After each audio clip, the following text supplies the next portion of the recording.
to thee,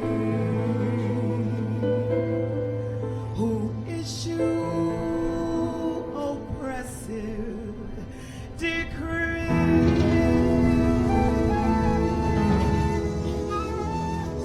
They should do justly, love, mercy, walk humbly with God.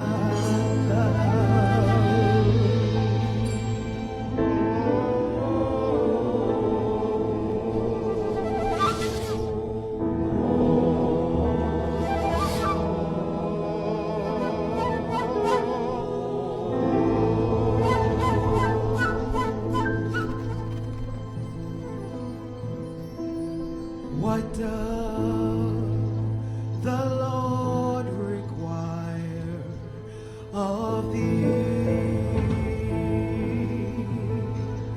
What does the Lord require of thee?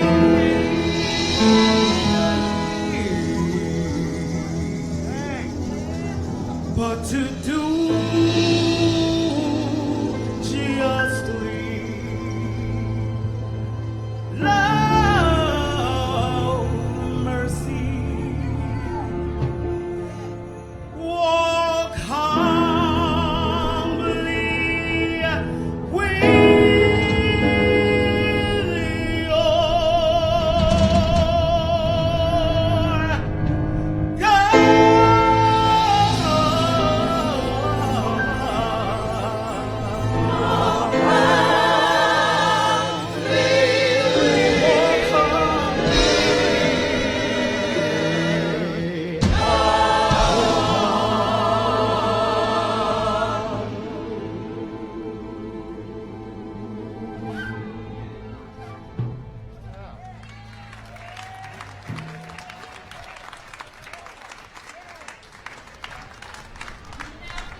movement, followed by Bishop Barber giving us our call to purpose.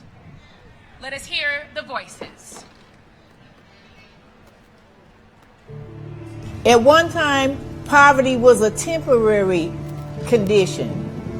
You were on a down, you could bounce back up. We can't bounce back up today. It's permanent. We're not going back to the factory and building cars and trucks like we once did. I worked 41 years in the coal mines. I have black lung, and it's just unfathomable what these poor coal miners have to go through in order to get what they have worked for and deserve. I want to tell you about my daughter, Venus. Venus started her journey about 14 months before she was diagnosed with stage 4 breast cancer. Having no primary care doctor and no medical insurance, Venus visited the emergency room in Montgomery so many times that we lost count. Venus had to wait to be approved for every medical procedure she received and was waiting for approval for a CAT scan when she relapsed into a coma, and she finally got the CAT scan that she needed, and they found 2 tumors in her brain. One had ruptured. The next day we gathered around Venus to say our goodbyes, and we unplugged the tube and Venus died. No parent should have, in America, should have to bury their child for a lack of medicated space. No person should be denied medical care because they don't carry a plastic card. I'm a Vietnam veteran. I was raised poor. My only chance of going to college was joining the Army. Now I'm also a Kansas farmer's wife. Kansas farmers are committing suicide at a far greater rate than the national average. I'm the one of the many faces representing homelessness and poverty here in New York State. There are many others like me that sleeping in shelters every night, thousands like us that can't afford to find low-income housing. We live in one of the richest countries in the world, and yet people are homeless. People are not poor because they're lazy and they don't want to work. People are poor because doing is depriving us of living wages, health care, and public assistance. That ain't right. I'm 46 years old. I've lived in poverty here in West Virginia every day of my life. And I'm working. I am a working poor with a bachelor's degree. I'm doing the best I can with what I have. Hi, my name is Pamela Roach. I'm from Lowndes County, Alabama. And I live in a mobile home with my 2 kids.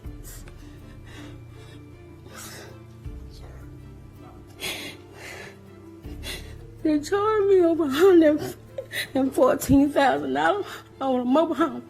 They're falling apart. And then all animals coming in my house. Possum. I trapped 4 possums in my house. Cats and stuff. And I got raw sewage. I don't have no money on power. And I have to travel back and forth to Birmingham to take my daughter with the CPAP machine. Don't have a car and don't have no way to take her. And then we have a high utility bill, and the trailer don't hold no air and stuff in it, so it just, the power bill, I couldn't buy my children stuff for what they need. We are demanding that we stop the war on our poor. Our brothers and sisters are sleeping on the streets. For a country this rich to have so many people poor, it's immoral and it's wrong. Our backs are against the wall, and we got no choice but to push.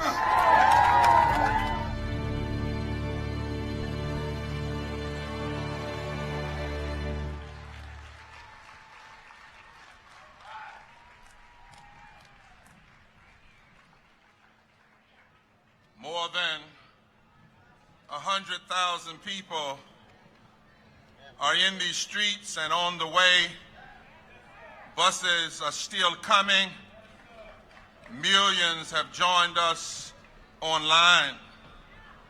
Pamela, however, is not here. She died because of poverty and the denial of health care in COVID. But today, joined by these young people who have promised that no matter what happens to us, they will not let this movement go. On this land where our First Nation brothers and sisters lived free. We come here from every corner because there are unnecessarily 140 poor and low-wealth people in this country. That's 43% of the nation, 52% of our children, 66 million white people, 26 million black people, 60.9% of black people, 68% of Latinos and natives, and more than 60% of Asians who are entangled in the unjust weeds of poverty and bound up by the interlocking realities of systemic racism, voter suppression, refusal to pay a living minimum wage, bad tax policy, ecological devastation, denial of health care, inequitable educational opportunity, the war economy, and the false moral narrative of religious nationalism. Here we are today. This level of poverty and greed in this, the richest nation in the history of the world, constitutes a moral crisis and a fundamental failure of the policies of greed. These numbers and interlocking injustices are not just about debates between right and left and moderate. No, this language and categories are too puny for what we face. They represent a crisis of democracy, a shared failure to center poor and low-wealth people, the very people who are the greatest moral leaders and survivors in our society and the true bellwether of our well-being. But there is something else that is even more grotesque. The regressive policies which produce 140 million poor and low-wealth people are not benign. They are forms of policy murder. We know that prior to the pandemic, poor people died at a rate of 700 people a day. 250,000 a year. Poor people have been 2 to 5 times more likely to die from COVID during this pandemic so far. And we know this can't simply be explained away by vaccination results. It's related to the discrimination in our policies toward poor and low-wealth people. On Monday of this week, the National Academy of Science said more than 330,000 lives could have been saved during the pandemic if we had simply had a policy of universal health care for all people. A policy which is a human right that should never be connected to your job, but always connected to your humanity. Because many of the people you see here today know these realities, know this pain, this injustice, and this death from personal experience, we knew that we must gather here. We must have, over and over again, a moral meeting in these streets. We are not unlike our forerunners who sought to mend every flaw of this nation. The abolitionists, those who fought against lynching, those who have stood for families, those who have stood for labor rights, those who have stood for civil rights and women's rights and LGBTQ rights and the right for women to control their own bodies, those who have stood for peace in the time of war, those who have demanded that children be treated right, and those who have demanded just immigration policies in a nation full of immigrants. All of these people have come to these same streets to openly expose the moral crises throughout our history. This sacred moral procession has been required at various points in our history to exorcise the demons of greed and hate and racism in our society. They have all recognized that there comes a time we must have a moral meeting, and such is this moment now. This is why we are here, and we won't be silent anymore. We come to this mass Poor People's Low-Wage Workers Assembly and Moral March on Washington and to the polls because we must meet this moment. We must meet in the streets. We must meet at the ballot box. We must meet at the political suites of this nation. We have to cry loud from the pulpits and the public square. And we know we're on solid ground from which to raise our critique. Our great moral and constitutional traditions, they give us solid ground to declare that we must establish justice and ensure equal protection under the law for all people. We know that when the nation is moving away from the principles of life, liberty, justice, the pursuit of happiness for all people, and there's been a long train of abuses, and the nation has become more profitable for a few and less perfect for others, we must correct the nation, and we can't be silent anymore. We know that our greatest moral traditions in Scripture call us to stand up, call us to mourn and refuse to be quiet. Is it not Isaiah that said, "Woe unto those who legislate evil and rob the poor of their rights and make women and children their prey"? Holy Scripture from every place calls us to repentance in a time of crisis. From Amos to Isaiah to the Gospels of Jesus, we are told we must gather a remnant of people who are willing to cry in the public square. We know that there are moments when in the anointing we must declare good news to the poor and recovery of sight to the blind. We must remind every nation that no matter how great she claims her gross domestic product is, or how powerful her military is, is every nation is under divine judgment until they fully care and fully love for the least of these, the hungry, the outcast, and the left out. And we know that every religious tradition, from Judaism to Islam to Unitarianism, not only believe the divine moral of the universe exists, but moves us by the Spirit to bend the moral law with the weight of our nonviolent actions. Today, make no mistake, America, we are determined to bend the moral law right here once again in America. We are resolved not to stop until we no longer have to fight. We are resolved not to stop until we no longer have breath to breathe or strength to give. We are the Poor People's Campaign, a national call for moral revival, and together with our allies, we won't be silent anymore.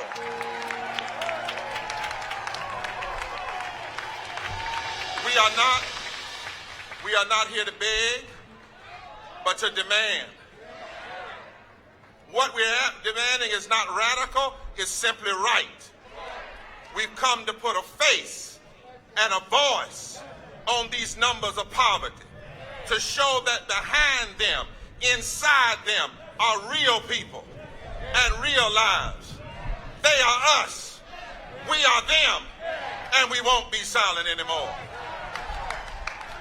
The very fact that these realities exist means, Dr. West, that we are engaged in a moment that is constitutionally inconsistent, morally indefensible, politically insensitive, economically insane.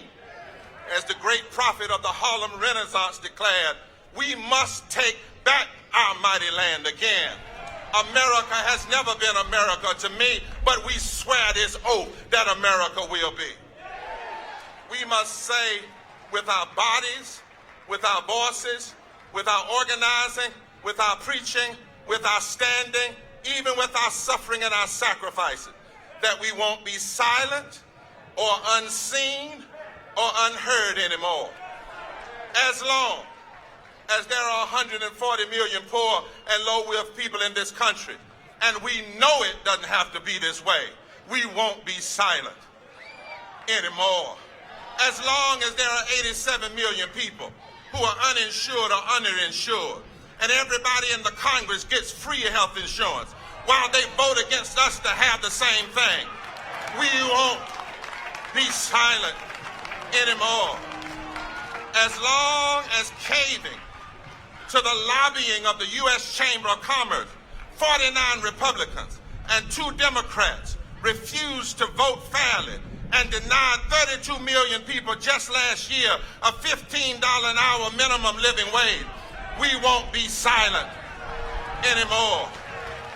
As long as we know this nation will never really deal with inflation and recession until she does right by the poor and low wealth of this country. As long as we have the hypocrites and the audacity to call people essential workers during the pandemic and then treat them like they're expendable when it comes to health care and wages. As long as 2 Democrats and 4 Republicans block child income tax credits, lift folk up for a few months out of poverty, and then drop them right back to hell in poverty, we won't be silent anymore. As long as people keep asking, how much will it cost? Rather than ask the real cost question, how much does it cost for things to stay like they are?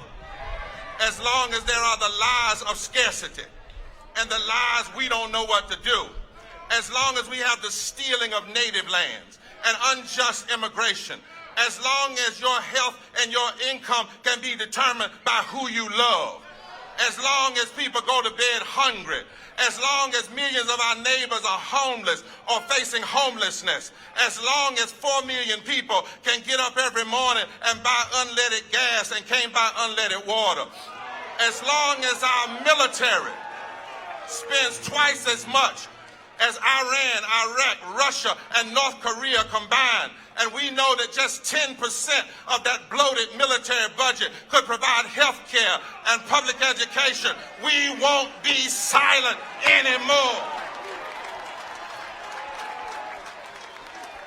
As long as 55 million people are facing voter suppression, let us be clear, we are not simply here for a day. This assembly is to declare the full commitment of a fusion coalition. If you didn't know America, you better ask somebody. We are black, we are brown, we are native, we are Latino, we are Asian, we're young, we're old, we're gay, we're straight, we're trans, we're independent, we're from California to the Carolinas, from Massachusetts to Mississippi, from Georgia to the Great Lakes, from the Apache lands to Alabama to Appalachia, from Montana to Missouri, from Alaska to Arkansas, and we ain't going nowhere.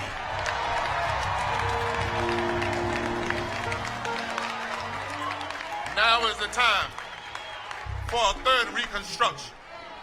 We are the rejected who've been rejected by the politics of trickle-down economics and rejected by neoliberalism. 150 years ago, black and poor whites built the first Reconstruction. Over 50 years ago, black and white people and Latinos joined people of faith and followed the prophetic servant leader, Martin Luther King, and took on racism, poverty, and militarism, and a second Reconstruction. But now is our time for a third Reconstruction. We are not an insurrection, but we are a resurrection. And this is the day that the Lord hath made.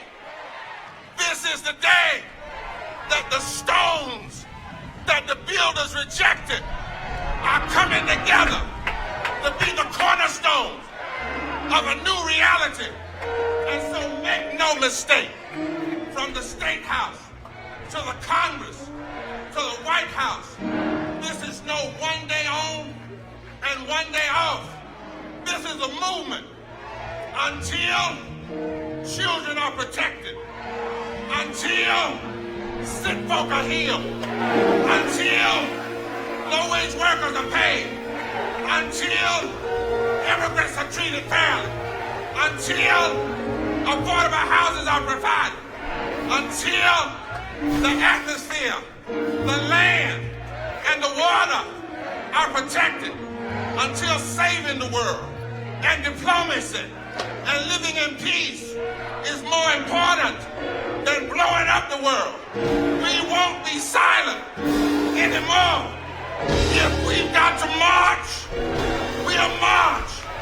If we've got to engage in nonviolent direct action, we'll engage. If we've got to build more attention with the media, we'll do it.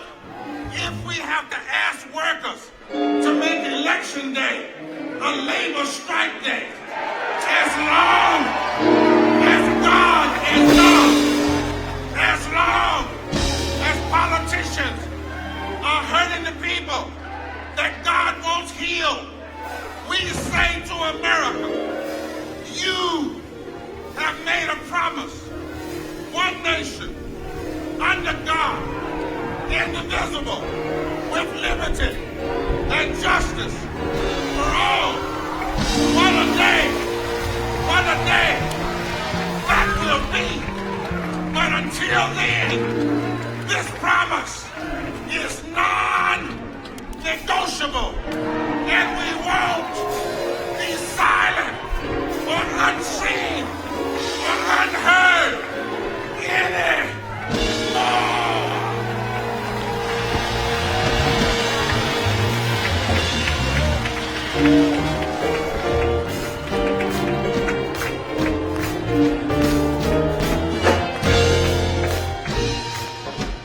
Brother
are going to hear from the greatest moral leaders and survivors of this country, impacted people. We have coming to the stage Mark Deming from Wisconsin. They're all coming together. Then Pam Garrison from West Virginia. And then Linda Burns from Alabama. Kenya Alcacer from California.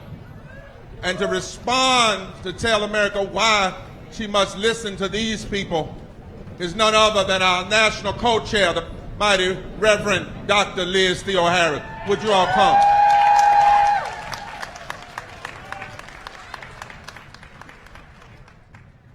No. As we stand together, if you will notice at this podium, nobody ever stands by themselves. Forward together. Forward together. Do way to Bajou and do way Magna Duke. Not away Benezi and Dijnakas, the main do them. Honor Schnabe, Omen Omene, Glenape, Delaware, Mohikanak, French, English, and now. Neopit in Donjaba. Mark Denning, Wisconsin. 3 Fires, Medewan Lodge. Our way is the way of the heart. Tomorrow is Father's Day. And to all the fathers that have lost their children, I grieve with you. We have lost all 3 of our children to suicide and pain and killing drugs. Our children should have been given a fighting chance had they gotten the mental health care we all deserve. Our first son, a law school graduate, the first to leave us. It was only 33 days later, his sister, a junior at UW-Madison, Wisconsin, completed her suicide. When she went for help, she was turned away. Too many visits, Isabel. Their surviving brother spoke in front of her casket and said this: "By standing here, I feel like I am betraying them." 2 years later, death clothed in an uncaring world, the loneliness of the spirit, unresolved grief aided by opioids before the fentanyl set in. His note written to us, his parents, said, "Sorry for the mess." Jesus. There should have been crime scene tape around every one of their bodies. There should be crime scene tape around every one of our children's bodies that fall in the streets. When the destroyer came to our lands from across the ocean, he wore faces of disease, war, starvation, dispossession, enslavement, boarding schools, trafficking of our young. He lives here still. The destroyer lives here still. 1 in 3 of us as Native people live in poverty. The suicides of our young. Since 1999, suicide is up 71% for our men, 139% for our women. I'm enraged by the injustice of a healthcare system that does not care. That's right, that's right. For our children. That's right. To remember them is to love them. That's right. Happy Father's Day. Forward together. Not one step back. Forward together. Not one step back. Out. Yes, sir, my brother. Love you, Mark.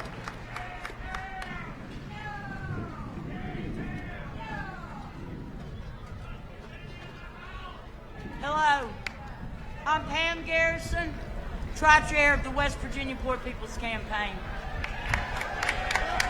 I stand here with righteous anger. I stand here as one of the 140 million poor, low-wage workers. I've worked 2 and 3 jobs my whole life. I stand here with the spirit of Fannie Lou Hamer. We mourned our dead last night. those of y'all that came and helped and joined us online and in person. We mourned our dead. Well, it's time that we fight like hell for our living now. You are my people. I want to tell you what they stole from me. Just one thing they stole from me. They stole my motherhood. They stole my children's childhood. My children, the memories they have of me growing up. And you know everybody remembers your childhood if you don't remember nothing. I'm absent in my kids' memories. They remember Mom always working. They don't remember me there helping homework. They don't remember me putting them to bed. Because I was trying to keep a roof over their head and food on the table and a pair of shoes on their feet. And no matter how hard I worked. That's it. No matter how hard. It was never enough. And now I have to live. My daughters are grown. With me absent in their minds. And that breaks my heart. It kills me. And that's something they can't give me back. And I don't want any more mothers and fathers to hear this when your children are grown. That they don't remember you there.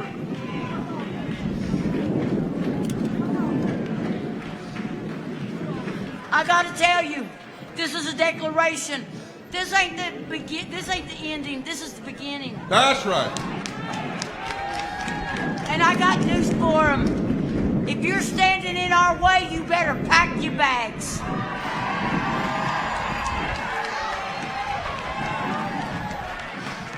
We are going to hold you accountable. We are told in our Constitution that is our job, to hold them accountable. That's right. That's right. When they take and steal your baby's milk, won't even pass enough money to bring your baby some milk, remember them. Don't forget. Don't forget. Don't forget. And you help me work for these elections, and we're going to put people in there that don't represent us. Yes. Give it up for Pam Morrison. We won't be silent anymore. That's it.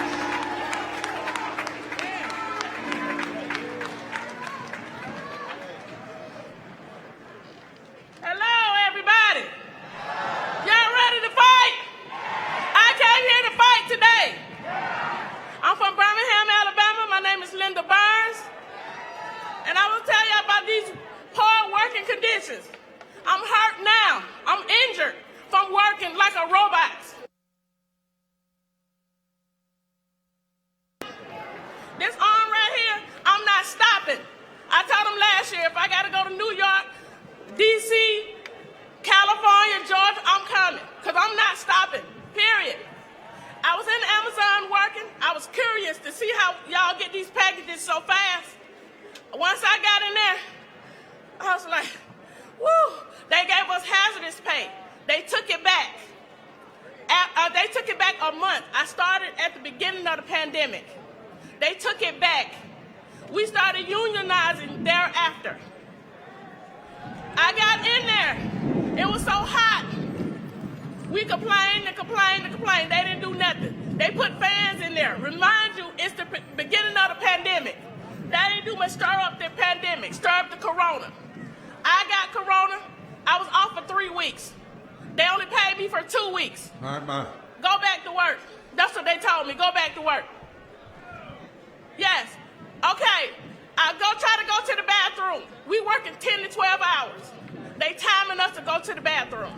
They pretty much telling us we cannot go to the bathroom. If I leave my machine, it's going to time me. Mind you, that Amazon is about 15 football fields long. They don't have 2 bathrooms. 2. You go to the bathroom, they timing you. When you get back, you got a message across the screen from HR. I'm like, what's going on? That's like, you was away from your machine 20 minutes. I said, I went to the bathroom. I can't go to the bathroom? pretty much they told me I can't go to the bathroom. You fired. Yes, they fire you for being off your machine. They call it TOT. That's time on task. That's why I'm here. I'm not giving up. That's why I'm here to fight. I need everybody. Everybody. We're going to do this. That's why I came from Alabama. We're going to do this. They tried to fire me on medical leave. I had Give it up, my dear sister. Give it up. I had a surgery last year on this arm. Guess what? I had another surgery in March. Give it up this for my year. sister so we can have our next sister to It's come. still not well. Go get it. That's why I'm ready. Regardless of your race or nationality, we're going to fight. All right. God bless you. Forward together. My name is Kenny Alcocer. I'm with Unión de Vecinos and the Los Angeles Tenants Union. I am here today representing the California Poor People's Campaign, a national call for moral revival. On Tuesday, June 14th, we got on a bus to be here with y'all today.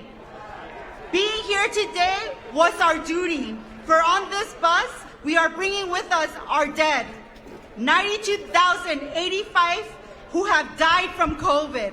We are bringing 2.6 million undocumented folks from California, 18,000 immigrants that are on the border from Central America and Haiti that are seeking asylum.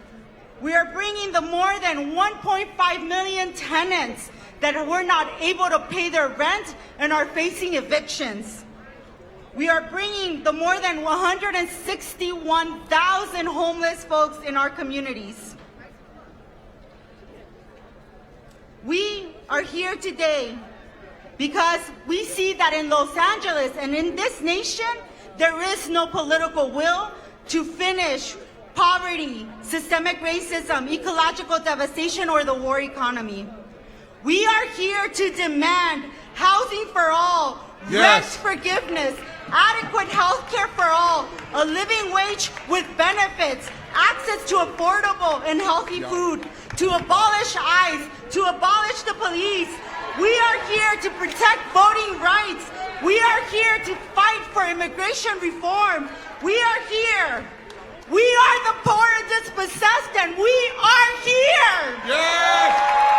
We are here to say, solo el pueblo salva al pueblo. We are here, we are saying we will not be silenced anymore.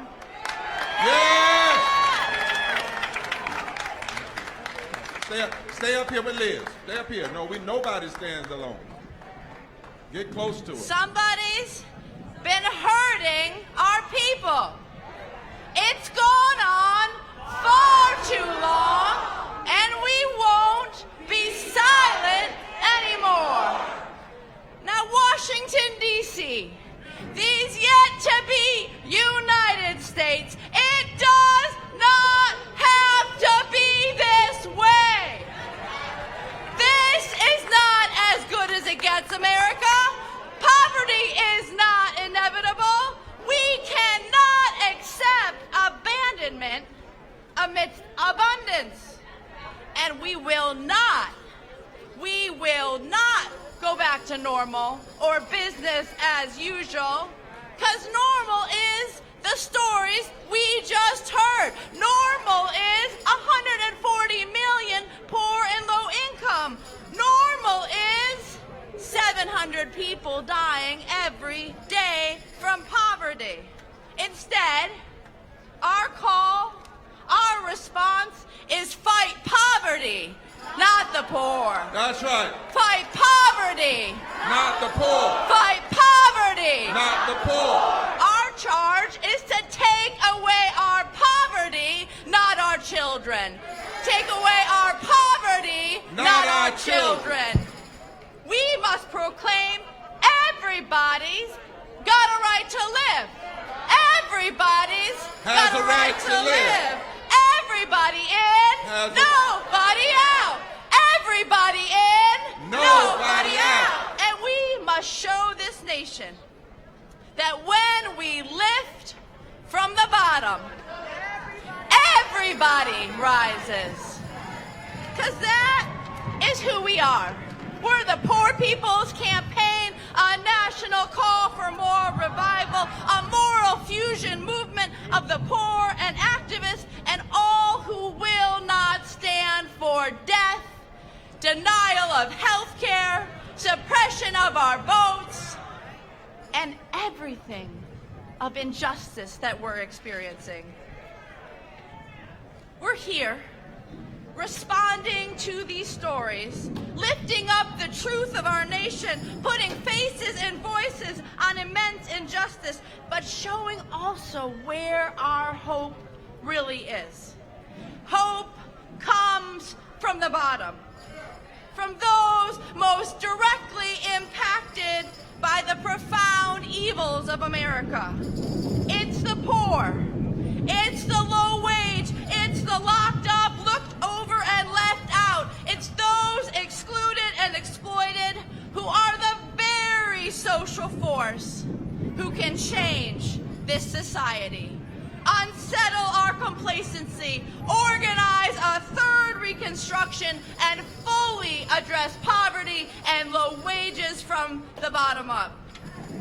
So yes, America, we're here. We're poor. We're not going anywhere. We have come together. We will stay together. We will transform this nation from the bottom up. Yes, we'll break through that lie that poverty and death are the will of God. We'll break through that lie that some lives are more precious than others, that it's impossible for us to unite and organize, or that the rich and powerful are coming to save us. Because when we cry justice, when we cry power, when we organize from the grassroots, when we take bold action, it can be done. Yes, Si se puede. Forward together. Not one step back. Forward together. Not one step back. Forward together. Not one step back. Give it up. Coming to the stage now. From Washington, David Lee. From Massachusetts, Minister Savina Mark. From Georgia, Jamila Hill. And responding to these stories, none other than the Reverend Dr. Bernice King at this time. Would you all invite them all as they come?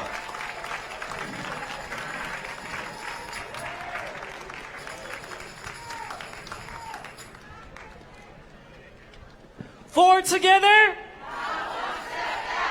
My name is David Lee. I'm a Korean American immigrant, and I've been a substitute teacher for 8 years, and I'm currently a graduate student at Seattle University. Growing up, hearing the words alien, illegal, or go back to where you came from made me feel unwelcome in the United States. My parents, with English being their second language, also faced many discriminations in the United States. After 20 long years, my parents finally became a naturalized U.S. citizen. But even with their citizenship, my parents continue to struggle today. My father is 64 years old and is a sign builder with a meniscus tear on his knees. But because of our poor healthcare system, he has not been able to get his knees properly treated. My mother is 57 years old and works as a caregiver to assist with the bills. But because of my parents' financial debt, I do not know when they will be able to retire. Also, with the recent rise in Asian hate crimes, I have realized that regardless of my parents' immigration status, they are not safe in the United States. In response, I have heard our government advocate for the AAPI community. As a Korean American immigrant, I want to say to our leaders in government, true advocacy for the AAPI community begins by not only addressing the hate crimes, but by providing mental health resources and universal health care for poor and working class people. Student loan forgiveness for students like me who would like to pursue their dreams without being in debt. Finally, as a teacher, I want a better future and planet for our children by addressing gun violence and working together to solving our climate crisis. We are the Poor People's Campaign. We won't be silent anymore. We won't be silent anymore.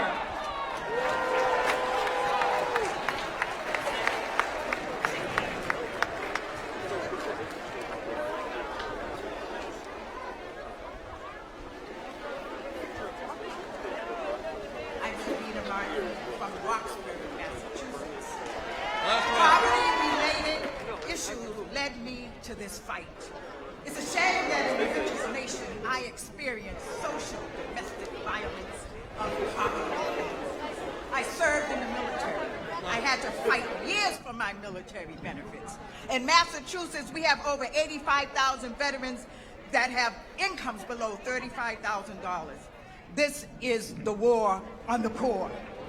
Domestic tranquility is not being secured. I felt cheated, thinking how this country would rather appropriate funds for national defense, having the power to declare war instead of providing funds to lift the load of systemic poverty. And this is wrong. A visible expression of homelessness or poverty is homelessness. That's not promoting the general welfare. It's promoting poverty. While the rich have a winter mansion and a summer home, I have no home. This is social violence in every form. No house, no health, and no hope equals death in the streets. The rich continue to exploit the poor. Unfair housing policies lock us out of affordable apartments. Rents are high and wages are too low. Teach him. We need to cancel the rents. This is why we are fighting. We may be homeless, but we are not helpless. This is why I am in this movement, the Poor People's Campaign. We are the hope of tomorrow. I am one of the 140 million. While vacant high-rise buildings sit empty, stomachs are empty. Where is the security and blessings of liberty, I ask? How can we go to church on Sunday and walk over a homeless person on Monday? No! We are the workers, and we are the people that built this country, and this is ours, and we won't be silent anymore! Thank you, Sabina!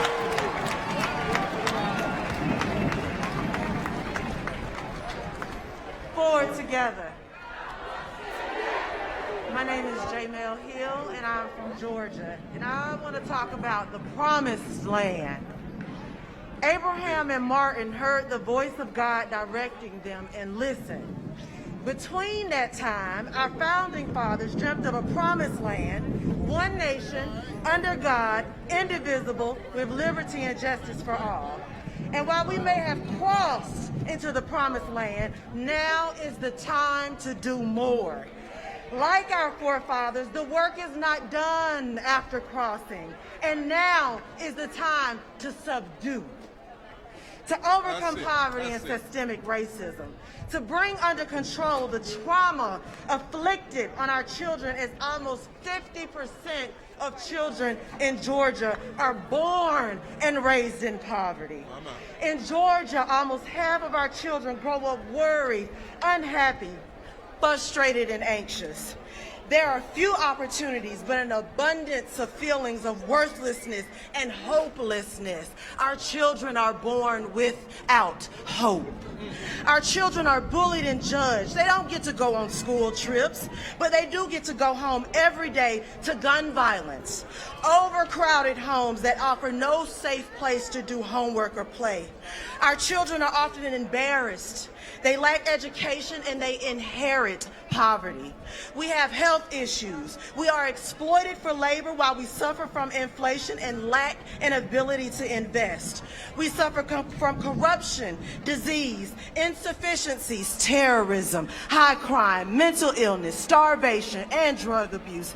Here in America, where we have the worst poverty rates out of the world's top 25 economies, we have the working poor who cannot afford health care or are not offered health care.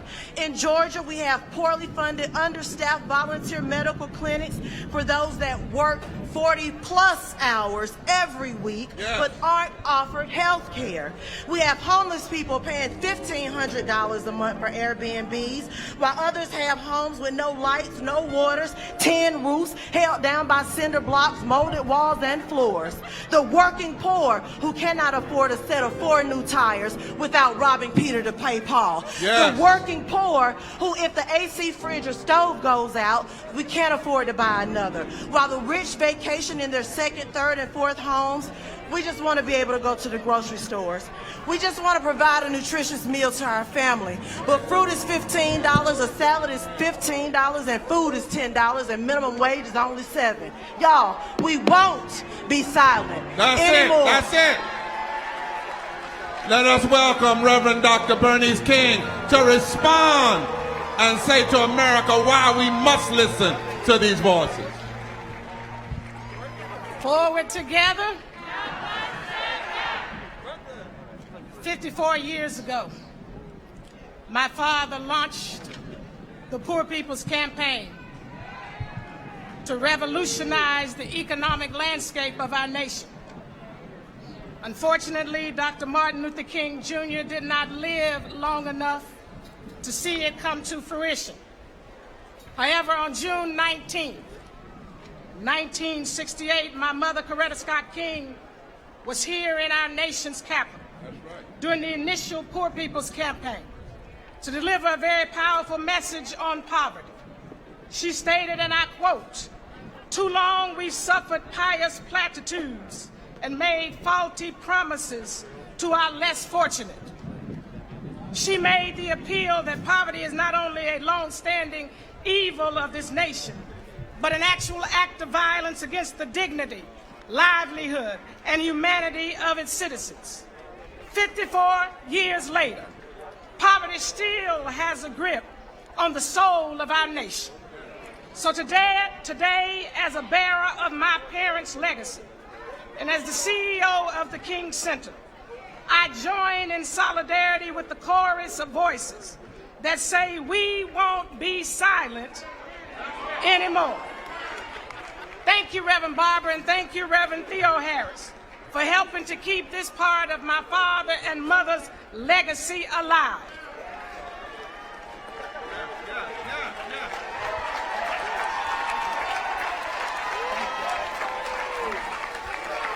And thank you for keeping the movement going. Today, we are here to awaken the conscience of the citizens of this nation. We're calling upon those who have ears to hear, tongues to speak, and hearts to respond, to join the movement to rid this nation of the evil and violence of poverty. You have heard the real stories of those who suffered the injustices of our nation. A nation that refuses to open their eyes to the inhumane realities of poverty.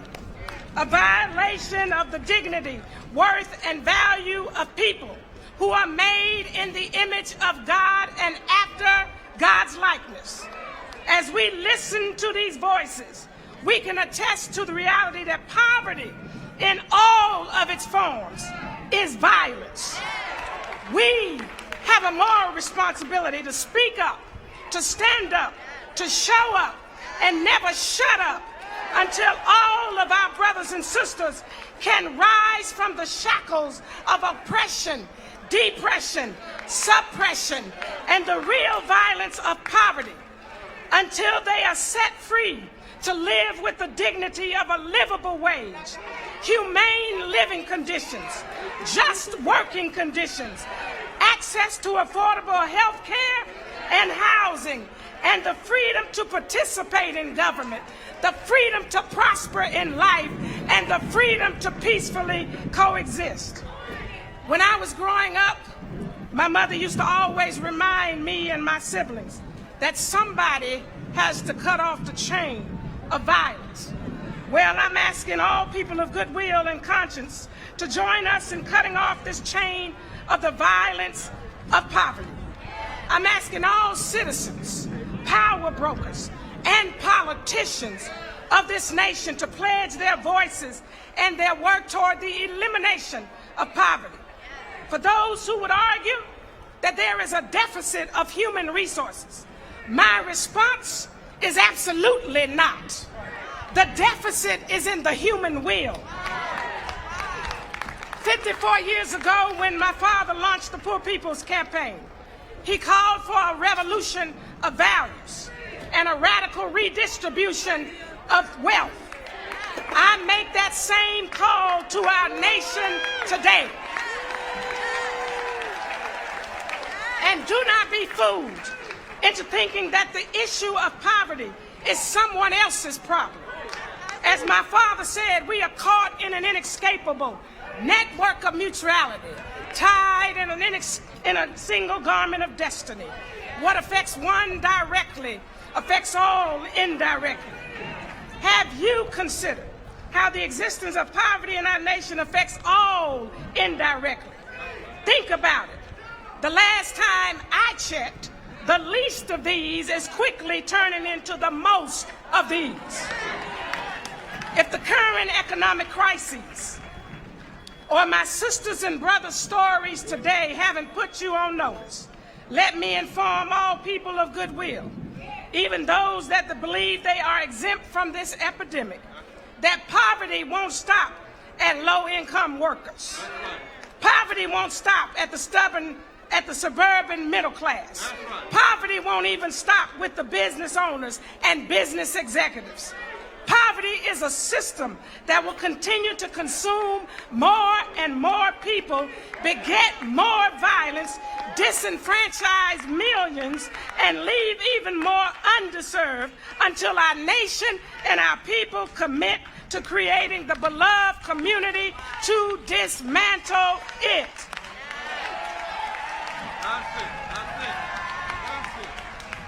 And it's going to take all of us to do our part to make this happen. We must work from several different angles.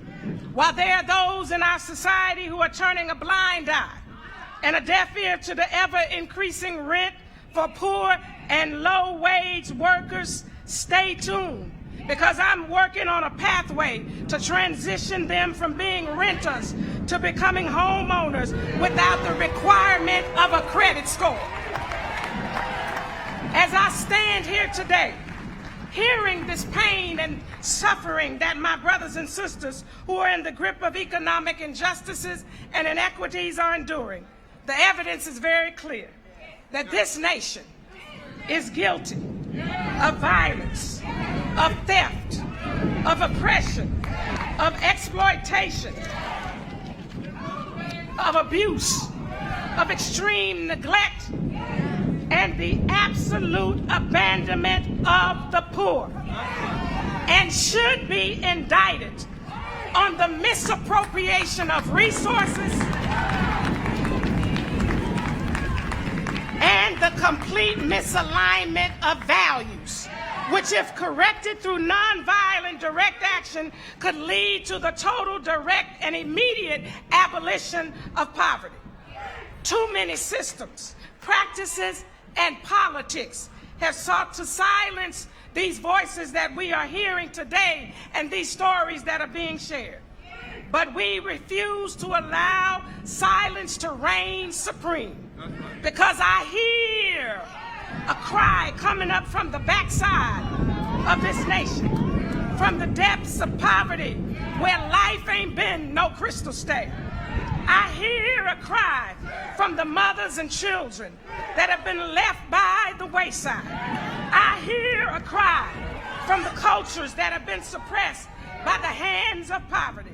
I hear a cry from the hungry, the tired, and the forgotten. I hear a fiery cry coming up from the 140 million Americans that won't be quenched by the lukewarm words of apathetic politicians, systemic racism, or the presence of war. A cry that won't be quenched by corporate greed or excessive materialism, but will require a great reckoning and realignment of our morals as a nation. Until we get there, though, we won't be silent anymore. So I encourage you to keep sharing your stories. My brothers and sisters, keep standing up and keep speaking out. Keep your eyes on and know that God Almighty is with us. God's word reminds us that the darkest hour is always before the dawn. So don't you stop now. Don't you get weary in well-doing. Walk together, children. Don't you get weary. Keep working together, children. Don't you get weary. Keep struggling and holding on together, children. Don't you get weary. Keep mobilizing and organizing and strategizing, Reverend Barber and Reverend Theo and all the people, and don't get weary. Fuss if you got to, fight if you got to, but get over it together, children. And don't get weary. But don't forget to pray together, children, because you might just get weary. But one day, if we continue to walk together, children, we will be able to eliminate poverty, and a new day will dawn. But until then, we won't remain silent anymore.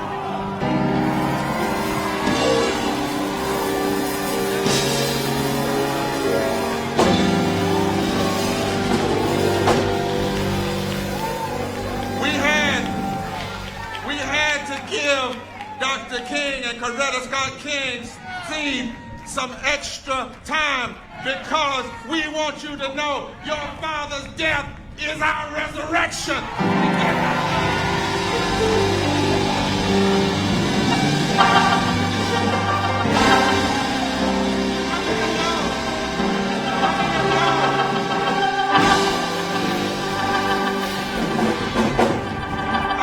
You can stand a little longer and hear the rest of these 30 states.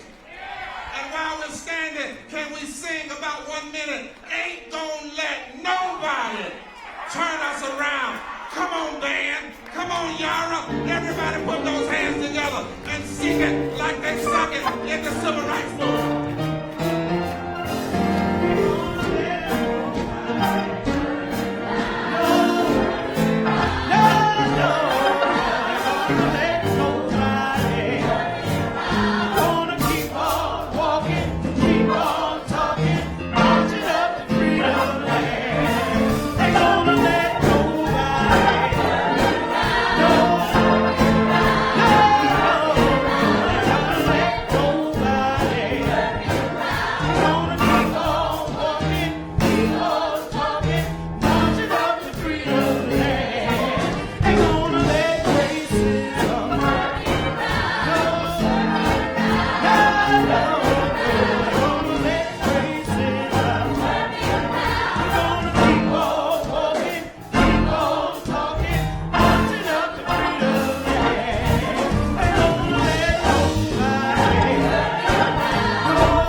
Preacher, I need y'all to take 30 seconds, put the signs down, the placards down, put your hands together, and let's shake the foundation and sing it. Ain't gonna let no Congress turn us around. Ain't gonna let no senator turn us around. Can we say it to the top of our voices? Come on, everybody.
and us often talk, you can't have a meeting like this and not have a strategy for after the meeting. That'd be foolish. So let me tell you what we're going to do after the meeting. Number one, we demand that all congresspersons in the United States publicly acknowledge the reality and pain of 140 million poor and low-wealth people and stop lying and saying that it's only 39 million people. Number two, we demand every congressperson commit to creating and supporting legislation that reflects a third Reconstruction agenda. Now, we haven't heard, and I don't know what the problem is. I know the phones work and the emails work, so let me say it here. We demand, come on, Liz, we demand a White House Poverty Summit with President Biden to allow this administration to meet with a delegation of poor and low-wealth people, religious leaders, and economists now. Number four, the campaign will engage in massive mobilization and outreach through every means available to us.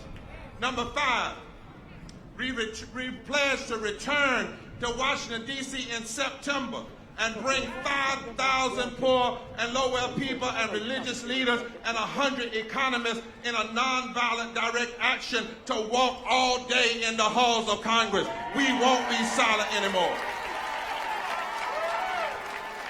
And today, this campaign announces its launch of a nationwide effort for the next 143 days to register and educate poor and low-wealth communities to vote in every election for candidates that commit to addressing poverty and low wage. And number seven, we declare that we are a movement that votes, a movement that fights, a movement that marches, a movement that uses nonviolent truth and love, and a movement that ain't never going nowhere no time soon. Coming to the stage now, at this moment, to speak to us, because we want America to hear herself, we are bringing Guadalupe de la Cruz from Florida. And you probably see numbers of poverty on the screen. It should be.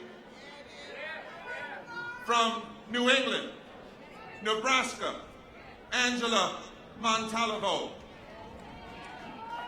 From D.C., because we wouldn't come here and not talk about poverty in D.C. and the need for statehood. Akula Ali. And responding to them will be Latasha Brown of Black Voters Matter.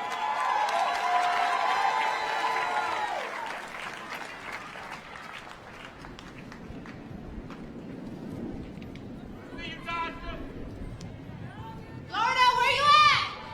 Hola, mi gente! My name is Guadalupe de la Cruz from Homestead, Florida. There is a phrase that I grew up with all of my life. Hay que trabajar porque nacimos pobres. That means you gotta work because we were born poor. I'm a daughter of immigrants who were farm workers for many, many years. My family often lived paycheck to paycheck. They worked under some of the harshest conditions in South Florida, exploited and abused. Today, I find myself in some of those same positions as my parents. I'm a single mother and can't afford an emergency. And we have been living in a state of emergency for years. There is no way that I will ever be able to give my daughter an opportunity to thrive if I stop working.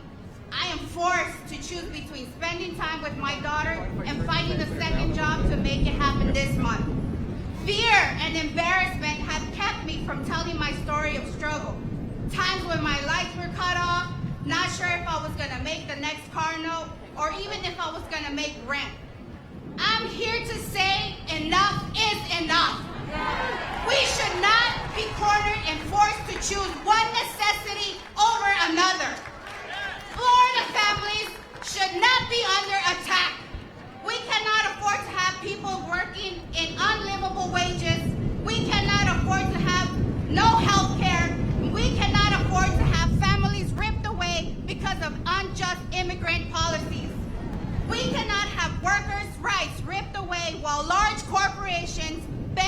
off of our labor.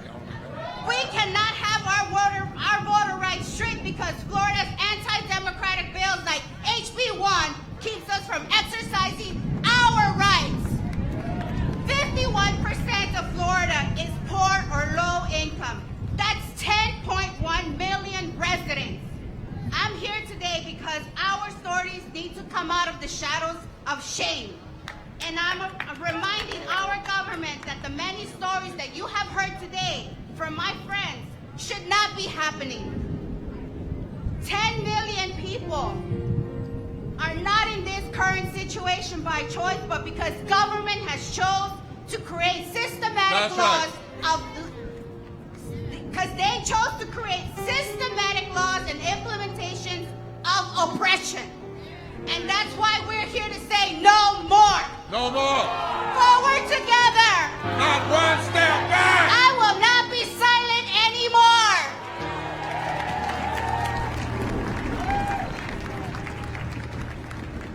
My name is Angela Montalvo. I'm one of the tri-chairs of the Nebraska Poor People's Campaign. I joined the Army in 2003, right after high school. I was 17 years old. After about a year, I started experiencing chronic pain. In 2006, I was medically discharged with a 0% disability rating. This means that even though I was medically discharged, I received no disability compensation because the military doctors couldn't find a cause for the pain that I still experience today. I met my husband in the Army while working in military intelligence. From 2007 to 2008, he was overseas. That was the first year of our oldest child's life. As you can imagine, that was quite a challenge for a new family.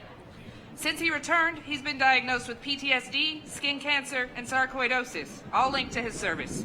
He's unable to work because of this. Just 2 months ago, the VA began withholding his disability compensation because they made an error in his GI Bill calculations, and now say that we owe the VA more than $20,000. We found out through a letter in the mail. He served his country, and we ended up in debt to the VA. We are just two of the over 34,000 low-income veterans in Nebraska. We make up to 25% of the Nebraska veteran population. There are poor and homeless veterans all over this country. We must stand together to demand an end to this war economy that benefits the wealthy at the cost of poor people's lives and health. We will not be silent anymore. Yes. Everybody shout it. We will not be silent anymore. Welcome to D.C. My name is Ecological Ali. I'm the president of the NAACP Washington, D.C. branch. But more importantly, I'm a D.C. native, a D.C. resident, and I live in Southeast, Ward 7, east of the river here in Washington, D.C.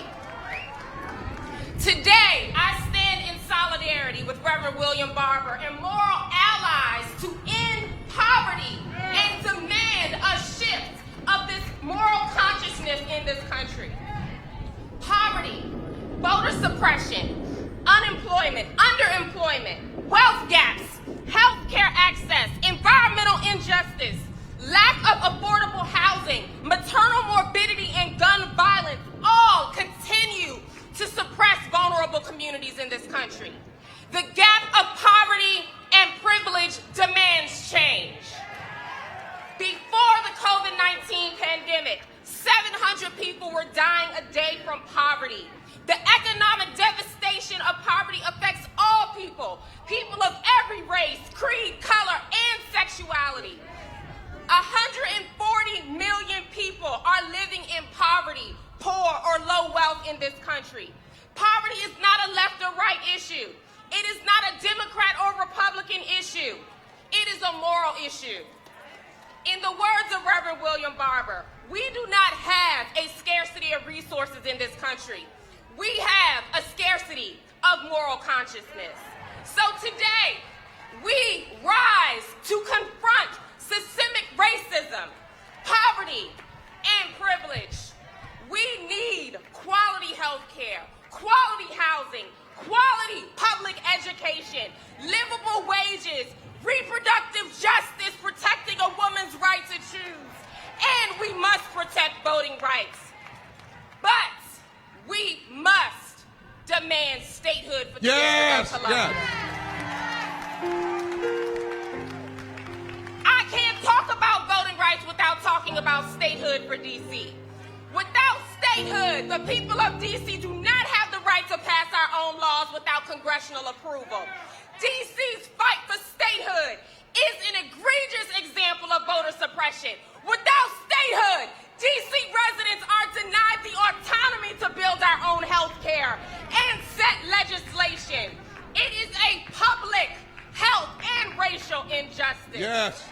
Now, in closing, this is time for us to transform this nation. So when we say stand up, fight back. Stand up, fight back. No justice, no peace. Peace and power. Thank you all. Yes. By and by, Lord, when the morning comes, when we all the saints will come together as one, we will tell the story how we overcome, and we'll understand it better by and by. Oh, by and by, Lord, when the morning comes, all the saints will come together as one. We will tell a story how we overcome, and we'll understand it better by and by. Amen. There is power, y'all, in our stories. There is power in our stories. Part of what oppression is meant to do is to make us believe that we don't have any power. It's to make us to believe that we don't have purpose. It's to make us believe that there is something else that is needed other than our presence. But I want you to say, my presence is enough. I want you to say it from the depths of your spirit, because you need to understand this. It's not about where you went to school. It's not about where we live. It's not about our zip codes. My presence is enough. Say it after me. My presence is enough.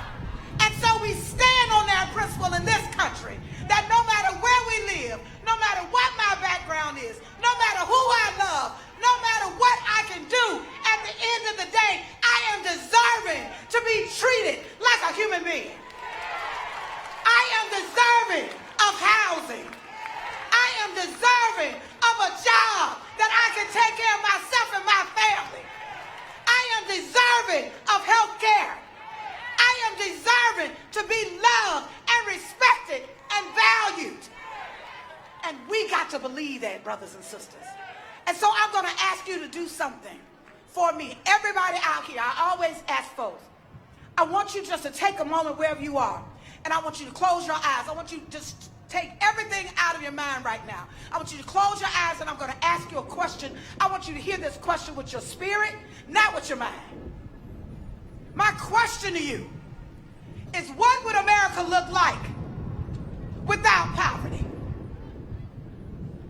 What would America look like without racism and sexism and homophobia? What would America look like? That's it. Now I want you to open your eyes.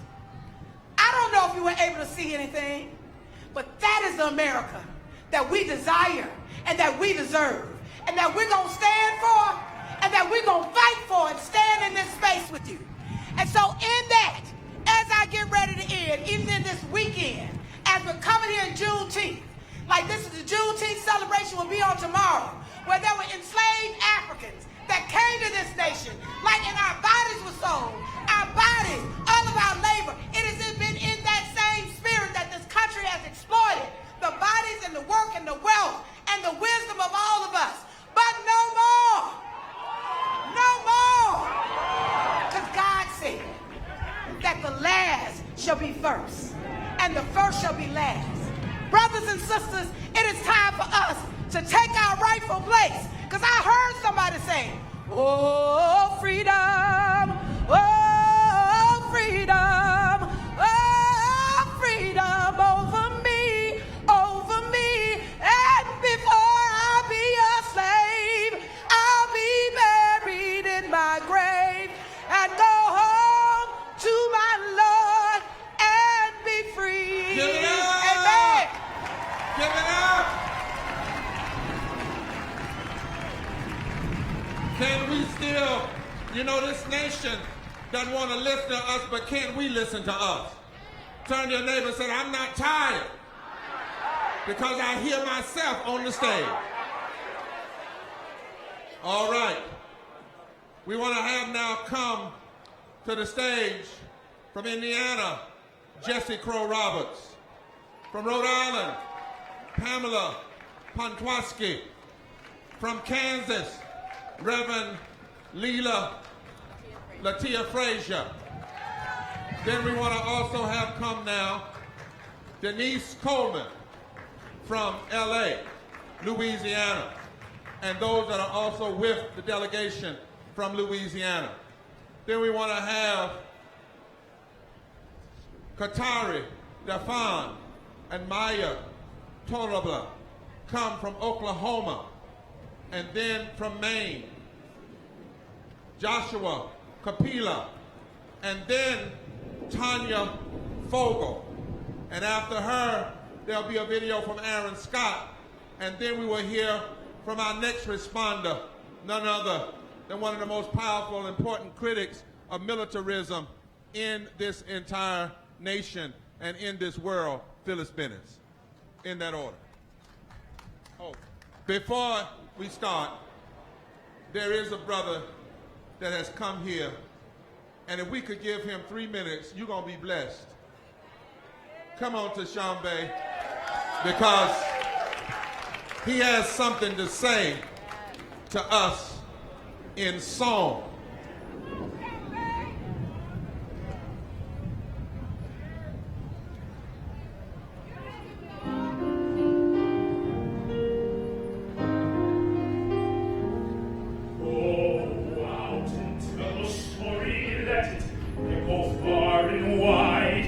Make them hear you. Make them hear you.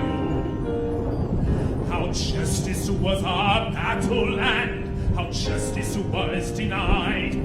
Make them hear you. Make them hear you. And say to those who blamed us for the way we chose to fight, that sometimes there were battles which are more than black or white, and I could not put down my sword when justice was my right. Make them hear you. Make them hear you. Go out and tell your story to your daughters and your sons. Make them hear you. Make them hear you. And tell them in our struggle we were not the only ones. Make them hear you. Make them hear you.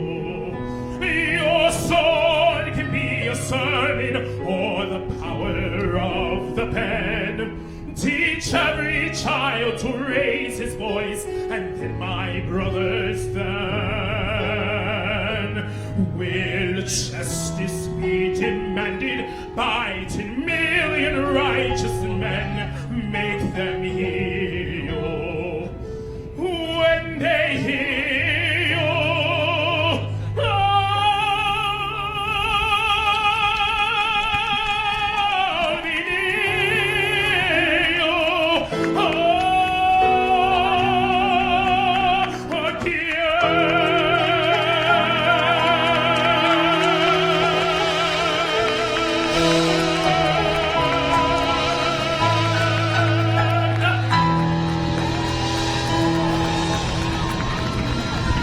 Somebody shout, make them. Don't ask them. Make them hear you. Hi, my name is Crow and I'm an alcoholic.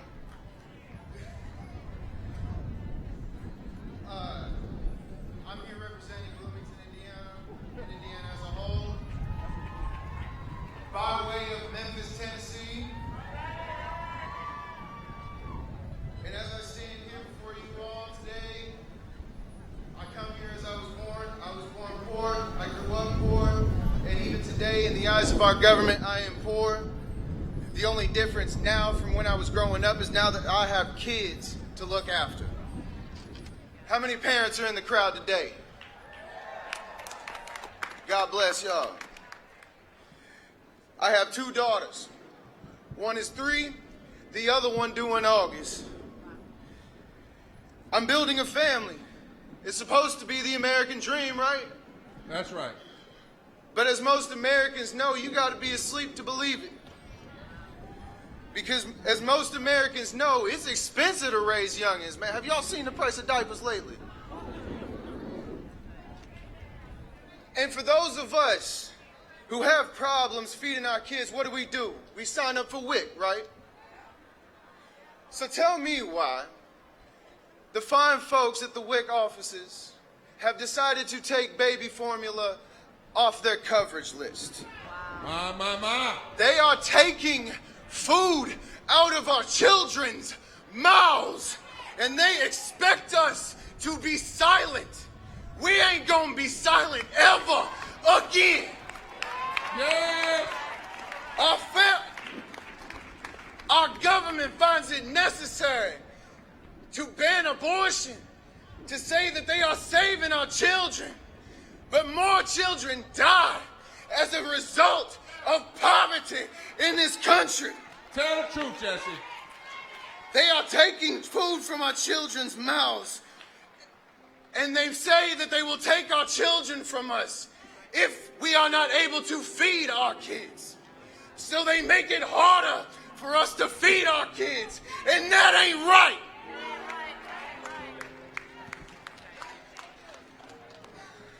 Y'all give it up for Jesse. This is hard. Give it up. Thank you, Jesse. Thank you. Thank you, Jesse. They make it to where we, as parents of the future of our country, are more vulnerable every day. I came up from nothing. I dragged myself out of homelessness, addiction, during this pandemic with no health care, no assistance, to a point where I am able to start a family just to have the government tell me 2 months before my daughter is born that I won't be able to afford to feed them. And Jesse, you know what? I'm from Indiana too, born there in 1963. So homeboy, let's say it together. We won't stay silent anymore. Thank you, brother. Thank you so much, brother. Pamela. Hi, I'm Pamela from Rhode Island. Oh, forgot that. I am one of the millions of people that was $400 away from losing financial freedom, even though I have been working my whole adult life because of a disability, which resulted in my being homeless for 3 years. We have no safety net for those of us who need one. And in a country as rich as ours, that is morally reprehensible. I want you to know what we don't have if you become disabled. We don't have a safety net, the one that I was naively sure we had. When you become disabled and unable to work, we don't have a safety net that helps you pay for your rent as you recuperate. And if you are not independently wealthy, not just have a good savings account, because that can be depleted by disability and medical needs, but independently wealthy, there is a good chance you can become homeless. And when you become homeless, because you're disabled and you're supposed to be recuperating and cannot work, there is no safety net that will find you a safe place to recuperate. The systems that we have in place suggest that you go to a homeless shelter. I represent those of us that have worked most of our lives, but because of the systemic policies that cause people to fall into poverty and then keep people in poverty, have become homeless. We have millions of people that are homeless in this country, and that is morally reprehensible for the richest country in the world. Yes. This is why I'm here, and we won't be silent anymore. Thank you. Everybody that can, give a mighty shout. They tell us there are over 100,000 people coming and still coming, and we're trending all over the world on Twitter. We won't be silent. Hi, I'm Latia from Kansas. I'm here today because existing in this country, in my body, is hazardous to my physical and mental health. It shouldn't and doesn't have to be this way. As a person who was born with and lives with a disability, I have been denied access to health care because of my pre-existing condition.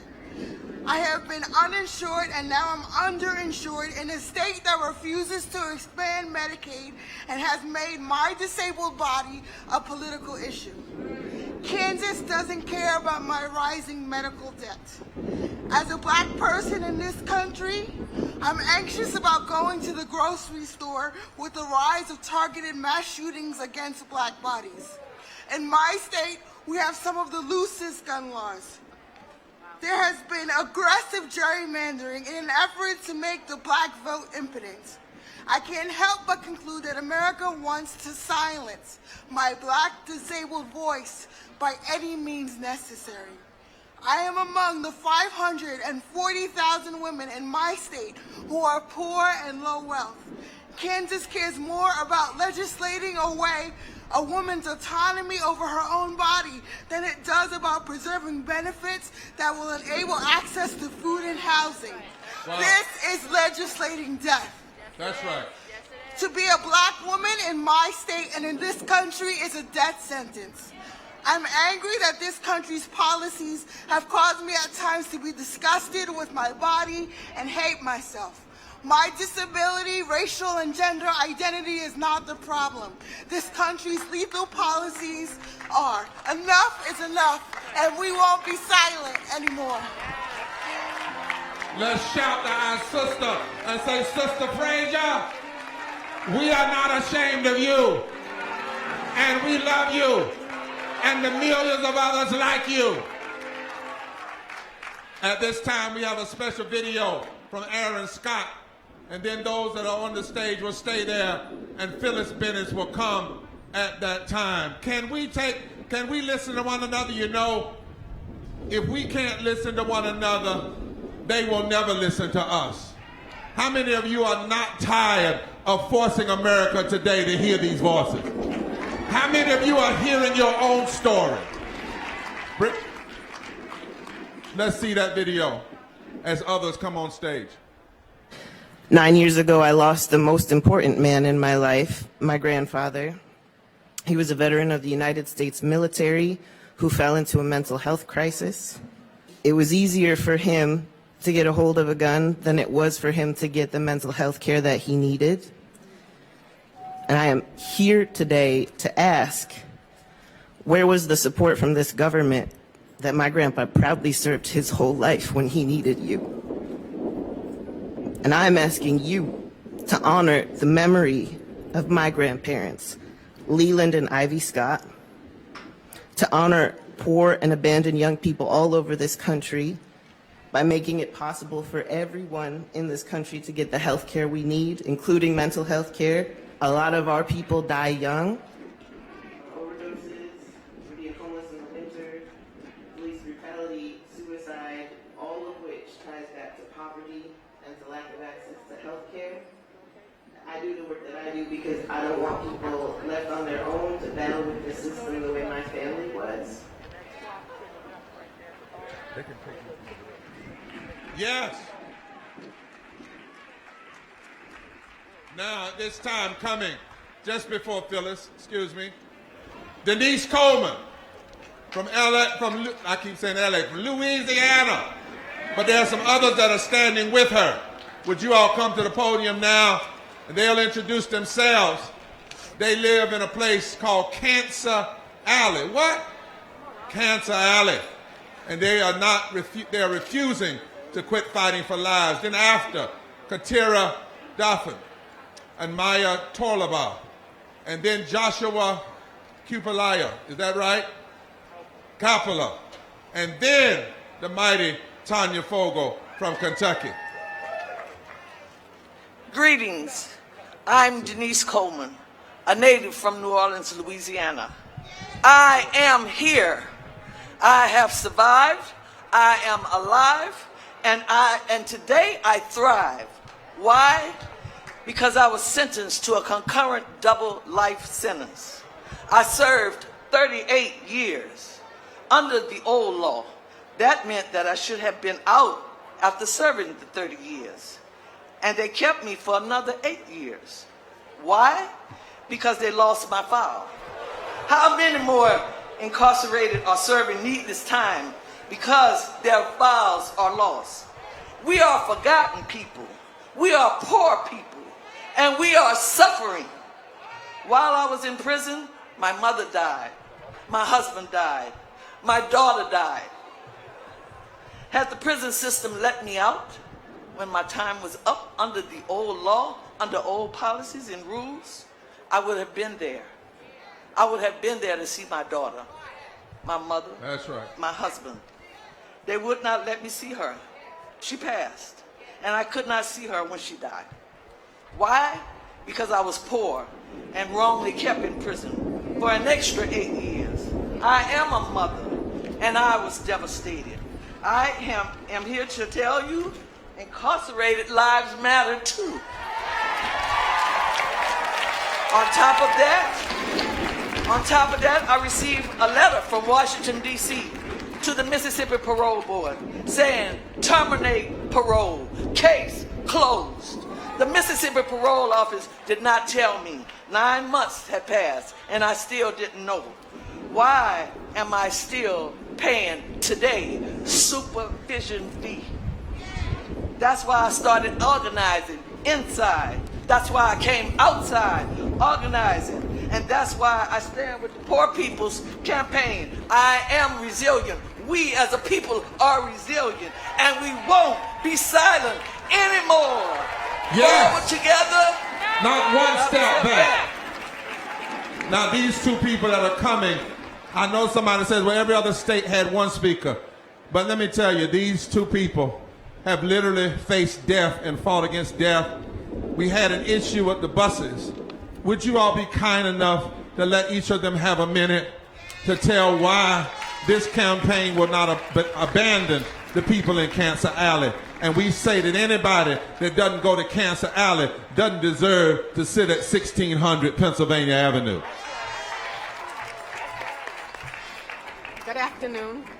My name is Sharon Levine, and I'm from St. James, Louisiana, a little town in the middle of Cancer Alley.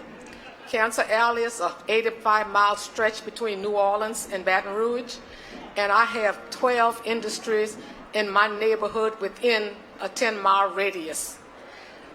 Two members of my organization died with cancer. There's an area in St. James called Burden Lane. It's bombarded with 2 industries, and they are sandwiched in. The industries will not buy them out because they are black. They bought out the white neighbors, but not the black neighbors. Our air is polluted. Our water, we can't drink the water. And people have cancer, other illnesses, and we are dying. We need your help because we need help in St. James. We need help all through the corridor of Cancer Alley. Our politicians vote for industry to come in. They sacrifice our lives to make a profit. So we will not be silent anymore. Thank you. Hi, I'm so proud to be here. I'm from the adjoining parish in what's called Cancer Alley. Cancer Alley, worse than that, in their quest, I think, to commit genocide against the poor black people of that 80-mile strip, we have been deemed a sacrificial zone. I want to say that in front of the world. I had to bring that to the attention of the people. Not only have they dubbed us Cancer Alley, they have actually officially said that we are a dispensable people. They came into our community in St. John and put this horrible chemical plant, the DuPont Corporation, along with the Japanese people, Denka, 1,500 feet away from an all-black elementary school. That ain't right.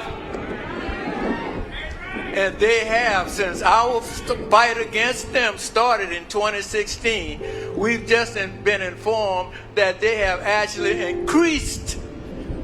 DuPont Denka has the audacity, my God, the temerity. They are such cruel, awful people in seeking corporate profit, that they have increased the poisons on that school of 400 to 500 black children as of today. And my brother, we are not going to leave that alone. And we will not turn around in our fight. And yes! we will not be silent. And we thank you and Reverend Barber and his organization. Thank you very much. Thank you so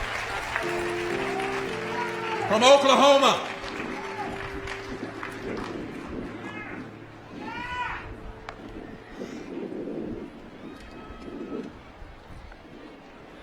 So, Maya Terrell Akan. Goy ma da, Ahon de Key de On de. I'm Maya Terrell from Oklahoma. I'm Kiowa, Wichita, and Comanche. I'm a survivor of the inadequate healthcare system. My sister, let me do something. I want to ask us, I hear a lot of talking. And we complain about they don't listen to us. If they show the cameras and we're not listening to us, they're going to say they don't even listen to themselves. So tell the folk around you, we need to be able to take 3 hours and hear one another and let the world hear. If you're having any other conversation while these people are talking, then you're doing the same thing that the power structure does. Let's bring it down, y'all. Touch your neighbor and say, bring it down. Let's have attention for at least 3 hours. Can't we do that together? My dear sister. Thank you. I'm a survivor of the inadequate healthcare system and failed social services in this country. I'm a survivor of physical and sexual violence. Social services in Oklahoma had multiple chances to intervene when my mother abused me and my siblings, but they did nothing. Later, my sister was killed running away from an attacker. Her son, a veteran who I took as my son, died from suicide 2 years later. When we begged for help during their mental health crises, policies in Indian healthcare and veteran healthcare systems prevented them from receiving immediate care. Some of my family members made it out, but not all. And my children are survivors by just being alive. Wow. It's not enough to be resilient and survive. It's our human right to grow and thrive. Give it up. That's right. This is my daughter. Thank you. Hotso. I'm Kateri Daffron from Oklahoma. I've experienced and lived in an impoverished community all my life. I grew up in Anadarko, Oklahoma, where there are jobs that lack the guarantee of living wages. This caused my family to experience food insecurity, job instability, and poverty. In one of the most successful countries in the world, we are barely getting by. Although I moved away, I am still in poverty. I can't leave poverty. I am 17, a child, yet the country has already failed me. This is wrong. Wrong. I, a child, shouldn't have to worry about whether my family is going to be able to pay the rent this month. I shouldn't have to worry about whether the SNAP benefits will be enough to feed me and my family. I am not old enough to vote, but I am one of the many teenagers experiencing this injustice. I shouldn't be the one to have to carry this burden. How do you expect me to contribute to your American dream when I don't even know if I'll have a home next week? I don't want handouts and I want a fair and equal shot, and until then, we won't be silenced anymore. That's right. That's right, we won't be.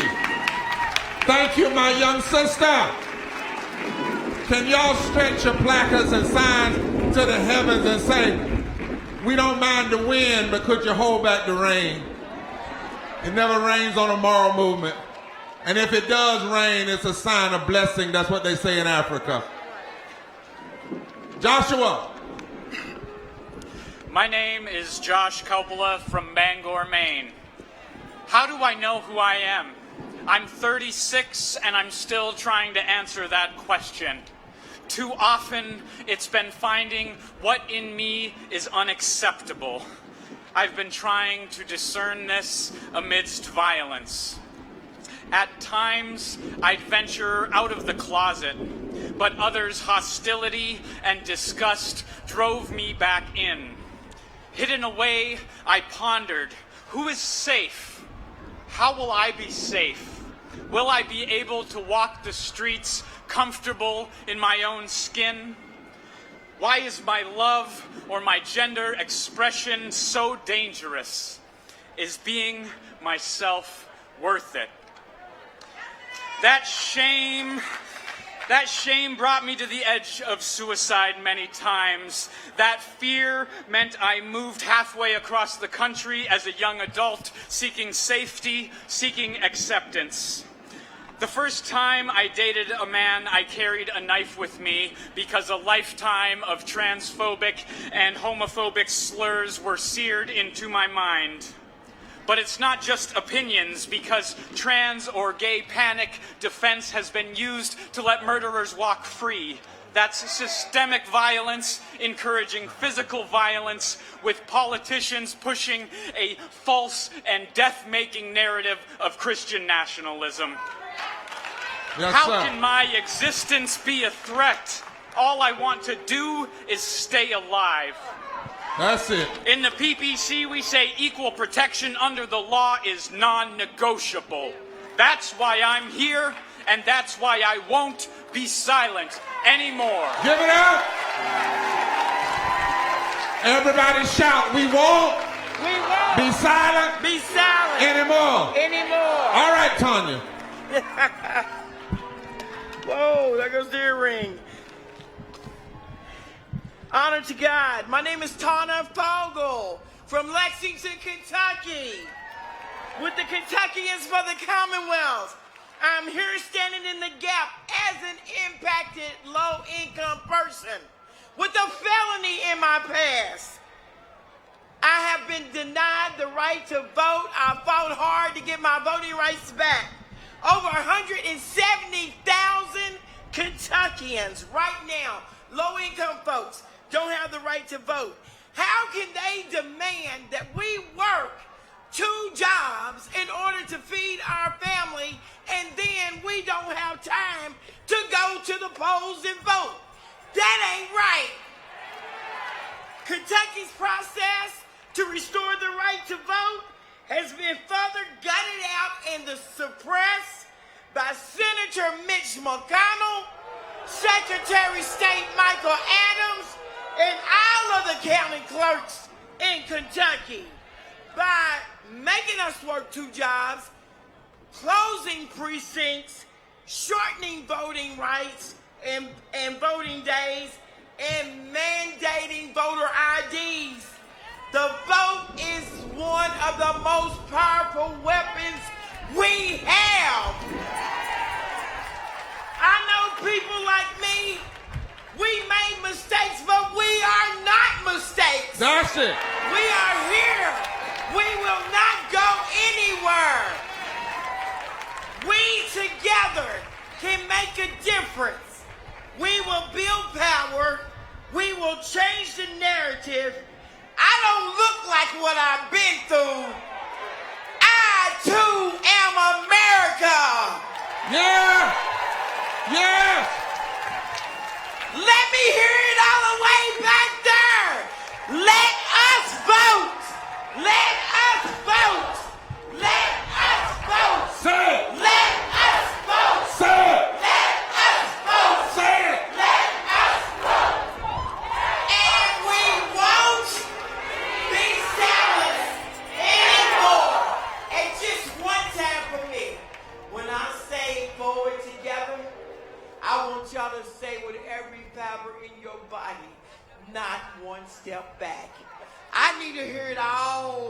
back there with them hundreds of thousands of people that I can see. Forward together! Not one step back!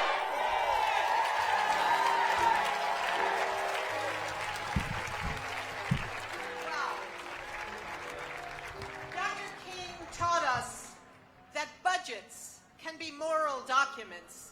What we have heard today shows us that U.S. policies towards the poor, budgets are also immoral. Responding to all these injustices, everyone is told there's no money to solve poverty. The 140 million poor people are told there's no money to end poverty, to provide health care and deal with the climate and jobs and education and all the things that we need. It's not true. It's a lie. There is money, but where is the money going? The money is going, 52 cents of every federal dollar is going to the Pentagon. The money is going to war. And next year, it's going to be $847 billion. That's a crime. That's a crime. It's a distortion of everything this country says that it stands for. And for what? We heard somebody say once, war, what's it good for? Absolutely nothing. But the cost. The wars don't make us safe, but they kill people. They kill Afghans and Iraqis and Palestinians and Somalis and Libyans and Syrians and our U.S. soldiers as well. It doesn't make us safe. It militarizes our communities, militarizes our borders, and the wars show us why we need to cut the military budget. To cut the military budget. If there were no war in Afghanistan, we would have no leftover weapons that were in the streets of Ferguson when Mike Brown was shot down by police. If there was no war in Iraq, there would be millions of civilian Iraqis still alive. And if neither of those wars happened, we would have $6 trillion to take care of the poor in this country and around the world. We need to cut the military budget, fund people and the planet, not the Pentagon. Fund people. Say it. Fund people. And the planet. Not the Pentagon. Give it up for these sisters and brothers. And in this movement, we write our own song. So we got one for you right now. No war.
From Pennsylvania, Najimi.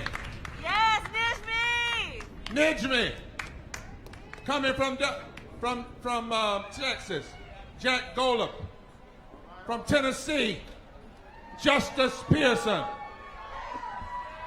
From Ohio, Rukia Abdul Mukaliam. from Maryland, Reverend Gloria Jones Swearinga. from North Carolina, Oscar Pineda. and from New York. Reverend Wes McNeil. And after them, the senior ethicist and moral professor of our time, Cornel West, to respond.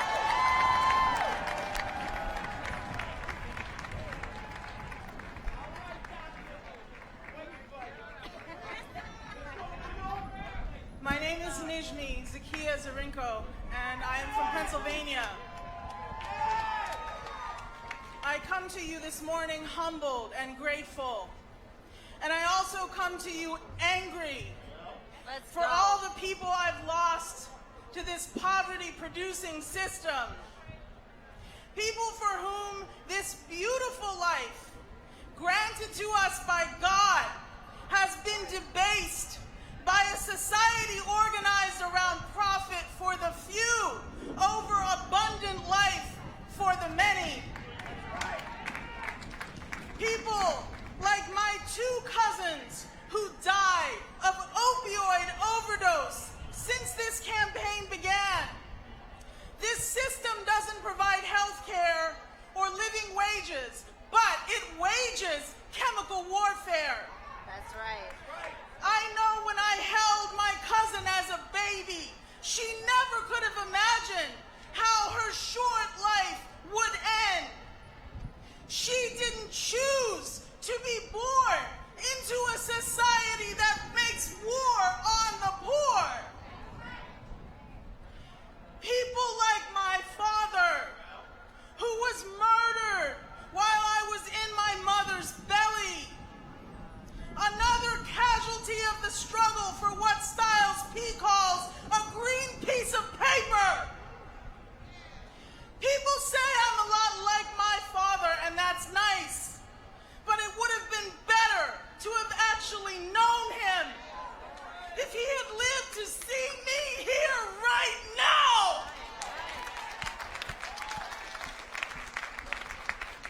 People like my uncle who helped raise me. He died of cancer at the age of 46. He worked in healthcare, but that couldn't make up for a life marred by trauma. I grew up watching this man with the purest heart struggle to believe that he was good or that his life mattered. But he was, and it did. I know I'm not the only one who's lost people to this system. That's right. And I know it's not enough to be angry, but it's a start. Let's join together to ignite a spark that cannot be extinguished, to kill the system before it kills us. Yeah. That's why I'm here, and we won't be silent anymore.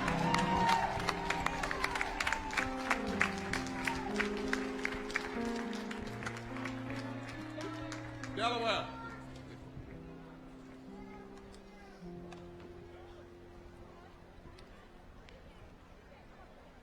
How y'all doing? My name is Devon Marquis Hall. They call me D.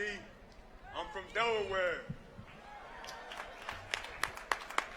Like the president, I was born in Pennsylvania. Like the last speaker, I know what pain is. I know what poverty is. I know what this plight means. My mom was pregnant with me in jail. I was down here at the urging of Farrakhan in D.C. back when we were here protesting justice or else, 10-10-15. 7 bloody years ago. Since then, there have been 5,000 fatal shootings by police law. There have been 1,053 people shot and killed by police just this past year. A family who I protested for just received close to $1 million in a settlement in Delaware, where I'm from. Not from the FOP, not from police pensions. It wasn't a federal crime. These are the problems that must be addressed. Yes, sir. The same cop who shot him was serving after he killed a man my age in a wheelchair. He already had committed murder. Yes, sir. Give it up for my brother. But Delaware, one more thing. All right. Delaware has a Democratic governor, a Democratic Senate, a Democratic House, but we're actively working against poor and working class people by killing cannabis legislation, housing rights bills, environmental justice bills, and police reform. We need to elect better Democrats because the ones who have been representing U.S. people don't represent poor people.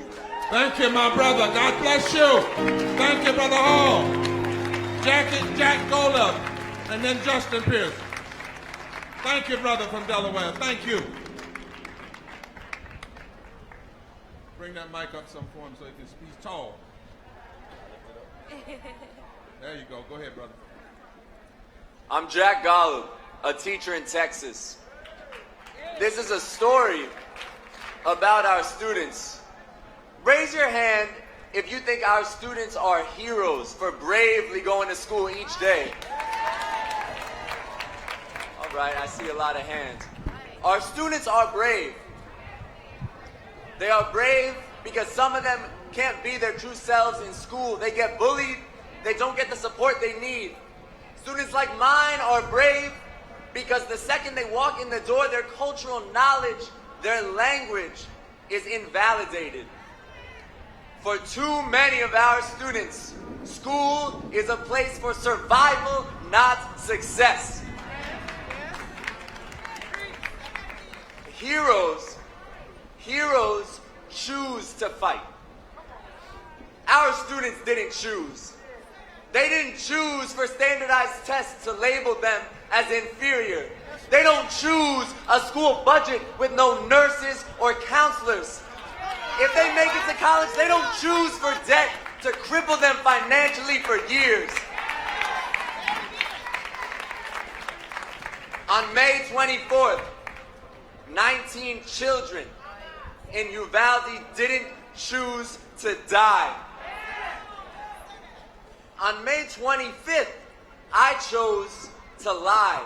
A student asked me, "Are we safe in school?" And I said, "Yes." I looked them in the eye and told them I would protect them no matter what, knowing all the time that my body would not beat an AR-15. That's right.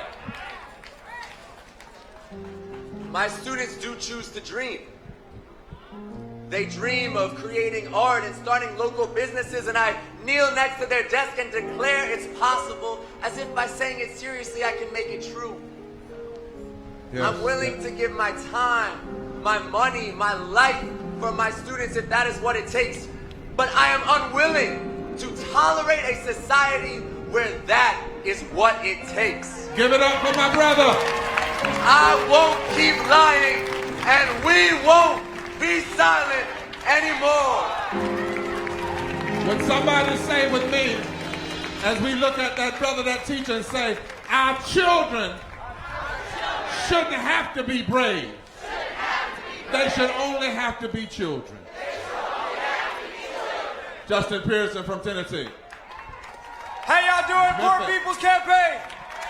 I am Justin J. Pearson from Memphis, Tennessee. And I wish my grandmothers were at this beautiful gathering. I wish they'd be able to assemble here, but they're not. See, they, like many poor and low-wealth people, have died from the systemic injustices that have disrupted our communities for too long. Pollution, environmental racism, and injustice killed both of my grandmothers in their 60s. and now it is continuing to plague our communities. But they didn't die only as martyrs. They were witnesses to the possibilities of our country. Yes, sir. They were witnesses to a faith, Bishop, that the folks who built that Capitol who were enslaved had. They were witnesses to a faith that we now carry forward, that they will try to crucify us. They will try to have systems that destroy us. They'll try to build pipelines through our communities. They'll try to poison our waters, but we know that there's resurrection possible. We know that there's a resurrection of people who care about the last, the lost, and the least possible. There's a resurrection of the 140 million happening. But not only that, they let me know that there is a divine intervention possible. It's a divine direction that they gave us. A divine direction that we have in our bodies. And that direction is this, is that the last, the lost, and the least will be first. It's a divine direction that says we will have clean air and clean water and clean soil. It's a divine direction that has the shouts of 140 million people saying we've got one way to go. No matter where those who are against us stand, against us or in front of us, we've got one way to go. No matter how much money they have, no matter how many politicians are in their pockets, we've got one way to go. Yes, and that's forward, together. Yeah. Not one step back. Yeah. Forward, together. Yeah. Not one step back. Ohio. Yes. My name is Rukaya Zabrabdum Sakalim, and I'm the CEO and founder of the Musketeer Association, representing the state of Ohio. I am here to speak against racism and greed.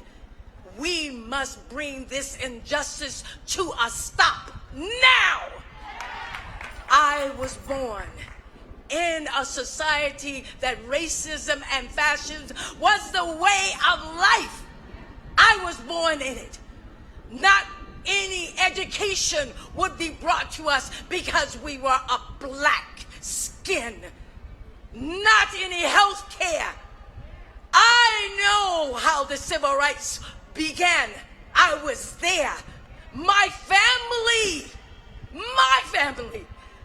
chose to take the beat down, to take the torture, to take the absolute death in order to bring to light the inalienable rights belong to all of us.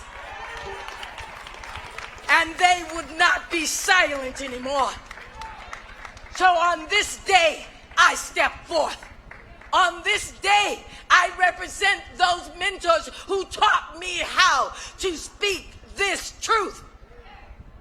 We are human. We are the flower garden of mankind. You will no longer take our blood or our children anymore. And I'm not going back there to those days and times. And I will not let any of you. So you vote them out. If they will not change this injustice, vote them out. All my spiritual people of this, of this flower garden, stand up, lock arms, and say in one resounding voice, forward together. Forward together. Not one step back. Not one step back. And that is why I am here, for you to speak that truth and walk that walk. Thank you. Reverend Gloria Jones from Maryland.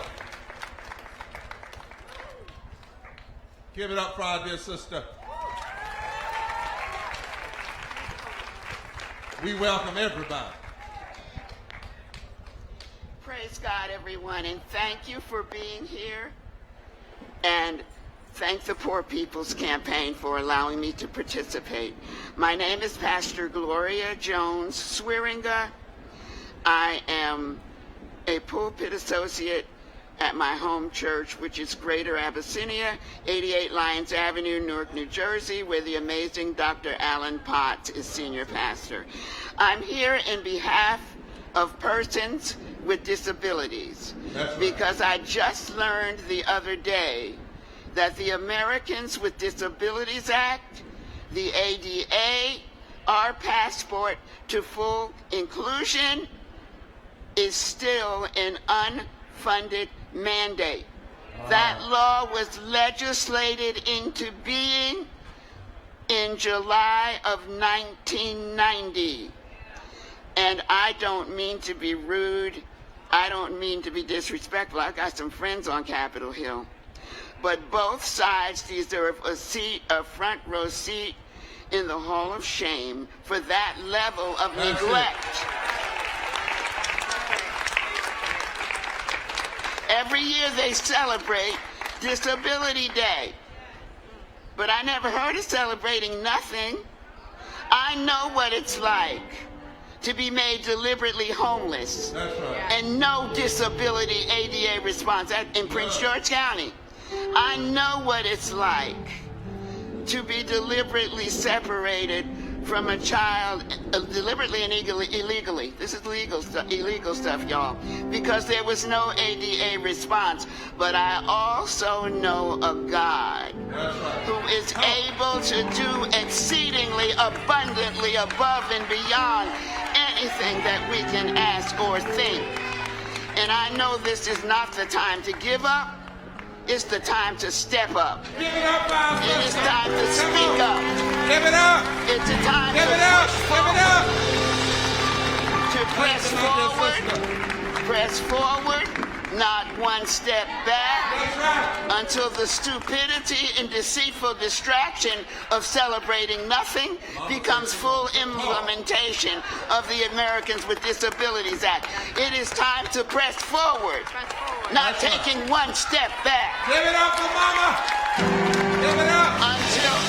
Until implementation results in full inclusion, and we as persons with disabilities finally take our place on level ground in the society that we help build. God bless you. God bless you. And God bless America. Thank you. And you told us, I don't need no help. Get around this movement and make it fight. Now, I need everybody to listen up. We decided in this movement we were sick of something. And that was every time we go to a meeting and our Latino brothers or our African brothers and sisters speak, why they always have to speak in English? Why can't we listen to them in their own tongue? No, why can't they just come here, be themselves, and then we go back and look at it online and see the interpretation? Why can't we trust a little possible Pentecostalism? We already got the wind. I heard a little thunder. We might as well have some tongues. And maybe if you listen close enough, because the real gift of Pentecost was not the tongues, it was the hearing. And if you listen close enough, you might hear a little humanity. You might hear a little love. You might hear a little justice. So, Oscar, I want you to come and not be interpreted. I want you in your own language to speak your heart. We'll hear the interpretation in the power of your voice and the strength of your body. Hola, mi gente. ¿Cómo están? Mi nombre es Oscar Pineda. All right, Mike Man. Now, let me have to come back there and start working on that now. Pay too much for these mics. Come on here. Hola, mi gente, ¿cómo están? Mi nombre es Oscar Pineda, soy originario de El Salvador y vivo en Carolina del Norte. Me identifico como gay, latino e inmigrante indocumentado. Llegué a los Estados Unidos 5 años atrás. Desde entonces he sido testigo y he experimentado de primera mano lo duro que trabajamos en este país. Nosotros como inmigrantes indocumentados contribuimos de manera significativa al desarrollo de esta nación. No obstante, a pesar de las muchas horas que trabajamos, o los múltiples trabajos que tenemos, nos resulta casi imposible salir de la pobreza. Somos discriminados, marginados y excluidos por un sistema al que aportamos miles de millones de dólares con nuestro trabajo y actividades económicas. Yes, sir. Nuestro trabajo es fundamental y necesario. No existe una sola casa en este país, restaurante, campo de cultivo, fábrica o construcción que no hayan sido trabajados por inmigrantes indocumentados. Sin embargo, nos pagan menos, no tenemos beneficios laborales ni del gobierno. Yes. Tampoco acceso a seguro médico y oportunidades de crecimiento como cualquier otro trabajador. Estoy aquí hoy, orgulloso de lo que soy y represento. Hoy levanto mi voz por los más de 11 millones de inmigrantes indocumentados y las más de 140 millones de personas pobres en esta nación que vivimos bajo las sombras de los Estados Unidos y que luchamos día a día por mejores oportunidades y mejor calidad de vida para nuestras familias. No estamos dispuestos a seguir viviendo oprimidos y privados de derechos fundamentales, mientras somos señalados y perseguidos como perros. Basta de separar a nuestras familias, basta de arrancar de los brazos a los niños de sus padres. Merecemos respeto, merecemos una vida digna. Todos nosotros, cada uno de ustedes, somos esenciales. Merecemos una reforma migratoria digna y justa, sin distinciones, sin excusas, sin demora. No guardaremos silencio un minuto más. Exigimos respuestas, exigimos cambios y los exigimos ahora. Adelante juntos, ni un paso atrás. Oscar. Adelante juntos, ni un paso atrás. Oscar, teach us how to say forward together, not one step back in Spanish. Teach us. Forward together. Forward together. No one step back. Say it in your language. Forward together. Adelante juntos. Adelante juntos. Ni un paso atrás.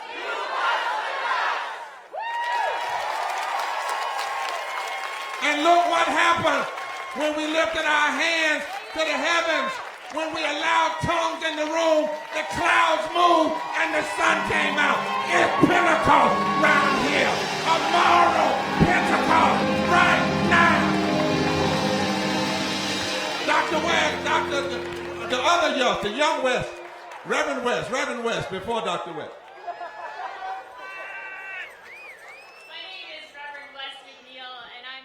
From the New York Poor People's Campaign and the Labor Religion Coalition. I come from a quote-unquote blue state, a state where currently Democrats control all the branches of our government.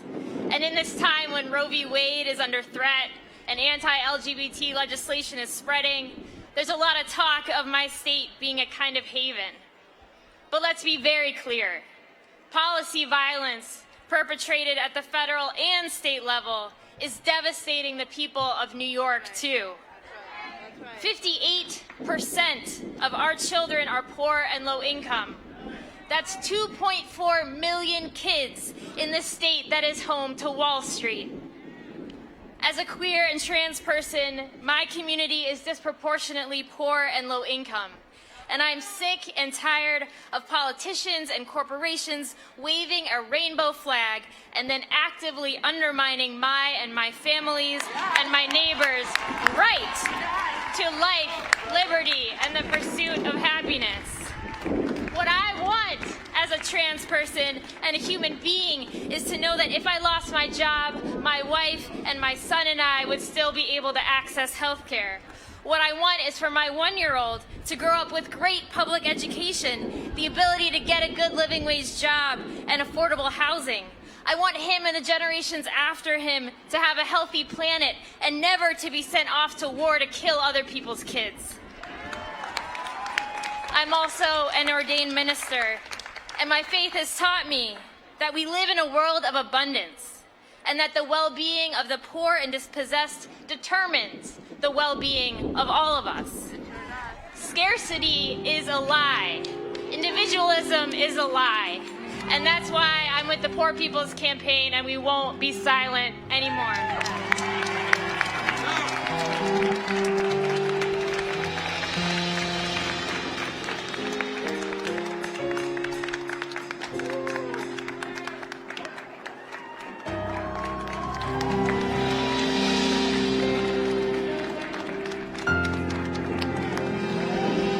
Let the word go forth here and now that the Poor People Campaign is on the move. No matter what color, no matter what gender, no matter what sexual orientation, no matter what religious identity, we decide to love. And when you love folks, you hate the fact that they're treated unjustly.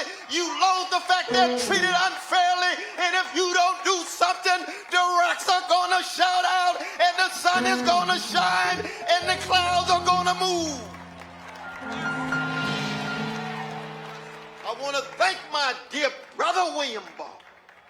I want to thank my dear sister Elizabeth Thea Harris for allowing God to use them in such a way that they are, in the language of John Coltrane, a force for good with a love supreme that embraces each and every one of us.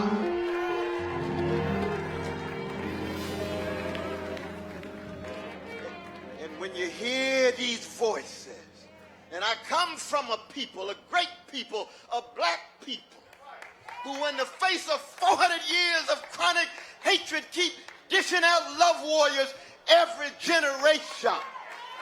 So that the spirit of Frederick Douglass and the spirit of Sojourner Truth and the spirit of Fannie Lou Hamer and the spirit of Malcolm X and the spirit of Marcus Garvey say, these black folk gonna love themselves, and if we have the spiritual maturity, it's going to spill over from the chocolate part of town to the vanilla part of town. Oh, yes. It's going to spill over our precious indigenous brothers and sisters whose land was stolen as a precondition of the democracy. It's going to spill over to Spanish speaking. It's going to spill over to Asian. It's going to embrace everybody. But let us be very clear that this Poor People's Campaign is rooted in the legacy of Martin Luther King Jr. and Fannie Lou Hamer and James Lawson and Diane Nash in the 1960s, where we tried to break the back of a barbaric Jim Crow and Jane Crow and American apartheid with the lynching on the one hand and the discrimination and degradation on the other. And what that means, that we say to America, not just to Congress, we say to the White House, we say to the Pentagon, we say to the neo-fascists in the Republican Party, we say to the milquetoast neoliberals in the Democratic Party, that we got a standard bigger than your politics. Somewhere I read, God is not mocked. You're going to reap what you sow. Malcolm X reminded us, chickens will come home to roost. And so when you hear the magnificent voices of such dignity in all parts of the country, and we are international, we in solidarity with oppressed people in Africa, in Asia, in the Middle East, in Latin America. How come? Well, I'll tell you why I am, because I'm a product of Shiloh Baptist Church. Just like my brother's a product of the black church. I was told in vacation Bible school that if the kingdom of God is within you, then everywhere you go, you ought to leave a little heaven behind. And when you leave some heaven behind in a hellish world of organized greed and institutionalized hatred and routinized fear and overwhelming hypocrisy, you're going to have to be in the world but not of it. And so what we constitute is precisely that attempt to be in this empire, but not of it. We have moral and spiritual greatness that behooves us. That's why we're here. And let us never forget the rich humanity of the voices that we heard. That would straighten our backs up. And Brother Martin used to say, anytime everyday people in the language of Sly Stone, anytime ordinary people in the language of James Cleveland straighten their backs up, you're going somewhere, because folk can't ride your back unless it's bent.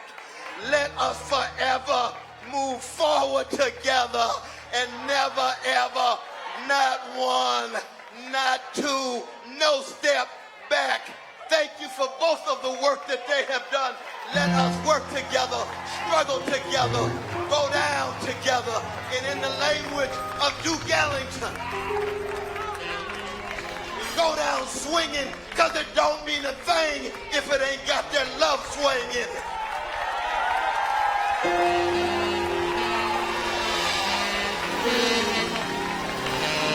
Somebody shout, it don't mean a thing if it ain't got a swing. Swing some love, swing some truth, swing some justice, and keep on swinging till we knock racism out, and poverty out, and genocide out. Look at your neighbor and say, neighbor, keep on swinging forward together. Not one step.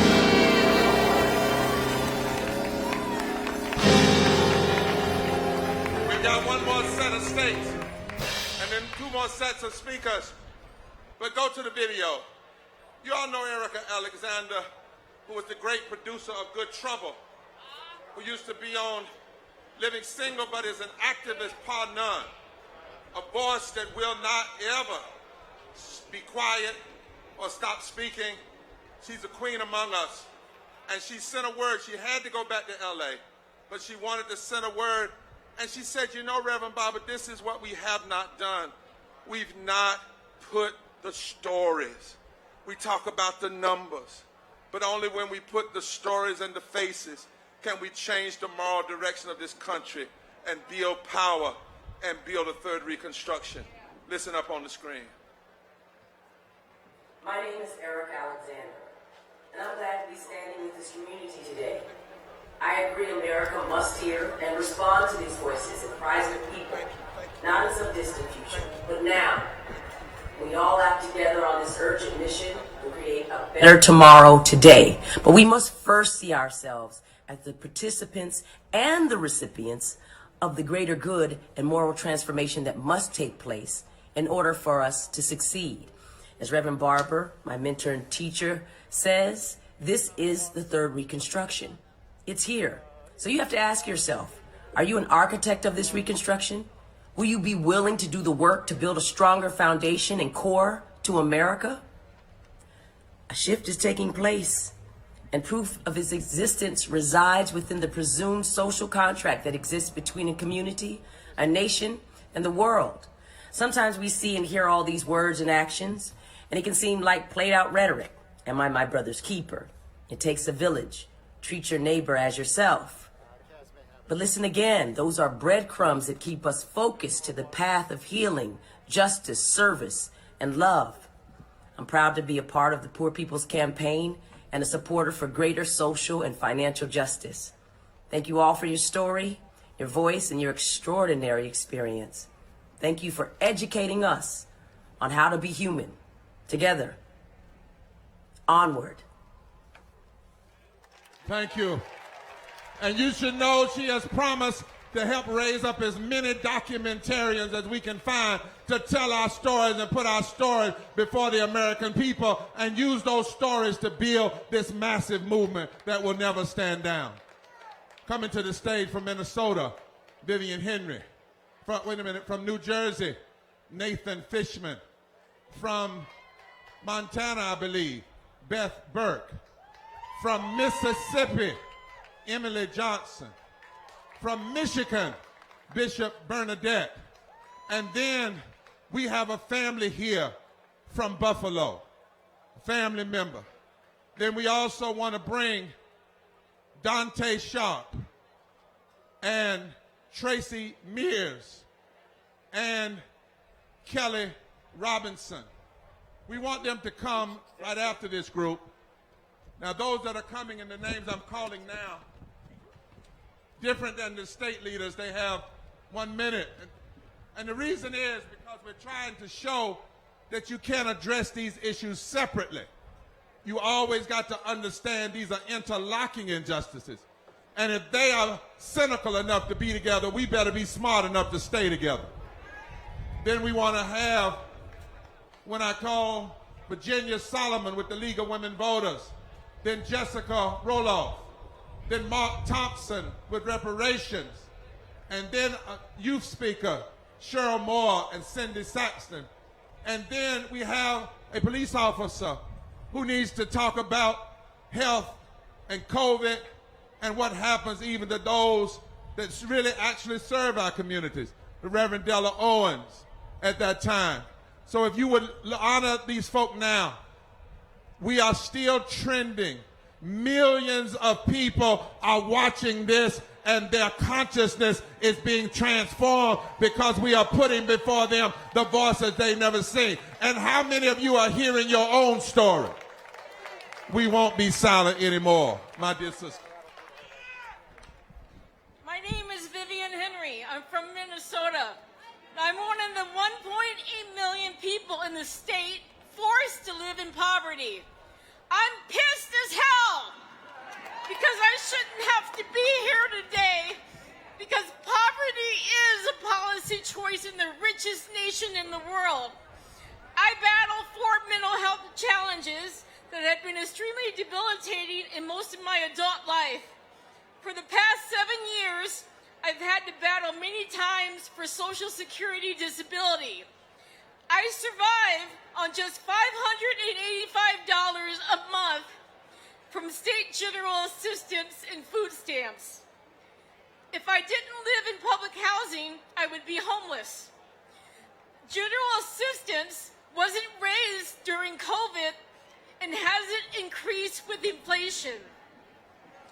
Recently, I started donating plasma because I don't have enough money to meet my basic needs.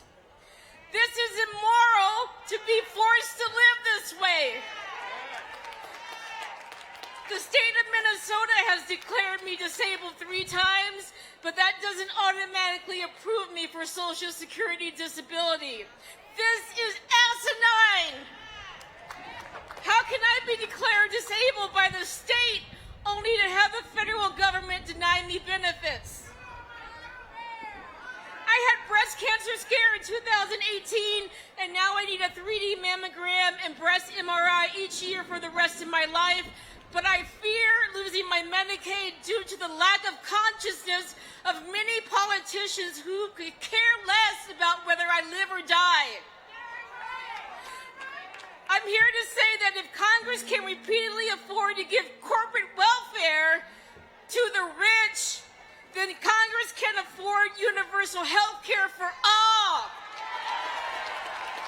so that people don't go bankrupt or are forced to use a GoFundMe to cover medical expenses.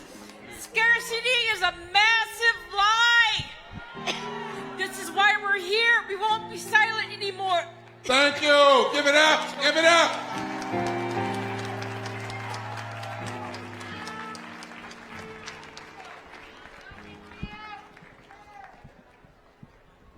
Powerful, sister, powerful. My name is Nathan Fishman. I'm from Stolen Lenape land, New Jersey. I feel a crushing and devastating sense of shame when I say out loud that I'm poor. At the same time, I share with 99% of our country and beyond the struggle for the right to live a simple life. My individual struggles include, like some before me, mental illness. I live on a fixed income. I'm diagnosed with bipolar disorder. And I have lived for 9.5 years in crowded and inhumane residential mental health programs. People in my life and in my community are consumed by pressures from overwhelming debts and risks of debt, and thinking they have to compromise their values to maintain their job security or their social statuses. Personally meaningful to me is the fight of New Jersey mental health workers to unionize.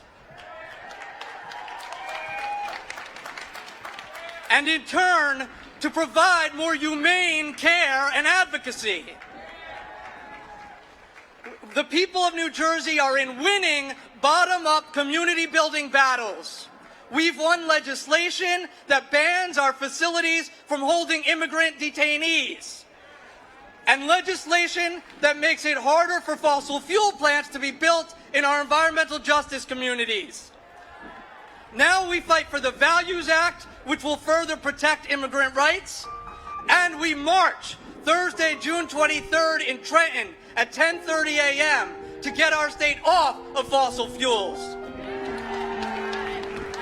It is a myth that there's a scarcity of resources preventing all people from living a simple and safe life, with jobs, with justice, with clean air and climate justice, with peace and solidarity. We're all busting that myth, and we won't what? Be silent anymore. Give it up, my brother. Thank you, thank you. Hello, I'm Beth Burke from Butte, Montana. Talk to us, Beth. A copper mining town in the Rocky Mountains. I grew up in a very large family of 13 children, and we lived paycheck to paycheck. There were strikes every 3 years, some stretching many months without income. We didn't always have food nor clothes for school and the brutally cold Montana winters. When I was home with my family, I felt safe and secure, but at school or church, it was obvious we were different. Kids are cruel, and being poor made me a target for teasing and bullying. With so many growing children, we didn't always have clothes or shoes that fit. One day, I came home to find a big box of clothes on the porch, left by one of my mom's well-meaning friends. My sweet mother could not understand why my sisters and I did not want to wear the cast-offs and hand-me-downs from the very girls in school who taunted and tormented us for being poor. Food was another issue as a child. We always had something to eat, but it may not have been the most nutritious or delicious. Mama. I got through many school days without eating. I would cringe seeing my peers complaining about their lunches, or worse, throwing food away. As a poor child in a prosperous society, I felt devalued by the taunts, contributing to difficulty in school, difficulty socially, and low self-esteem, which continues to this day. The poverty we lived through growing up has impacted us in many ways. As adults, several of us still live in poverty, and all that that entails. We struggle with the same issues my parents did 50 years ago. This is why I raise my voice. That's right. I will not be silenced. Somebody shout, it's got to change. And we will change it. Emily, before you speak, I'm sorry, y'all, I'm a pastor. But again, if we can't listen to one another, and I'm bothered by folk I see in the wings talking, marshals, nobody should be talking. If you can't listen to these folk for 3 hours, then stop complaining about the extremists and the Republicans and the chicken Democrats and others not listening to them. If you must first respect yourself. There's no other conversation going on. This is not a party or a fellowship or a family reunion. It is a family revolution and a resurrection. The people on this stage are representing millions of people. Turn to the person that say, stop bothering me. And listen up. And especially those of you on the stage, because you have a privilege. Are we ready? Let's welcome Emily.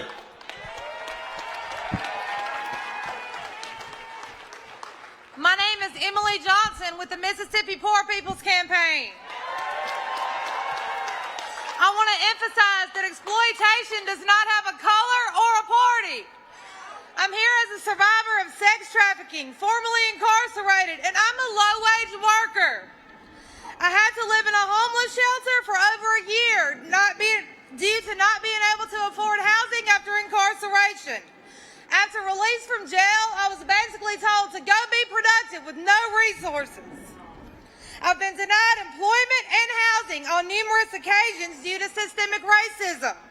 When I was blessed enough to get a minimum wage job at $7.25 an hour, SNAP benefits dropped me to $9 a month. I had no rights to health care. Victims of sexual violence need access to health care. Yeah.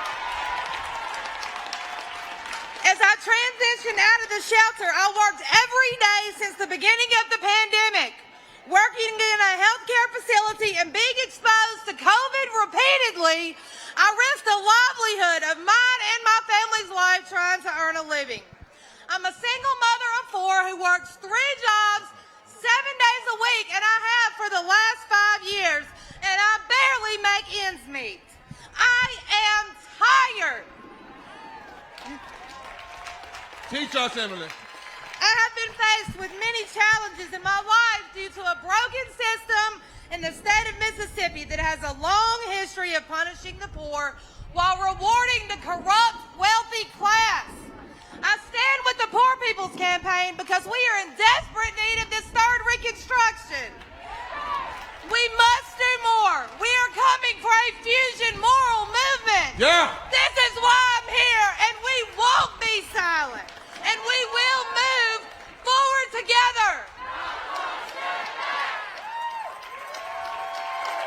If you notice, in the country, they try to make out like poverty is just a black issue or a brown issue, and then they try to pit white against black. They say a state like Mississippi, they think it's going to automatically be a certain color, but this movement, you can't figure us out because we all together. How many of you know victims of sexual violence that ought to have health care? The bishop. Every community in this country has a story.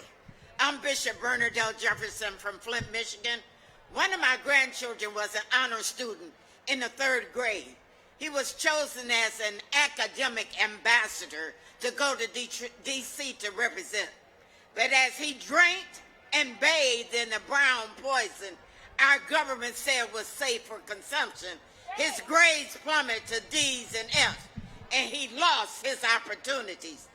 Stories like my grandson are tragically common here. Mothers miscarriage, babies die, people dying of Legionnaire's disease. We pay one of the highest water bills in the United States of America. All in all, nearly 100,000 in our majority black city was contaminated with lead. Even now, the kids who were exposed are struggling in school. And 8 years later, it's still broken. A wood-burning biomass plant near Flint Elementary School is causing pollution associated with high asthma rates. And as Ajax asphalt plant is currently under construction near a low majority black neighborhood right across the street from the housing project where one of my grandchildren live. What if she can't breathe the air? It isn't right. That's right.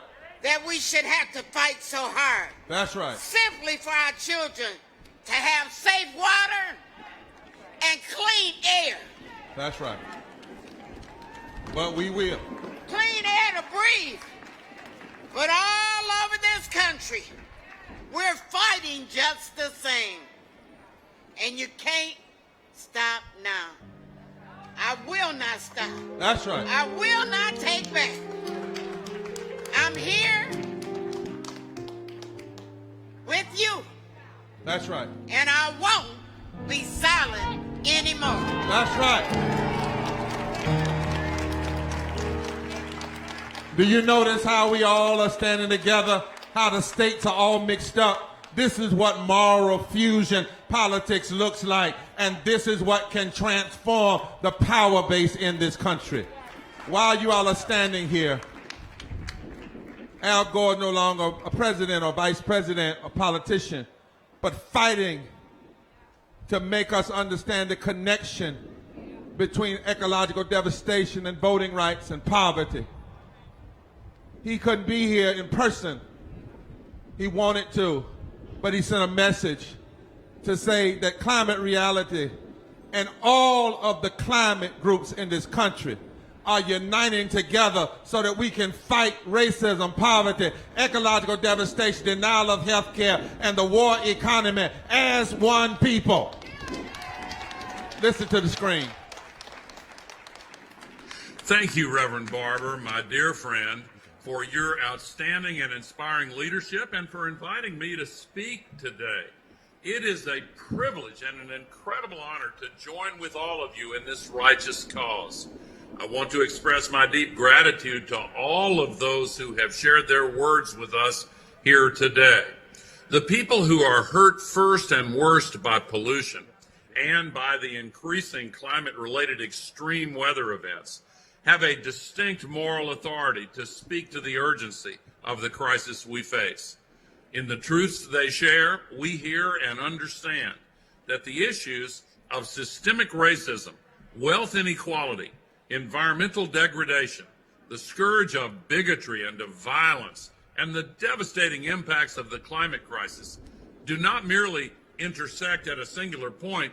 They are layers of injustice that build upon one another brick by brick to form a wall that separates the voices of the poor and of Black, brown, and indigenous communities from the platforms of policymaking.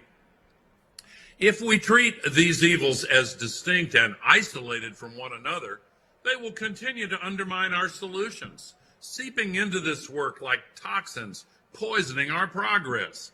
Instead, we must join together to lift up the voices of the poor and of those who are on the front lines of the climate crisis over this wall of injustice.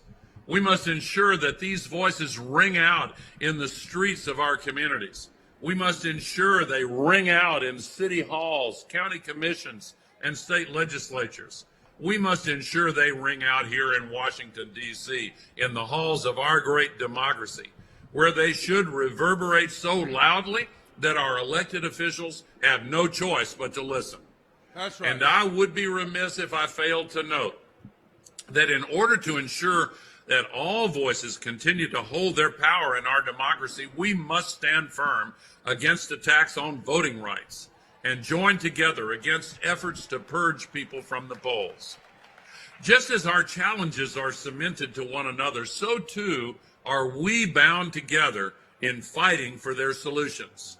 Indeed, there can be no climate justice without racial justice, and without economic opportunity, there is no just transition.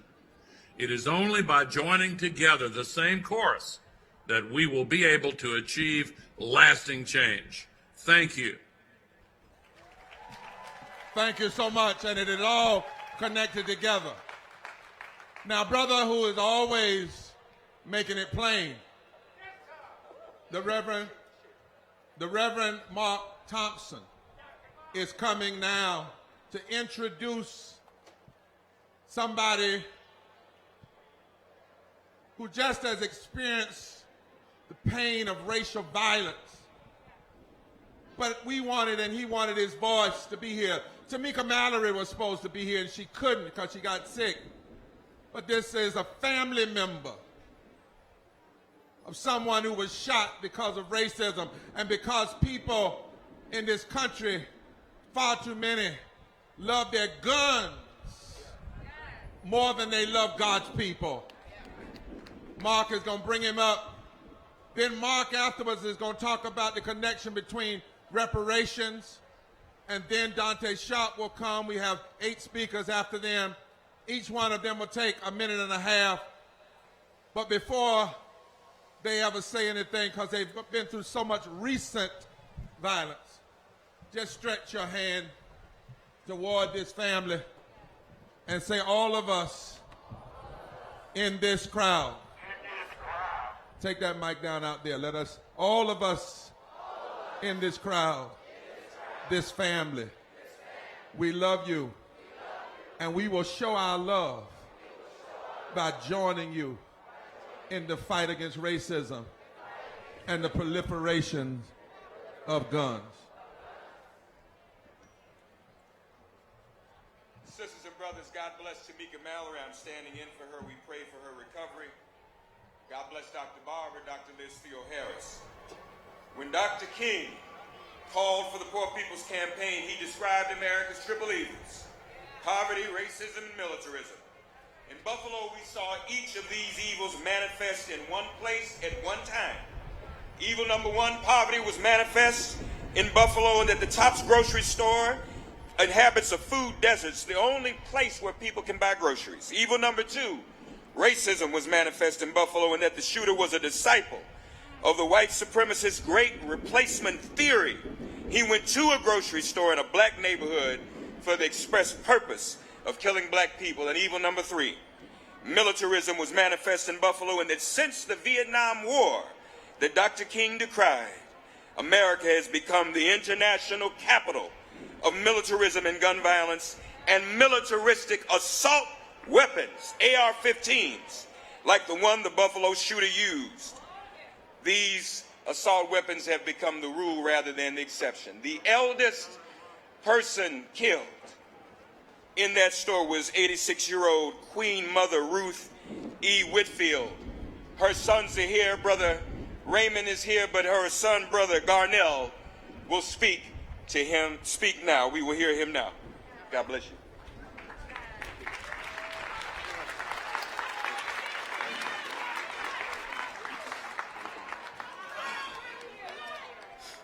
Good afternoon, family. As he said, my name is Garnell Whitfield. I'm here with my brother Raymond to lend our voice to the fight against poverty, social injustice, and racism in America. We're from Buffalo, New York, where a little over a month ago, our 86-year-old mother, Mrs. Ruth Whitfield, who was just leaving the nursing home caring for her soulmate of 68 years, our father, stopped to pick up a few groceries on the way home and was shot down like an animal, along with 9 other pillars of our community, murdered by an 18-year-old who believed in the lies of white supremacy and race replacement. And we know for a fact that it was him that pulled the trigger. But we also know that corrupt systems and evil people in high places loaded the gun and his empty head. We want to thank Reverend Barber for his leadership in this fight for social justice and the upliftment of the more than 140 million Americans that are living in poverty today, and for his visionary approach of inclusiveness as a strategy to deal with these issues. You see, poverty and the lack of resources and opportunity in Buffalo is what led this murderer to our community in the first place. That's right. In his 180-page manifesto, he talked about how because there was only one supermarket in our community, and because of that he knew it would always be well populated with blacks who had no other options to buy fresh fruit, vegetables, and other healthy foods, that he would have this opportunity there. The very fact that our community is a food desert lends itself to being a target. So the racism and bigotry that is systemic in our society helped to create and sustain the poverty which made our mother and community a target. And we're here today to say enough is enough. Enough is enough, brother. Enough is enough. We waited too long for their better angels to treat us as human beings, deserving of equal access and opportunity in health care, education, employment, and the rest of the so-called American dream, which, for us poor people, is an American nightmare. As a Christian, we were raised as Christians by our parents. I'm reminded of the Beatitudes, which are part of Jesus' Sermon on the Mount. Blessed are the poor in spirit, those that mourn, the meek, those who hunger and thirst after righteousness, those who are merciful, those who are pure in heart, those who are peacemakers, persecuted, falsely accused, and insulted for his name's sake, for they shall be rewarded. But what I'm taking from this is this. It's time for us to stop being passive Christians. We got to get up. That's it, bro. We got to get off of those comfortable pews. That's it. We got to get out of these churches. That's it. We got to get out here and we got to advocate for the least of these. That's my understanding of the Word of God. Prayer is not a noun. It's a verb. It requires you to get up after you pray and walk the walk, talk the talk. We're here today to lend our voice to this effort. We're thankful for the opportunity. We're thankful for your prayers, but we need more than your prayers. That's right. We need action. God bless you. That's right. Somebody say action. Action. Say we will put legs and bodies and voices and votes and protests and marches on our prayers, in our prayers, until change comes. I want you all to hear, he said that boy identified the community as black by the level of poverty. 60.9% of black people are poor and low wealth, 26 million. 32% of white people, that's 66 million. None of these things are separated, just like these brothers are not separated. It was hard for them to come. We wanted to give them a little extra time. I'm honored that you would come, and I'm honored that they would say that while they're still crying, there is a kind of crying that after you're broken, it starts strengthening you. That's what the scripture means when it says, blessed are they that mourn. And what it means by there's a sound of Rachel mourning because her children are no more. She will not, or he will not be satisfied. And we will not be satisfied. As we come to, I want you for a moment to look at this sign, put it up on the screen. You see the text message. We need everybody while you're here to text to this number. Read it up here for me. Let me hear you all read it. Say it. 3. Say it one more time. 3, 8, 5, 4, 2. Say it one more time. 3, 8, 5, 4, 2. And what do you text? Moral. M-O-R-A-L to what, everybody? 3, 8, 5, 4, 2. Because today we are organizing too. You mobilize to a moment like this, and then you organize from the moment like this. As these others come, each of them is going to take 1 minute. And the reason we're doing this part of the program, and we'll have 2 more sections, don't leave. You don't want to leave at the end because we got something to do. But is to show how it's all connected. So they're going to come with their best Gettysburg Address. You know, the Gettysburg Address wasn't but 1 minute, but everybody has to read it in history. And it was some of the most powerful words ever. So I want each of them to come with their best 1 minute, and then we go to a section on power. Because there's some lies being told about how much power poor and low folk really have. Well, today, the cat's coming out of the bag. Today, the truth will be told. And you will leave here knowing that we have more power than it has been told. And when they say the midterms or an election are settled, that's a lie, because they ain't felt us yet. So if each of you would come and bring your best 1 minute on your particular story.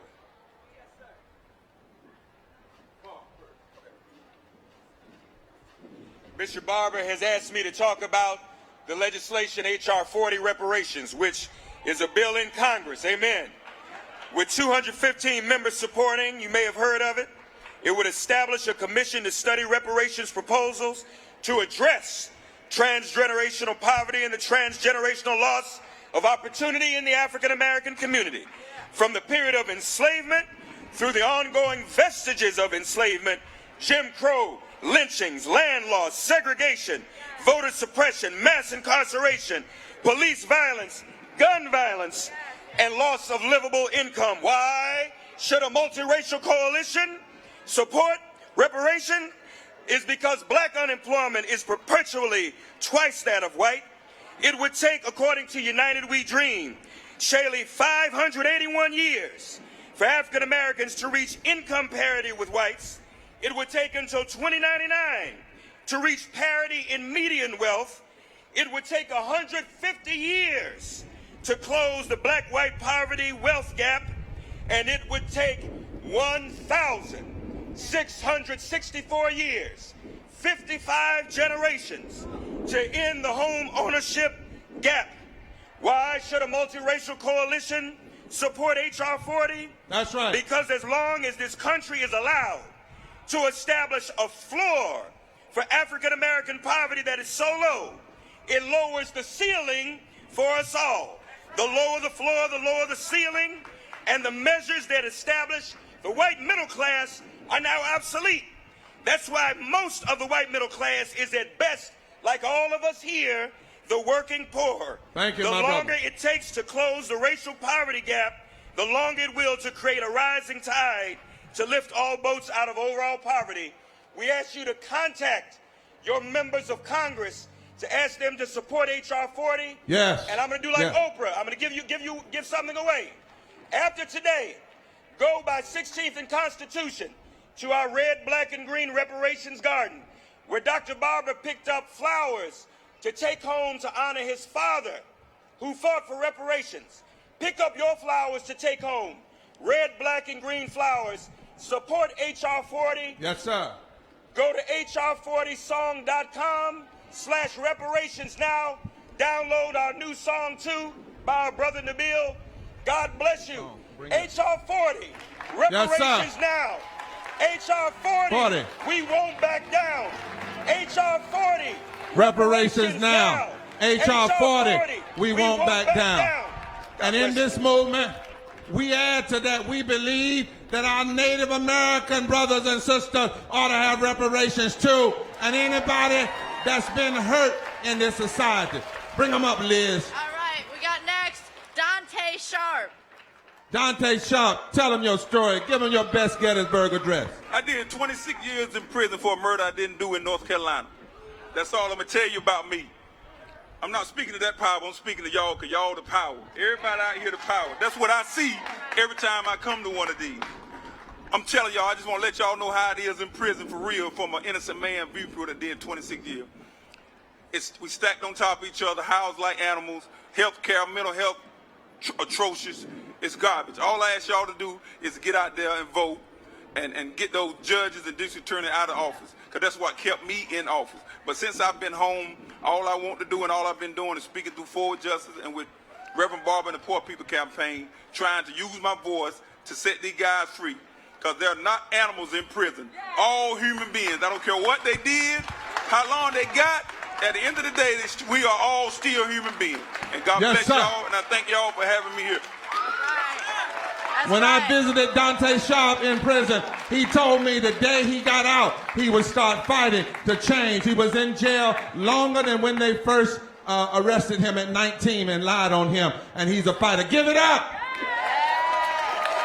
And we want to go a little deeper.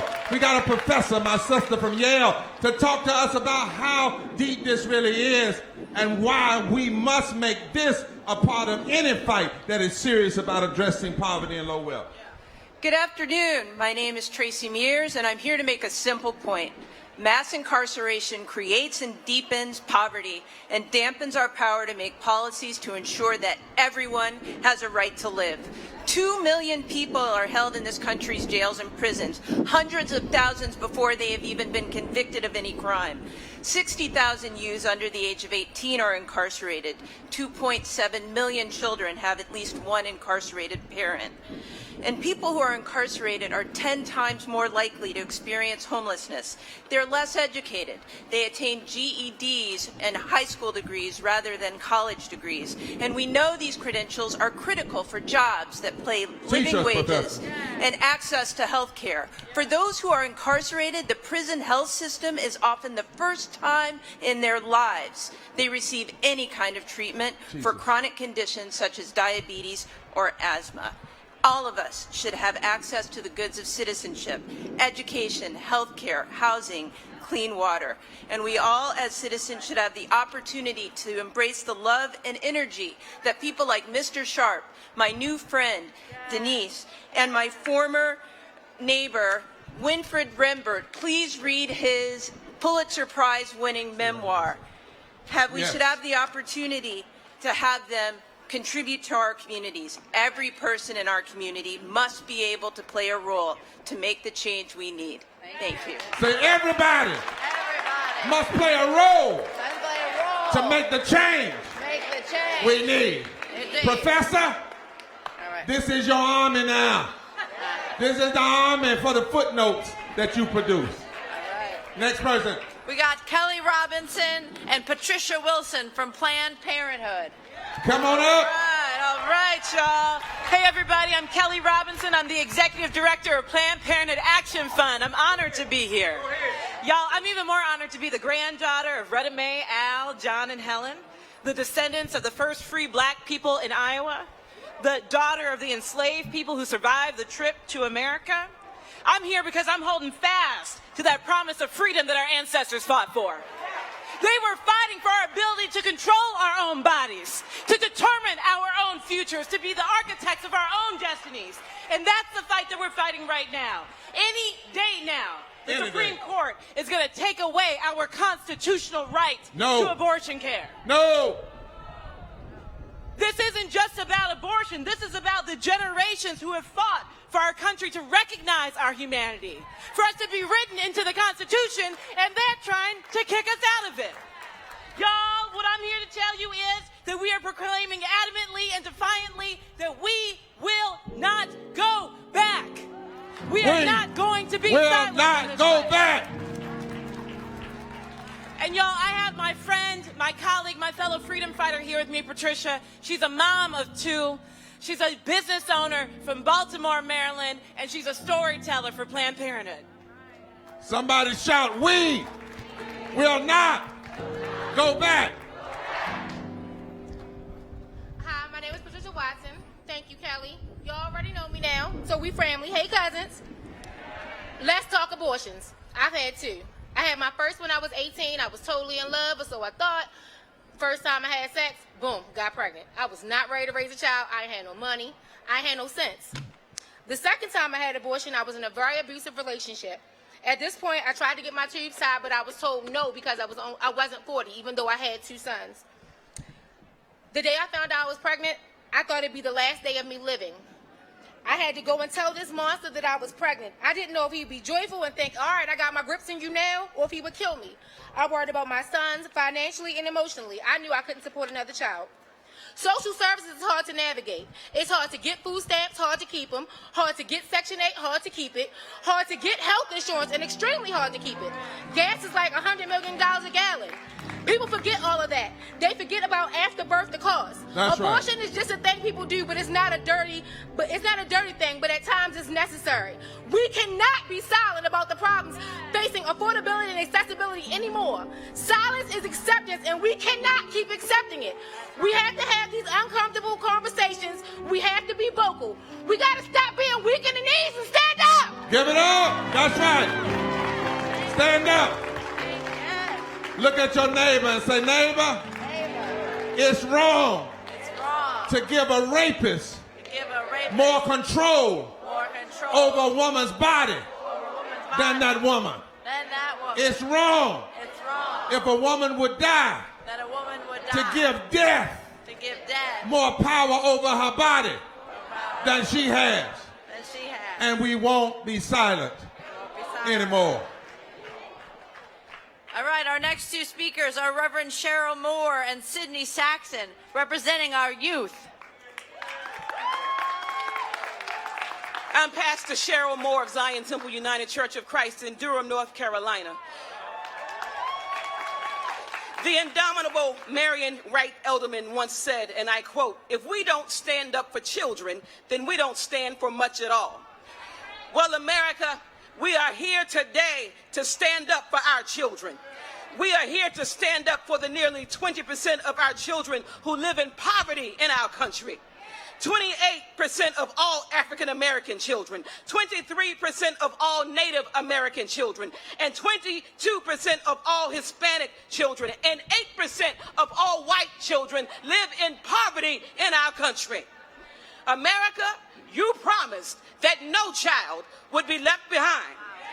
Yet poverty is the primary reason for educational disparities and equitable resources in our communities. We are here to stand up for children from low-income and no-income households who struggle to keep up because America has let them down. That's right. We are here to stand up for children who have difficulties feeding their minds because they're trying to figure out how to feed their bodies. Children who have the right but have to stand up against too many wrongs. Children who have the smarts but don't have the substance. Children who deserve a piece of heaven but are living in sheer hell right now. America, if we don't stand up for our children, then we don't stand up for much at all. And standing with us today is 15-year-old Sydney Saxon. Come on, Sid. Give it up for this young sister. Give it up for her. Come on, make her feel welcome. Make her feel welcome.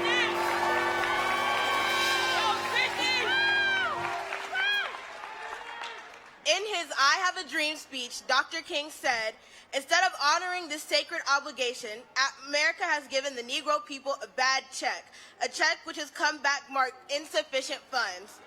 I'm tired of the clear funding divide we can see when we visit other schools, and I'm tired of having to teach some of my friends things because their schools cut it out of the curriculum. America loves to talk about how children are the future and use children as examples when they want to fight for change, but they still have us begging for change. That's right. I'm tired of begging for fair treatment in this great country. I'm tired of begging for my life in active shooter drills. Aren't we tired of the thoughts and prayers that you gave my mother's generation when Columbine happened? Then why are we still giving them to my generation now? I wonder when America is going to get their own stimulus check to give kids the funding they deserve. I'm tired of picturing my future being me on the street with a dirty cup and a ripped up shirt that says, you can keep your coins, we came for change. Yeah! America! Our children are not our future. They are our right now. So stand up right now. Stand up. Right now. Stand up. Stand up right now. And we want you to know that while we challenge every rogue, every police system that would kill people, we have people in our community that are firewomen and firemen and policewomen and policemen who try to do the right thing. Many of them don't even make a living wage and are put to suffer without health care. Representing that is Reverend Dr. Della Owens to tell her story and to call this nation to listen.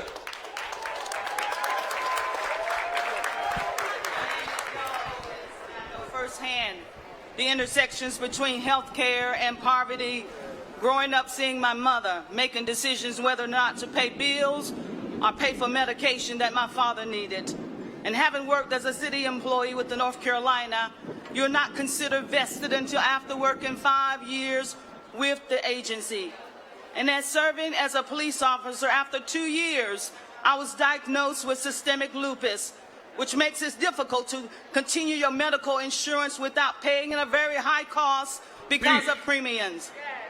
Because of my illness, I was transferred to a civilian position, losing my police commission, which meant that I could not receive full benefits when I retired from the department. I was denied disability, which can force some people to live from check to check.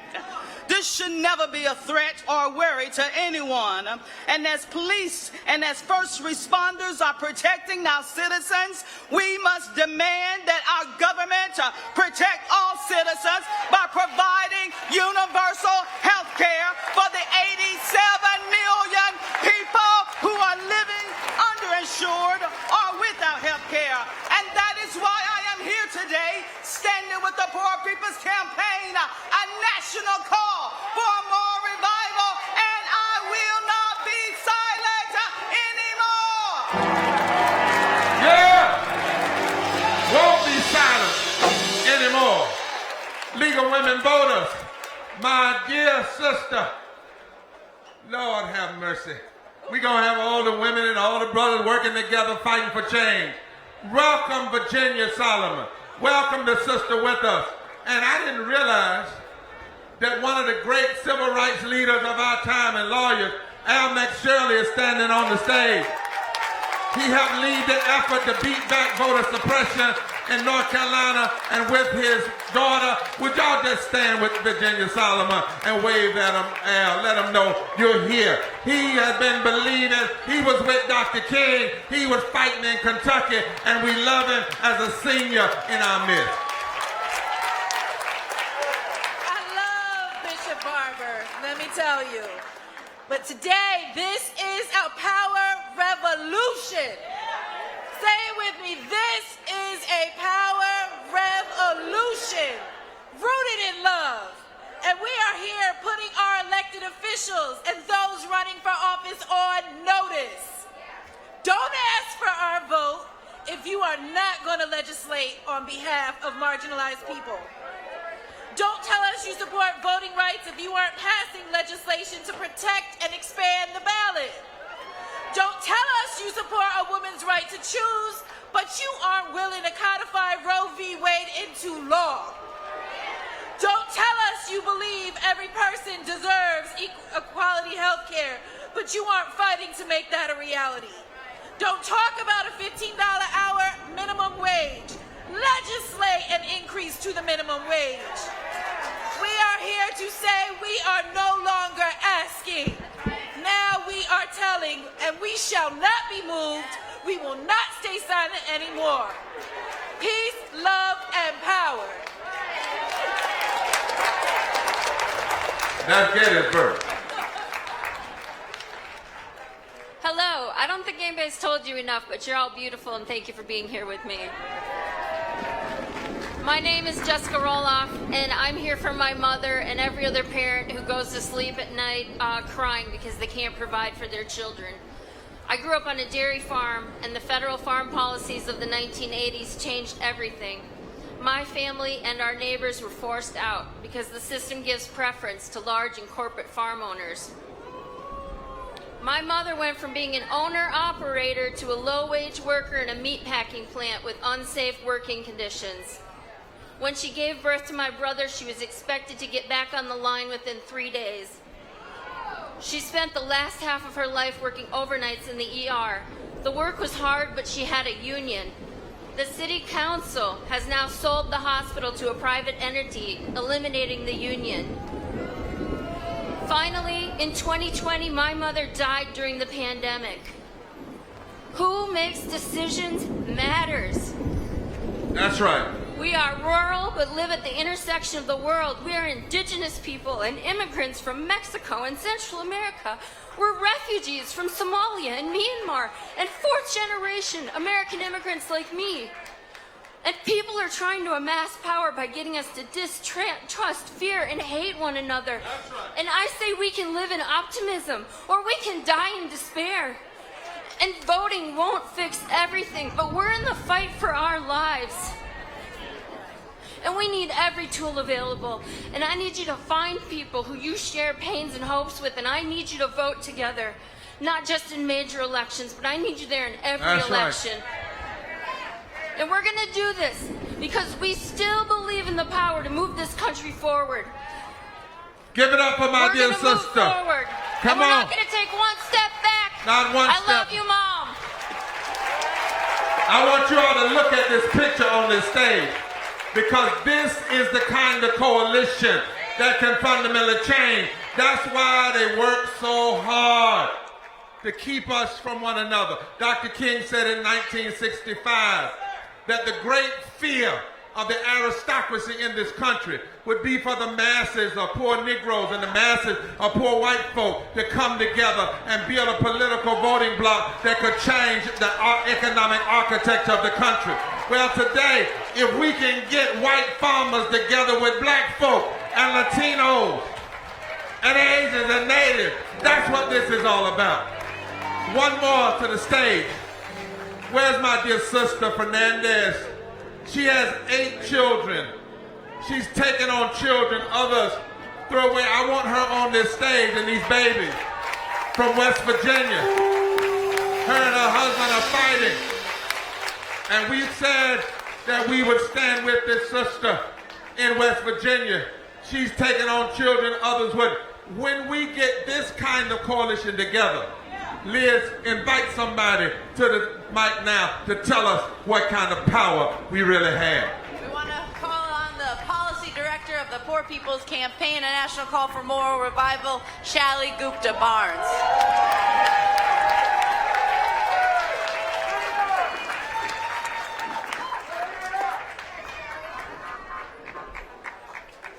These testimonies we've been hearing all morning, they are more than just stories.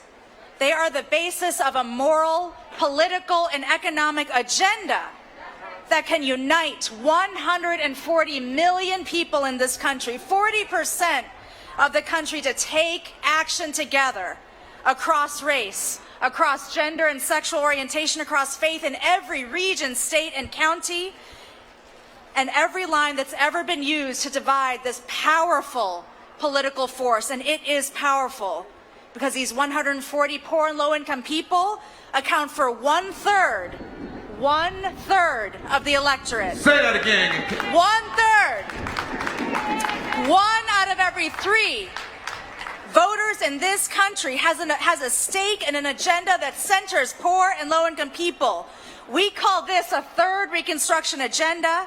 And if 1/3 of the electorate was organized around it, we could change everything, our maps, our priorities, and we could revive the heart and soul of this democracy. So it is up to us. It is up to this campaign and anyone who is suffering from injustice and knows that this does not have to be, who knows that we are all deserving of the best and most of this country, no matter what we look like, where we live, who we love, what language we speak. It is up to us to organize and mobilize this new and unsettling force of poor and low-income people and poor and low-income voters to the polls. That's right. For those of you who may not know this campaign yet, you will, because we will be in the streets, at the legislature, in the courts, and at the ballot box. This is our promise. We won't be silent anymore, and our deadline is victory. Our deadline is victory. Charlie, before you leave, is it also not true that in battleground states, poor and low-wealth people represent 45% of the electorate? It is. Is it not true that in 15 states, if poor and low-wealth people would just vote between 1 and 25% higher than they did in 2020, they could determine every election from the State House to the Congress to the White House? They can? And they will. How many of you will join us after this to organize and knock on doors and demand that people hear our agenda? Touch your neighbor, say, neighbor, don't sit on the power that we have. Now say it loud, the stones that the builders have rejected now have the power to be the chief cornerstone in building a third Reconstruction. And this is the day that the Lord has made. As they leave, I feel justice ringing in my soul. I feel justice ringing in my soul. 1, 2, 3, 4.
Now look at the screen. This lady was over 90 years old. She's gone on now. But when we got in a fight for voting rights, she said, they think I'm going to die, but I'm not dying till we win. And we won. But listen to what she has to say. And then immediately after her, we have the Panhellenic Council coming and emerging unions. And the reason I'm bringing them together, we're bringing them together, is because we can't separate this stuff. Each one of them will have 1 minute and will introduce an impacted person. In this movement, if you've come to grandstand or stand at the stage by yourself, you're in the wrong movement. It's all of us and not some of us. Listen to the screen. I woke up this morning with my mind, come on y'all, stay on freedom. Now we need to commemorate, we need to motivate, and we need to educate for the good of the people. The other night, when they announced something about some fraud, I said, why they keep lying? Because, and I want to tell you what I got up there in the hot seat for, time after time, is that they were doing that to set us back. That's right. And we should get interested. Everybody, go home. Tell the people, you're on the street. Don't just go to the store to get groceries. Come on now. Go there, and if you see somebody, tell them about the movement. I didn't plan to march. I want to heels out on my shoes. Come on. You got to open up your mouth and be a committee of one. I can tell you. Say, we the people. We the people. We the people. We the people. We the people. We the people. Say, fed up. Fed up. Fired up. Fed up. Fired up. Thank you so very much.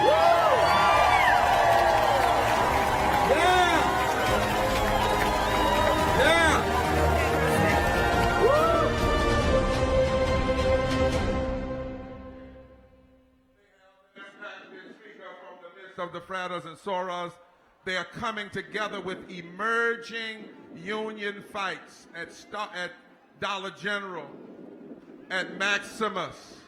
Give them to me.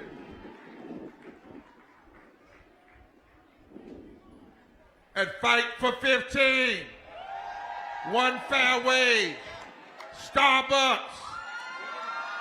Do you know that people who serve us in restaurants today only make $2.13 an hour before tips, and many of them could not even qualify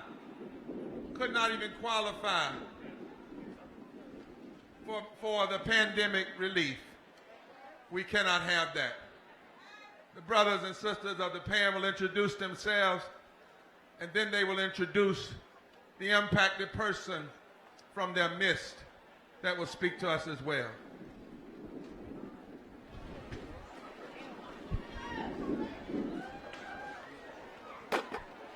Good afternoon. Any Greeks in the house? All the Greeks, let me hear you Greeks.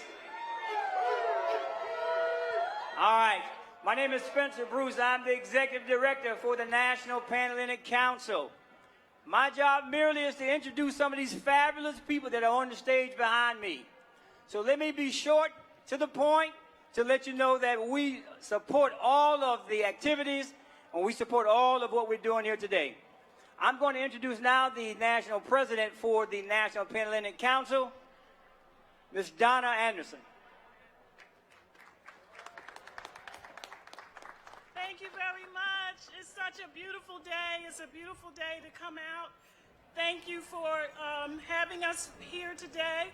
I represent the 9 majority fraternities and sororities that make up the National Panhellenic Council, or affectionately known as the Divine Nine. Divine Nine, Alpha Phi Alpha Fraternity Incorporated, Alpha Kappa Alpha Sorority Incorporated, Kappa Alpha Psi Fraternity Incorporated, Omega Psi Phi Fraternity Incorporated, Delta Sigma Theta Sorority Incorporated, Phi Beta Sigma Fraternity Incorporated, Zeta Phi Beta Sorority Incorporated, Sigma Gamma Rho Sorority Incorporated, Happy Centennial Sorors, and Iota Phi Theta Fraternity Incorporated. On behalf of the Council of Presidents, Chairman Reuben Shelton, Esquire, I bring greetings to you from the Council of Presidents, the Divine Nine, and NPHC. We are stronger together.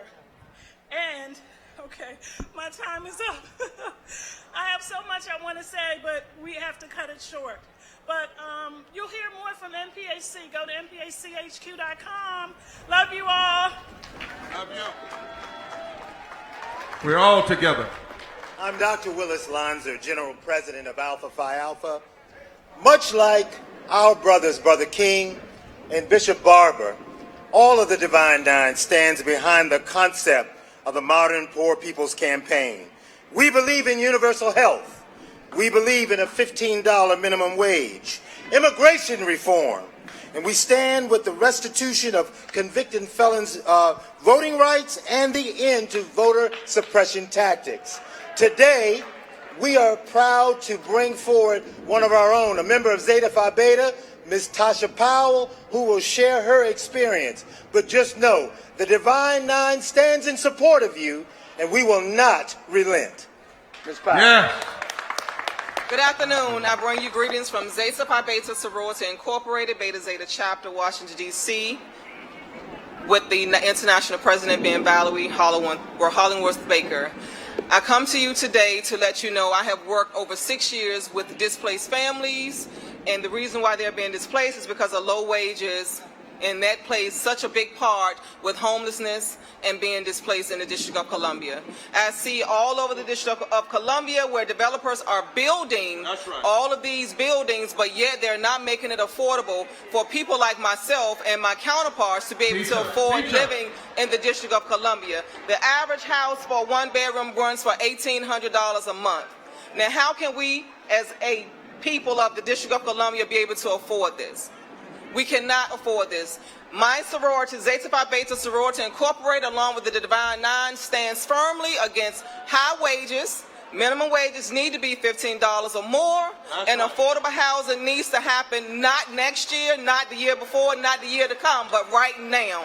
We need to stand firm for affordable housing and higher minimum pay, because minimum wages that we are getting here in the District of Columbia and throughout the United States of America, we cannot afford to live in these luxury apartments that these developers are continuously building within the District of Columbia and all over the world, that think that we can afford these one-bedroom, even a studio bedroom apartment starts at $1,800 in the District of Columbia. We have to stand firm. We have to fight for what is right. We will not give up. Power to the people. Come on and say it. Power to the people. Power to the people. Not tomorrow. Not tomorrow. Right now. Not tomorrow. Right now. Let's thank the brothers and sisters of the Divine Nine Independent Council. I made a mistake. Mary Kay Henry and Fred Ruckman are here to bring on the union. Now, you know, we get white folk from Mississippi and black folk from Alabama and all the union folk together and native folk together. Sounds like we got a reconstruction. Sounds like we got a revolution. Sounds like we have a resurrection. You don't want to leave because we got something powerful at the end. All of us going to do something together. Mary Kay Henry, $11.99. Fred Ruckman, Secretary Treasurer of the AFL-CIO, coming to the podium right now. Good afternoon, everybody. Are there any union members in the house? All right. I want to first of all bring you greetings from the 12.5 million working people in 57 unions who represent workers in every sector in this country. Give it up the for them. AFL-CIO. Give it up! Millions! It is great to be with you today. I want to thank Reverend Barber and Reverend Dr. Theo Harris for inviting us here today and for their unyielding commitment to poor and low-wage workers. And it's great to see so many people dedicated to this cause and to this effort. But we all know that we should not have to be here. We should not have to join together in the streets and march and lift our voices to put an end to poverty, because poverty is a failure. It's a failure of the system, not of the people. You know, being poor is not the failure. Being poor is not a crime. The crime is accepting a system that allows for poverty. Poverty exists because we allow it to exist. Dr. King knew that. He saw poverty for what it was, a moral failure of our government.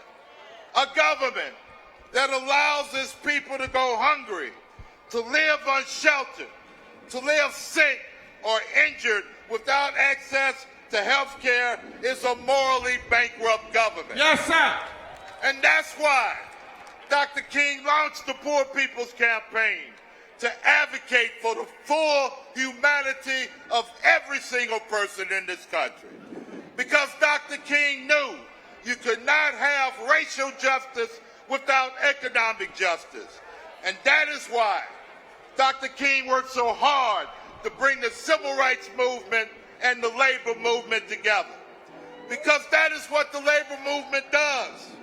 The labor movement, we advocate for workers, for better wages and benefits, for a safe job, for dignity and respect at work for all workers. Unions fight injustice in our community. We fight discrimination. Yes. It is no mistake the wealthy and the right wing keep trying to limit the powers of unions, to silence the voice of working people. Because when workers cannot collectively bargain for their own future, workers are exploited, workers are pushed down and pushed out. And the economic inequality that has plagued our nation for centuries keeps expanding. We cannot continue to accept a world where the CEO makes 300 times more than the average worker. That's right. Teach us, friends. Where millionaires and billionaires pay lower taxes than the average American. We cannot accept a world where social programs like Social Security, Medicare, and Medicaid, and the Affordable Care Act are under constant threat. Now, I believe that unions is the best vehicle to eradicate poverty. But we can't do it alone. We need all of us sticking together. All of us sticking together, standing out for a more just country and a more fair nation. Thank y'all very much. Give it up for Fred Rucker. Everybody shout solidarity forever. Mary Kay Henry. Thank you. I am so proud on behalf of the 2 million members of SEIU and the millions more fighting all across this country to join together in unions and stand with the Poor People's Campaign, a national call for a moral revival. Forward together. Not one step back. Forward together. Not one step back. And that's what healthcare workers came to do. Not one step back from Healthcare Pennsylvania, Healthcare Michigan, $11.99 United Healthcare Workers East from New York, Maryland, New Jersey, and Florida, and $11.99 West Virginia, Ohio, and Kentucky. Janitors and security officers from 32BJ and public workers from 500 in SEIU, Virginia, and 73 Illinois. And then we have the fight for 15 in a union leadership. That's right. In the House. Yeah, in the House, Reverend Barber. From Florida and Wisconsin, from Raise Up in North Carolina and Georgia, and South Carolina. Starbucks workers organizing all over the country. Starbucks workers! And in solidarity with the Memphis 7, because we say we are here today on behalf of every worker fighting for unions for all, and every voter fighting for a government that works for all. Our votes this November are not a show of support. They are a demand, and we demand that every corporation and every elected official hear us. And that's why I am so proud to stand today with the fearlessness and courage of the workers. I'm proud to introduce Nikki Taylor from the Starbucks Memphis 7. Nikki!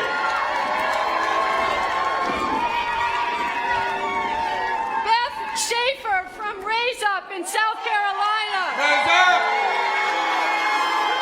Christina Jimenez, who is organizing Maximus call centers with the Communication Workers of America.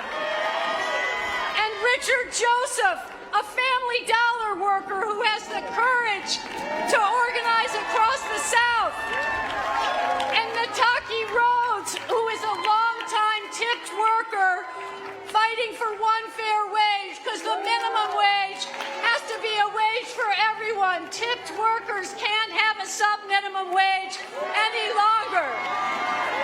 And so now let me turn to Nikki Taylor from the Memphis 7 with Starbucks Workers United. Solidarity.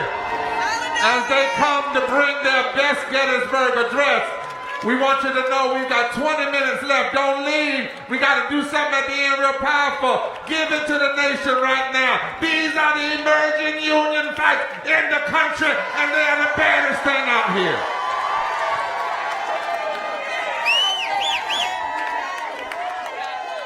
All right, so I'm going to start with this slogan we just started using, and that's with Starbucks billions, Starbucks workers should not be poor people. Most of us are making under $15 an hour, and if that, in my eyes and everybody's eyes, that is not a living wage. So therefore, we chose to organize, and that is reason number one as to why we organize.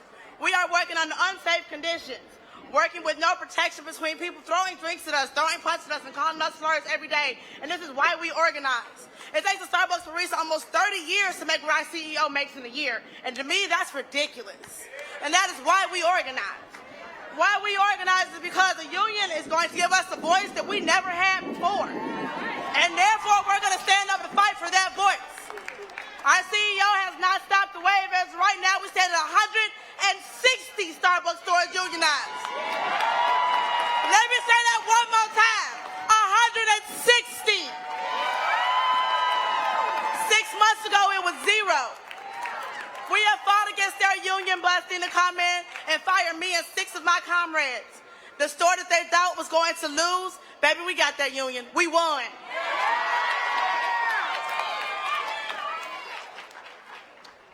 So, I'm going to leave that because I know we got 1 minute and I'm going to say true, like nobody else did. But anyway, if you guys want to, please find us. We have a pledge you can sign so that you can support the Starbucks workers.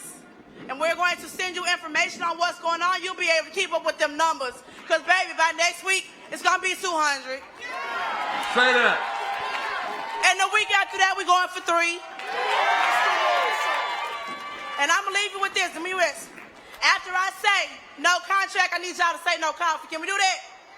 No contract. No coffee. No contract. No coffee. No contract. No coffee. Thank you. Everybody shout solidarity. Forever.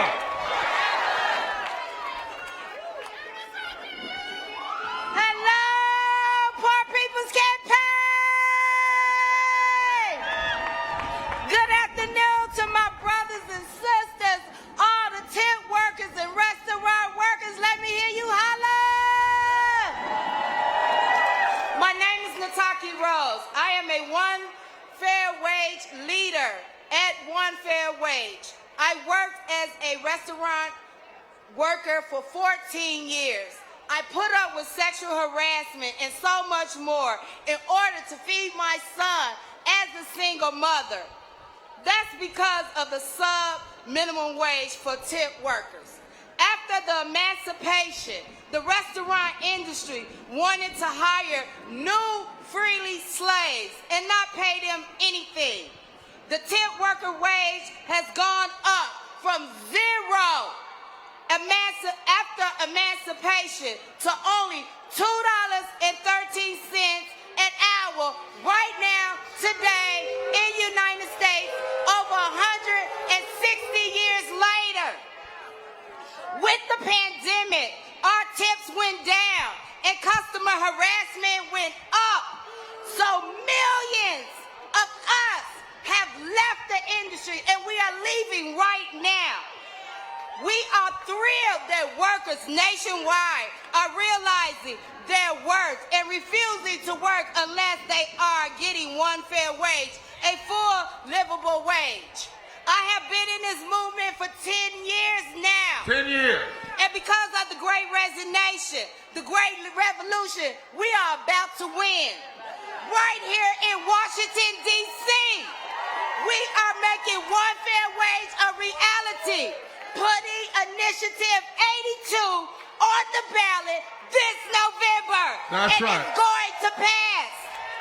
That's right. And then D.C.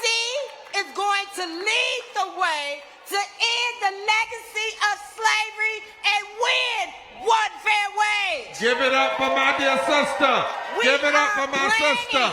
We are planning to follow up in 25 states with our bill and our ballot initiative. It took over 160 years, but one fair wage, we are finally here. And workers deserve that chance. You said one thing. I want you to say it again. Say, I've been fighting. I've been fighting. 10 years. 10 years. And we will win. And we will win. Give it up for my sister.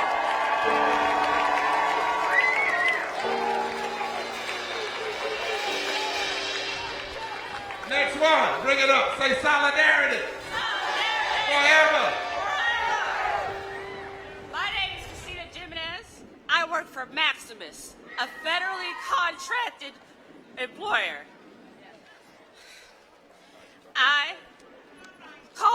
I am with Medicare. I don't understand why I have to answer questions about health care when I don't even have health care for myself. I am a single mother of three children. Why do I have to say, oh, I gotta go to work, baby, I'm sorry, I can't take you to the doctor today? It is a shame. Why do we have people that have 13 per hour when we're supposed to be at 15? We deserve more. More. What do we deserve? More.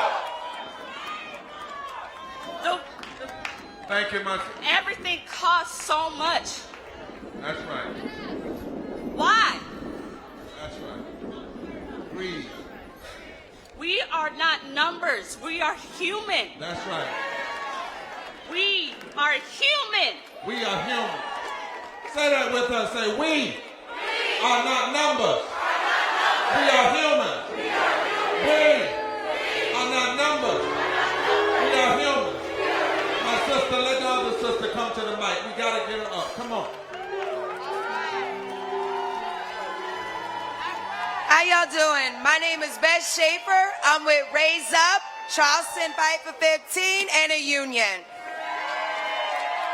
I have been struggling to pay my bills since I've been working at 16 years old.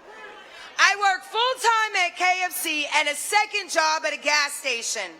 I work 64 hours a week, 7 days a week. I am exhausted. Yes. My wages are so low that I'm facing eviction every month. Eviction would mean that me and my disabled father would be homeless. I know I'm not alone. There are so many people who work for billion-dollar companies and still end up homeless.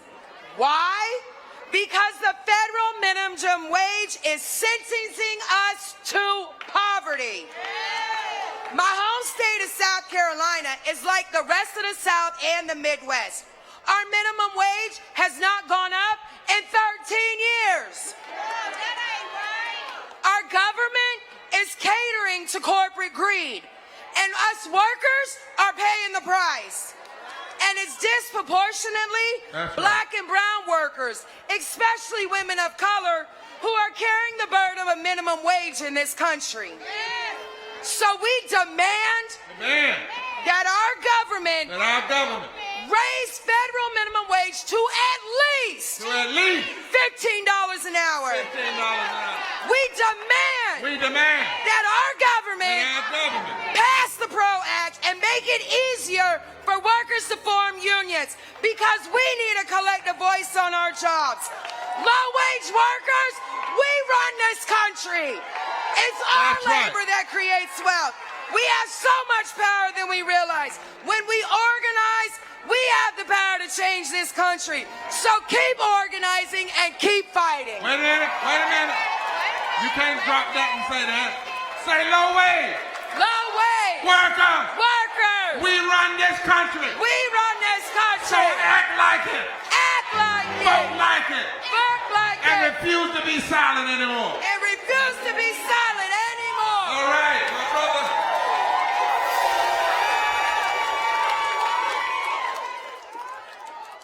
Good afternoon, everyone. My name is Richard Joseph, and I work at Family Dollar. I've been there for 3 years. They started me off with $10 an hour. Every time a new year rolls by, instead of them giving us a decent raise, they give us 15 cents. What can we do with that? We have families to support. We have everything to look forward to.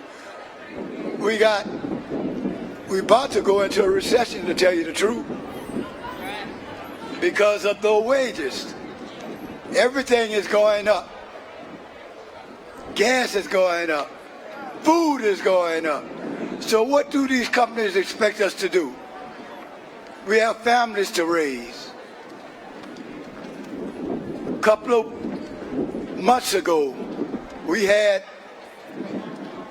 the HR come down. I thought he was coming to discuss a raise. Okay. You know what he come for?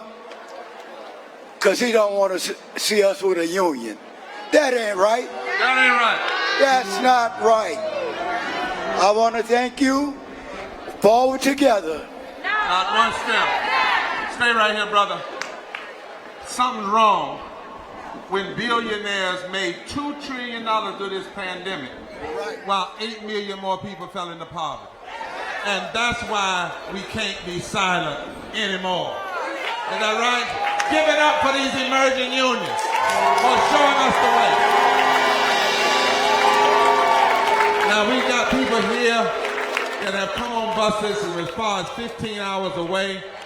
All the way in the back, let me hear you shout. All the way to 14th Street, let me hear you. And they've got cameras, but we must honor them.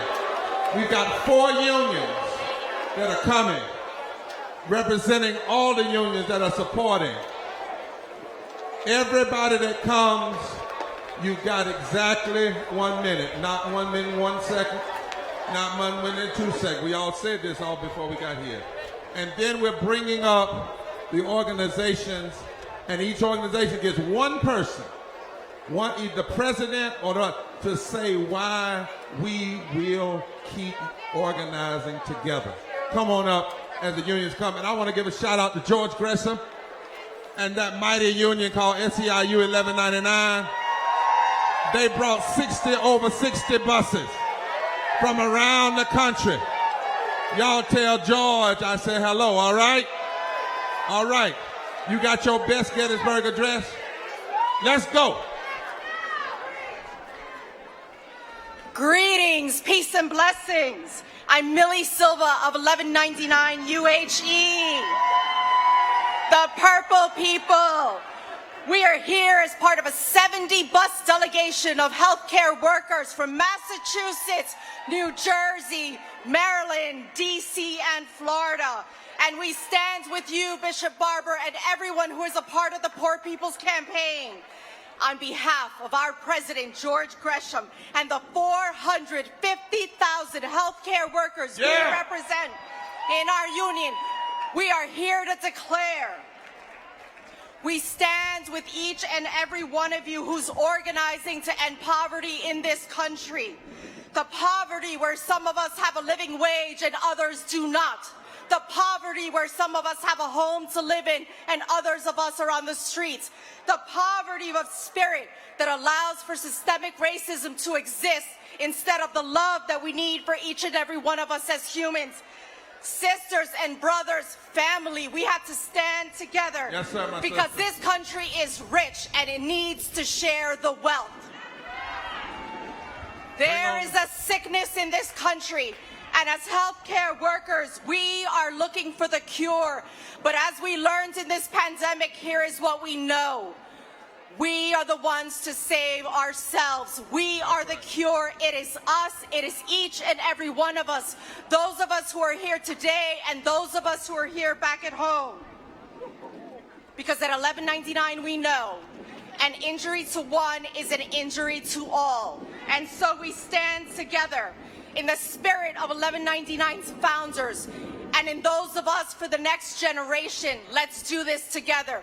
During this pandemic, we went through one of the toughest contract negotiations in all of our states. And our call to each other was this: to win this fight, we must unite.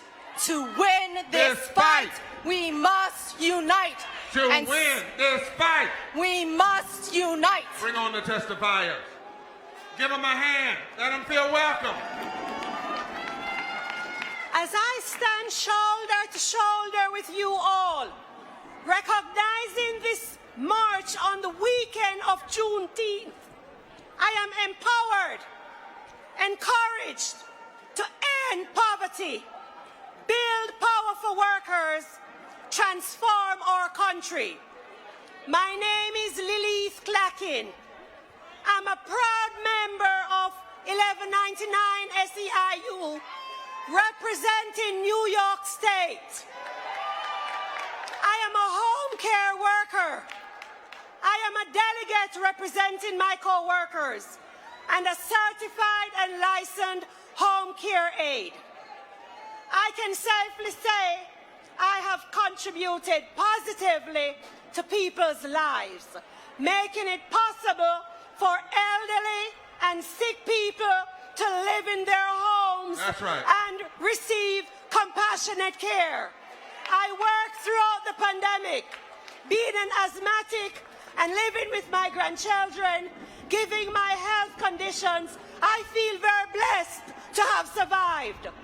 Many of us who march today have not been recognized for our contributions. That's right. And so it is with this in mind, we know without the voices of the people holding our employers and elected leaders responsible to deliver for us fair wages. Let us not forget the dark period our country faced for 2 long years. Death stared us in the face. A virus wiped us out. Low-income families were so much more impacted. Let us recognize the essential workers, end poverty, build power for workers, transform our nation. Recognize us. Say, recognize us. Hello, my name is LaTanya Davis. I'm a proud member of the 1199 SCU Unit, Healthcare Workers East. I'm a secretary in Miami. I'm a mother of 3 boys, 14, 18, 19, so you would know what my grocery bill must look like. My rent just went up $300. I guess it'll be just me and God trying to figure out how I'm going to survive it. Honestly, I'm not sure how I would support my family. I've worked in the same hospital for 16 years and I've learned I'm still under $16. Many of my sisters and brothers all around father all around Florida have it even worse than me. The hospital and nursing homes workers privileging life-saving care every single day, but they can't even afford their own health care insurance. It's getting to the point, guys, is that if we're not out here being together like this, we're not going to make it. So I'm just glad to see you guys out here. Let's keep on fighting. Let's keep on fighting. She is why we must fight. Next union. Is there anybody else? Is that it? Next. The United Electrical Radio Machine Workers of America, UE, is proud to be here at the Mass Poor Peoples and Low-Wage Workers Assembly and Moral March on Washington and to the polls. Our union believes in organizing and mobilizing the working class. We believe in aggressive struggle. We believe in militancy, civil disobedience, and good trouble. We know that there is just one solution to poverty and inequality: organize, organize, organize. Organize in the streets like we're doing here today. Organize to the ballot box like we will all be doing in November, and organize in the workplace. Every workplace we see how poverty and systematic racism work together to exploit the working class and keep us in poverty. In every workplace, the boss tries to divide workers by race, by gender, by nationality, by sexual orientation, in any way they can to keep us divided. But workers are fighting back. And I'm proud to say that the UE is organizing across all sectors of the working class. And right to work for less, North Carolina and Virginia, collective bargaining for public sector workers is illegal. We've been organizing and successfully engaging in aggressive struggle, militancy, and good trouble. Many of those workers are here today with us, and I want to introduce UE 150 member Bryce Carter from the North Carolina Public Service Workers Union. Thank you.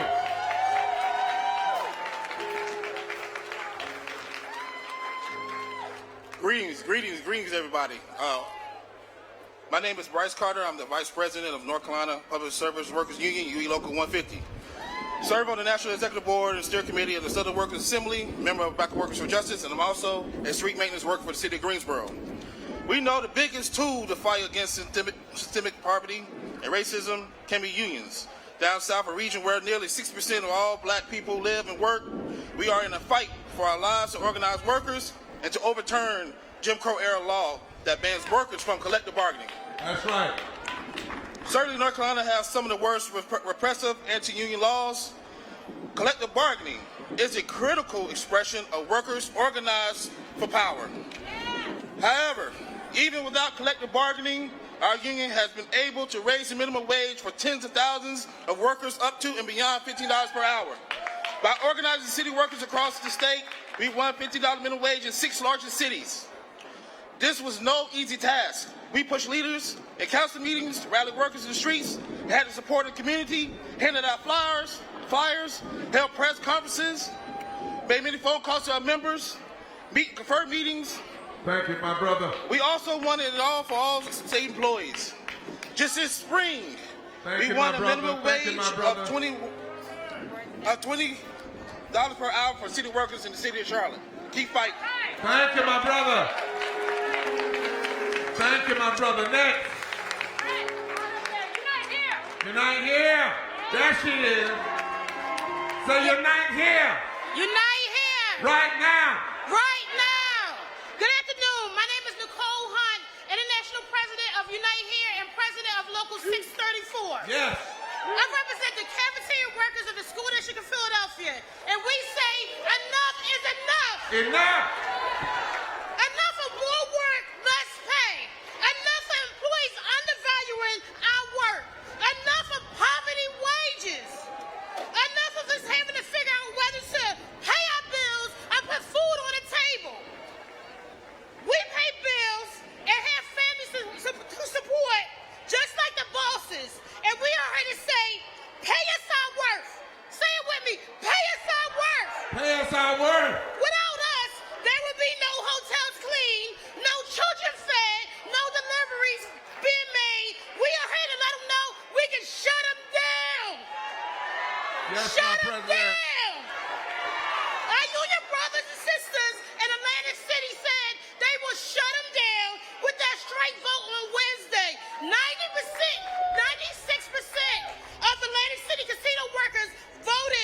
strike introduce in the early sportsman. July. If we don't get the wages they deserve, casino workers need a raise. Now is our time because we say enough is enough. Because it's power of the workers and the power of the workers don't stop.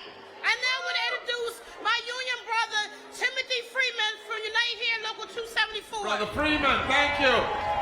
Hello. Good afternoon, everybody. And I'm just going to add on for my sister Nicole just to say, we shouldn't have to feel this way. We shouldn't have to live this way during these times and everything. We feel like we're suffocated, where we can't breathe with ease. And at this time, we got to continue to do what we're doing every day, demanding what we need. Winning unions everywhere. We got to start by getting up in their faces. Don't stop till they hear it. Don't stop till they hear our voices heard. And don't stop till we can't breathe freely. When we fight, we win. When we fight, we win. And when we vote, we win. Yes, sir. Yes, sir, brother. Now, we don't often think about flight attendants being among poor and low-wage workers. But the president of the flight attendants is here, and to introduce someone today. My name is Sarah Nelson, president of the Association of Flight Attendants, CWA. Now they say a rising tide lifts all boats. But as my friend shared with me recently, do not focus on the individual boats. We are the rising tide. Welcome everyone into the tide. The billionaires didn't earn that money, they stole it from us. They're stealing our productivity, our time, our democracy, our future. And as you'll hear from my brother in a minute, they're stealing from us by defining our value as less than what we all should be because it's a different business model. We won't beat the capitalists in Washington until we beat them in the workplace. So if you want to see change, build your union. Unions are for everyone. If you're done with poverty, build your union. If you believe a woman should have dominion over her body, build your union. If you want for someone else what you want for yourself, even if they are different from you, build your union. Now let's hear from Derek McDaniel, a 22-year Air Wisconsin flight attendant, who's going to tell us that poverty doesn't fly. My sister said, come back, sister. This is my dear sister here. Come here. We stand together. Listen, those of you in the back, I want you to start making your way. We got something we got to do to show the nation. And if you're in the back, I see you at 7th Street, 8th Street, 9th Street. Come back this way. I declare the buses won't leave. But we got to finish like we started, together. And there's no better way that you could have spent 4 hours today. Am I right? In fact, it needs to be 24 hours, 7 days a week. Hear what we got to say. And change America. Come on, my brother. Sarah. Hey, DC. I came here to talk to you today because I have a big mouth. The truth is, I've never been quiet about it. I came to get into the good trouble, start some good trouble. Who told us that? I'm here to talk about an unfair business practices causing poverty in the airline industry that's pitting the regional flight attendants against the major flight attendants, and it's unfair. When you buy a ticket on United Airlines, you might actually be flying on an Air Wisconsin flight. There is no difference between the paying of United Express, United, American Eagle, American Delta, Delta Connection. Regional flight attendants are making 65% less than our major counterparts. We do the same job, we want the same pay. Talk to me, DC, because I came here to cause some good trouble. Do you feel me? I'm here to talk about an unfair business practices creating poverty. That's right. I'm here to tell you that the majority of flight attendants are still women and getting underpaid, which that means that's discrimination in 2022. That's right. Talk to me, DC, if you hear me. What are we going to do about it? We go forward together. Not one step back. We keep doing this because if we're not showing up and we're not screaming, somebody's voices is not getting heard. That's unacceptable. Talk to me, DC. That's right. We are the Association of Flight Attendants. We are your brothers and sisters, and we stand with you. Look at somebody and say, I stand with you. You stand with me. And we can change this thing. As the unions take their leave of the stage, give them a big hand. Somebody say, which side are you on? I'm on the freedom side. How many of y'all on the freedom side? And on the justice side? Again, those of you that are on 8th Street and 9th Street, come on this way so we can end together. Now you notice something today. Have you noticed that nobody came today to speak for people? We promised at the beginning of this movement that we would build a stage for impacted people to speak. Not everybody can. I see some of your signs, but you have to hear and love what you see happening today. We're modeling what you ought to do in your states and in your cities. Too often, people who have been like an organizational head, it's good to hear the head, but we need to hear the people. And that's why today nobody came to speak for people. The people speaking for themselves. That's what will change this. Now, here at the end, we have the presidents or their representatives of various peer groups that agreed to this early on. Many of them said, you know, I understand. I might be the president elected, but I'll let somebody else speak that's in my organization. The one or two presidents that you saw, as you saw today, they introduced somebody else. That's the kind of model we've got to have for Fusion Coalition. So I'm going to invite these presidents now. These are the peer organizations. And I want them to come. I want the tri-chairs of our Poor People's Campaign to start making. If there's some tri-chairs here, we'd like you to come to the side and come around. Tri-chairs, because we want to get you up on the stage at the end. I hope all of you aren't sitting here. We don't want to close all of this out. But if some of them stand up, some of y'all sit down.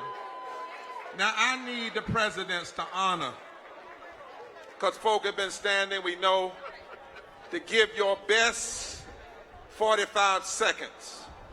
And this is what they're supposed to talk about: why we will stay together and why we must have a moral fusion movement. Today is not a day, it's a declaration. This is not an end, but a beginning. Presidents, can y'all do that? I didn't hear nobody say nothing. Now, I'm going to try to be pastor, but I will be bishop if necessary. And I'll love you all the while. But as you come in order, one person per organization. Don't come up here with two, one. Because we've got to do something that the people have to do who have been out there standing. One person, one spokesperson per organization, 45 seconds. We love you. Let's do it together. So we got climate reality. Forward together. So 1 minute. There's power in a minute. To quote the late, great Benjamin Mays, I have only just a minute. Only 60 seconds in it. Forced upon me, can't refuse it. Didn't seek it, didn't choose it. But it's up to me to use it. I must suffer if I lose it. Give account if I abuse it. Just a tiny little minute, but eternity is in it. My friends, eternity is in the minute we've been given. And although we like to say this is a movement, this is also our moment. When we think about the global climate crisis that threatens to push 100 million people into poverty by 2030, this is our moment. When we think about the fact that 68% of African Americans live within 30 miles of a polluting coal-fired power plant, this is our moment. And if this is our moment, if this is our movement, we must use it. Forward together. Not one step back. Forward together. Not one step back. Forward together. Not one step back. All right, and now Greenpeace. Hello, sisters, brothers. My name is Tafari Gabre. I'm the Chief Program Officer at Greenpeace, and I bring you greetings from our 3 million members. Sisters and brothers, our nation is grieving. We're seeing attacks on women's rights, senseless acts of gun violence. Our planet is running out of patience with us. Extremist politicians have made it harder for brown and black people to cast their ballot. Our communities are suffocating under the weight of systemic racism and poverty, while our elected leaders are stuffing their pockets. Today, we say no more. Today, we come here to fight back. Today, we say all of us or none of us. Can you say it with me? All of us or none of us. All of us or none of us. Power to all of us. Power to all of us. Yes, sir. All right, now we're going to have Milpa, the Border Network, and Nakasek. Buenas tardes. Soy Edwin Maldonado. Pertenezco a la organización Movimiento de Líderes Migrantes en Pensilvania, Milpa. En nuestro estado estamos luchando por el derecho a la movilidad con una licencia de conducir para todos. Y a nivel nacional estamos exigiéndole al gobierno una reforma integral para los más de 11 millones de personas indocumentadas en el país. Hoy quiero hablarles de la importancia de la unidad. Nosotros debemos ser como las hormigas, que son las más pequeñas en el mundo, pero dice la Biblia que en el verano trabajamos unidas almacenando comidas. Así como ellas, nosotros debemos mantenernos unidos, unidos hasta la victoria, juntos, ni un adelante, ni un paso atrás.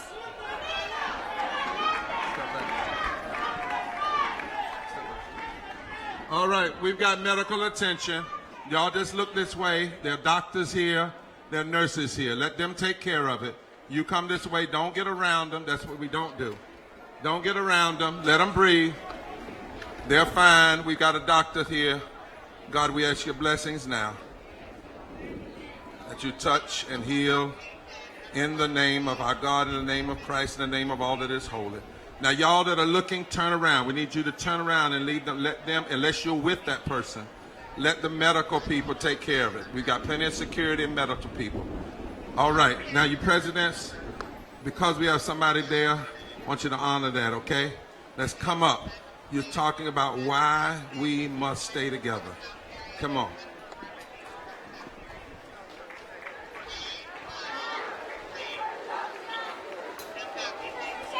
Our immigration laws, policies, and strategies have created a broken system that has separated more than 2,000 children from their parents at the border since 2017.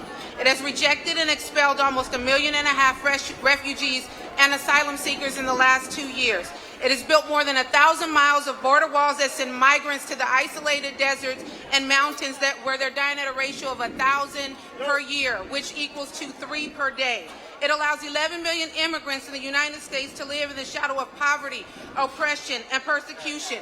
We refuse to accept this culture of abuse, terror, and poverty towards immigrants and other people of color. America is supposed to be the nation of immigrants, a melting pot, used to represent the promised land and a better future for all. Thank you so much. Before the next one comes, President, I have to ask you something in great love. This section is supposed to be about why we must stay together. We all know we have our individual issues, but you're talking to millions of people. They've heard the issues. What they need to hear you talk about is why you are committed as your organization, not to be under the Poor People's Campaign, but at least for us to work together. That's the message right now. Can y'all give that message? Your best 45 seconds. Come on. My name is Jessica and I'm from New York. I represent Minkwon Center in Flushing, a neighborhood of Queens. We are a part of the Nakasek network where we serve and organize Korean and Asian American immigrants. There's a significant portion of the community who are low income and undocumented, and I am one of them. Because of this, much of our community and I am faced with multiple barriers economically, socially, and politically. We affirm the rights of every person regardless of color, ability, or class, the right to live safely with their loved ones, and with access to quality education, healthcare, housing, and support. All people, young and old, Asian or Black, Latino or white, immigrant or indigenous, deserve to seek a better life and live happily. When citizenship is required for access to safety, basic resources, and dignity, it is not an option. It is a basic right. Thank you. I'm going to have to make an adjustment because I'm honoring this brother. And I'm going to make that adjustment, and I hope folk won't be mad. I pastor Greenleaf Christian Church. And what I have seen today makes me committed to stay with all of you and to make sure my church, that's what you're supposed to be talking about. We've already heard the issues. This section is supposed to be about how we will stay together. I really love you all, but we need to say that because millions of people are hearing this. So if you could not restate the issues that your organization fights for, but state the commitment of understanding now that silos alone are not going to get it.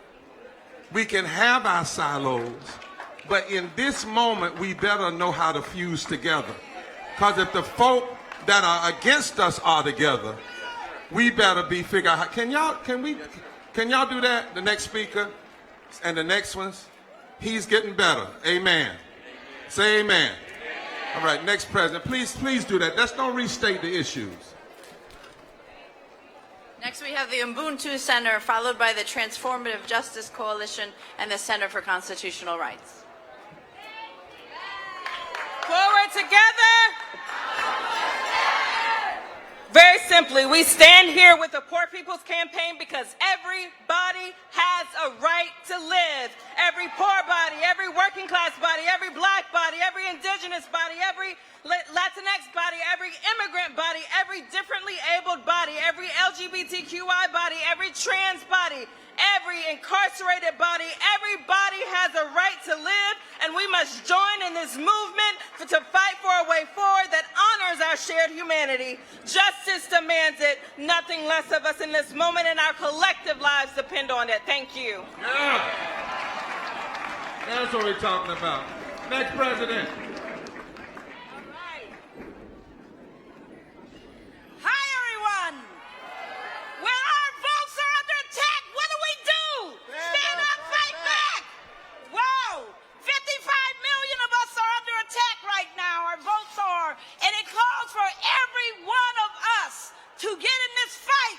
We need the churches to be fighting for the vote. That's right. We need young people to be fighting for the vote. We need lawyers to be in the courts fighting for the vote. We need everybody united, one vision.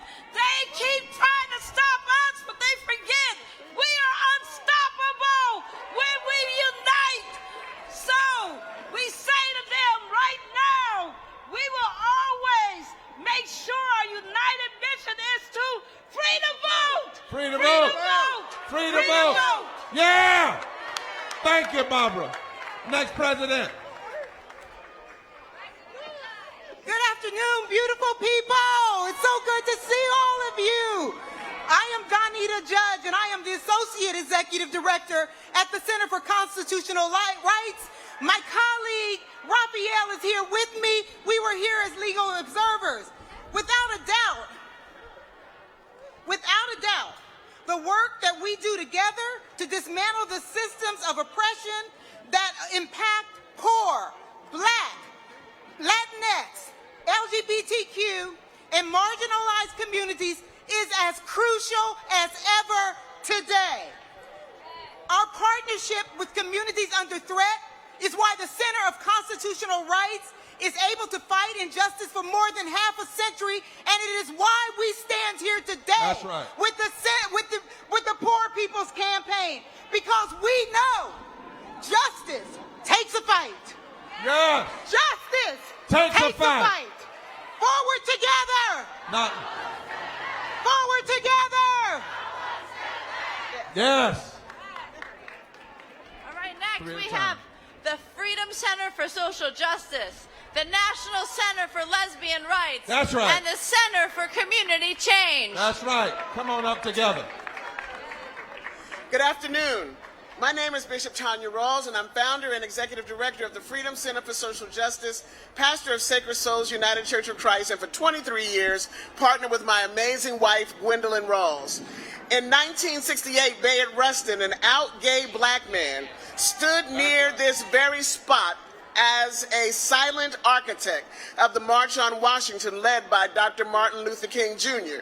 Today we stand saying we won't be silent anymore. That's right. We came with a drum line of young people like Christopher and Tiana, elders and others, as public proclamation that LGBTQ people are a part of every community and movement represented here today. We no longer ask permission for that which is ours as citizens, members of the human family, and children of God. Black trans women, LGBTQ people, and others need us to stand together, and we will do that until victory is won for all. Forward together. Not one step back. Forward together. Forward together. All right. My name is Tyrone Hanley, and I'm the Director of Racial and Economic Justice Initiatives at the National Center for Lesbian Rights. Yes, sir. I'm here to say it loud and clear that queer and trans liberation means economic justice for all. That's right. In the end, there's only one liberation movement, and that's the one to liberate all humans and the planet from violent, oppressive systems that tear us down and apart. Growing up as a black queer kid in a poor multiracial community, I felt so ashamed about who I was. But now I know that the source of my shame is the source of my pride. Because I understand it's not us who are the problems, it's those systems that tell us that we are unworthy of love. Know that you are loved and that you are worthy of this moment and the movement that we are building. We will cultivate a new world together because our hearts demand it. I love you. We cannot be silent anymore. Love you. Love you. Love you. Hey. Whose street? Our street. Whose street? Our street. I would be remiss in not acknowledging the black blood that was spilled in the building and the design of these various streets that we stand on today. My name is Dewan Wash. I'm a senior organizer with Community Change. Yes, we sir. are a national organization that organizes with over 100 groups around the country.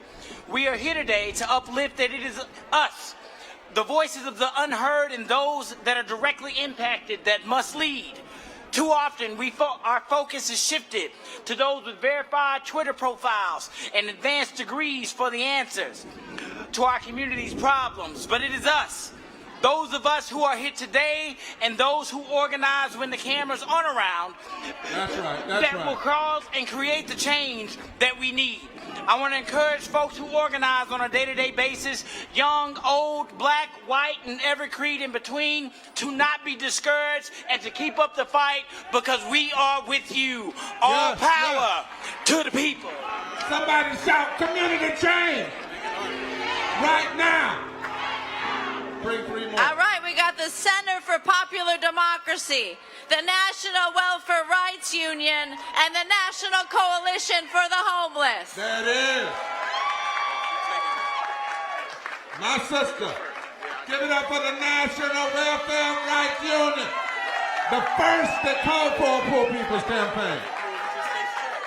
Today, I'm going to say very few words for Annie, who had to leave. I work with the National Welfare Rights Union, and we have jumped on the Poor People's Campaign 20 minutes after Reverend Liz and Reverend Barber said, this is what we're going to do. That's right. So we've been here a long time waiting for some of y'all, okay? All right? If you think you're poor because you're white, or because you're black, or because you're Latino, or because you're gay, or because you chose the wrong neighborhood, or you chose the wrong career, or you chose the wrong college, you chose the wrong boyfriend, you chose the wrong drug, or you chose the wrong liquor, all that that's wrong. You didn't do this. This happens to you because this system hates us because we're poor. That's all right. Reverend Barber, Reverend Lynn said we're supposed to love people. We gonna love them as we walk over they behind to get back what they took from us. This is welfare rights. You ain't got nothing else to do. Call welfare rights and we will show you how to see the world. Hallelujah. I like that kind of walking, because these are rights. We ain't big, and these are our rights. How y'all doing? My name is Demario Cooper. I'm the co-executive director of the Center for Popular Democracy with Anna Lilia Mahayan. And I'm here on Juneteenth because I know that Juneteenth signifies the day that people who were enslaved were found out that they were free. Something that was impossible for them to even imagine at the time.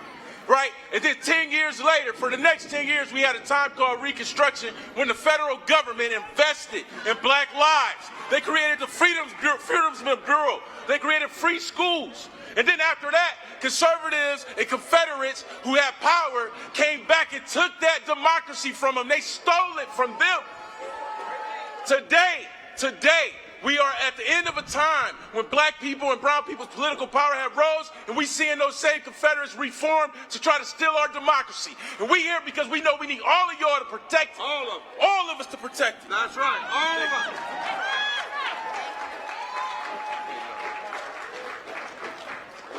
Namaste. Look around for a moment. Feel the collective power today. Do you feel it?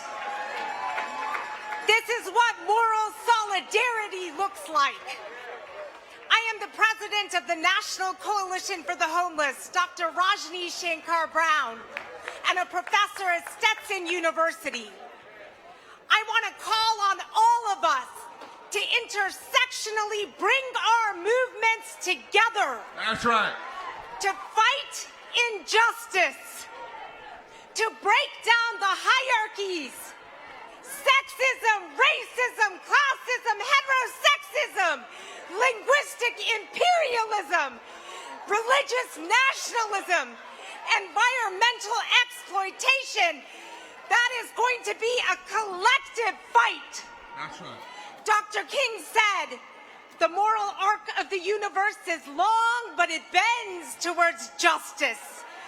Well, today, we are bending.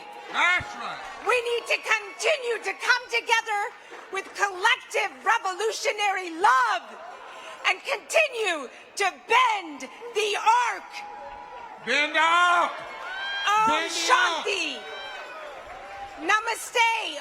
Onwards, upwards, forward together. Not one step back. Housing justice. Got 3 more groups. All right, Common Defense, Code Pink, Legal Defense Fund, and Community First Solutions. Tell people to start coming in close. You're still here, come on in. All right, good afternoon, everybody. My name is Kyle Bibby.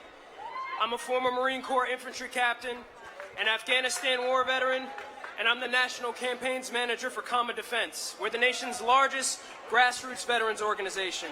And I'm here in solidarity with all of you today and the Poor People's Campaign, demanding that we end our endless wars around the world and reinvest in our communities, a job that we can only do if we work in solidarity with one another. I've witnessed firsthand how our national priorities have left millions behind. Over 20 years, we spent over $21 trillion militarizing our nation internationally and domestically. Despite the trillions that we spent, everyday veterans in our communities do not see that benefit. For years, we've been told that 22 veterans commit suicide a day. That pain that leads to that sort of torment does not appear out of thin air. Much of it comes from the same wars that we overfunded. And that's why we have to unite as working people in this movement, because every dollar that we spend on endless wars does not go to our communities. It goes to destroy communities overseas. It's not spent on universal health care, affordable housing, or educating our youth. So I'm here today with Common Defense in solidarity with you all, demanding that our leaders make different choices, and we have to hold them accountable. That's right. Forward together. That's right. And you saw his powerful video earlier today. Danica. I'm from Code Pink. Say it, Code Pink. Where are the Code Pink at? All right, Code Pink. We're here because I know that we all deserve better, and Code Pink is here because we know that winning our fight means you all winning yours. Last year, we gave $800 billion to the military. $800 billion for the military, and we have nothing even close to universal health care. $800 billion for the military, and Flint, Michigan still doesn't have clean water. $800 billion, and we get crumbs. We get less than crumbs. I see every one of your faces, and I know you deserve more. I know we deserve better. As Code Pink, as someone who is a part of the anti-war movement, I know that my efforts to tear down the war machine are directly linked to the fights for unions, universal health care, abolition, reparations, a free Palestine, climate justice, and everything that we represent here today. We greatly outnumber the oligarchs that think it's them that get to decide our future. But we'll win because the power is with us, not them. That's right. Wait a minute. Say that. Come back, my sister. You can't drop that in here and not repeat it. Say the power. The power. Rests with us. Rests with us. And not them. And not them. The power. The power. Rests with us. Rests with us. And not them. And not them. Thank you, my sister. This is the brand new baddest sister on the block. The new president. You ain't the new president. She needs to be the president. But she representing the president of the legal NAACP Legal Defense Fund. The president couldn't be here, but she sent this sister, and we're glad to have you. Hello. Good afternoon, everyone. Good afternoon. Hello, I am Cece Huddleston with the Legal Defense Fund, and I also have Caitlin Swain with me from For Justice. And I want to make sure we give honor to Justice Thurgood Marshall, who founded my organization, and again, our new president and director counsel, Janae Nelson. So there are so many familiar faces because just back in 2020, Poor People's Campaign, LDF, and For Justice ignited 1,300 volunteer poll monitors in states like Mississippi, Alabama, my home state of Detroit, Michigan. What's up? And we ignited all these volunteers to report on voter suppression, voter intimidation, because our goal is and will always be to expand access to the ballot. So I challenge you and I encourage everyone to vote in every level, local, county, prosecutor, school board election, because they are trying to take our voice away from us, and we won't do that, right? Because one step forward, oh, Jesus Christ. That's all right. That's okay. Forward together. One forward step together. Not one step back. Forward together. Not one step back. Forward together. Not one step back. And that begins with our power to vote, because voting is the preservative of all rights. Thank you all so much. You can. We pick up stuff around here. Say voting rights. Voting rights are the preservatives. Are the preservatives of all other rights. Of all of the rights. Give it up. Give it up. Thank you. Our last organization. This is a new organization. I met this brother some years ago. He's one hell of an organizer. He always keeps it clear. Kevin Miles has come with us today with this new group to hook up with all that we're doing. Brother Kevin, you want to introduce somebody? Hello, everyone. I am so nervous to be here. I'm going to be honest. Y'all make her feel welcome. Come on. Come on. But let me just share, I'm not as nervous as the millions of people who can't afford a new apartment. I'm nervous, but I'm not as nervous as the millions of people that are about to be evicted. My name is Kadada Esmera Gray, and I am here on behalf of Community First Solutions, and we are movement strategists. The Reverend has asked us to say, why do we need to stand together? We need to stand together because we have been redlined, outlined. That's right. Out of our own history, out of our generational wealth, as well as we can't even live where we want to live. I don't want to take up too much time, but I do know if we stand together, we fight together, we do this together. We need to start marching 24 hours a day. 24 hours a day. If we need to do it in shifts, we know about shift work. That's right. We know how to do it, brothers and That's it. sisters. Forward together. Thank you. I like what she just said. Let's say, if we need to do it in shift work. Say we know about shift work. We know about shift work. We've been redlined. We've been redlined. And outlined. And outlined. Now it's time to break the line. Let's give it up. Let's give it up. Now, I want to ask the policy chairs and the tri-chairs from the states to come on the stage and the ensemble to get ready. We got work to do, y'all. We got work to do. That's what this day is, a declaration. We got to go back and demand that every politician acknowledge the 140 million. See, that's where the whole conversation gets off in the first place. They claim it's only 39 million.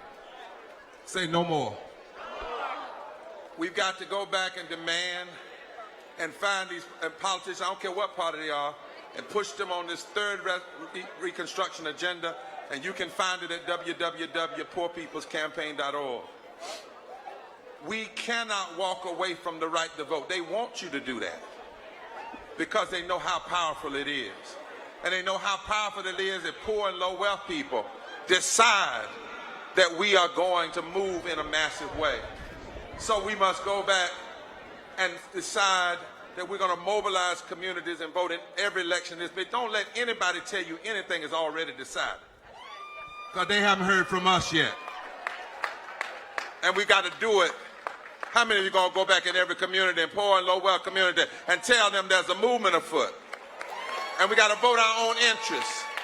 And sometimes you got to vote for the person close enough to you and then get them in office and then make them go all the way. This ain't an exact science, y'all. You ain't voting for Jesus.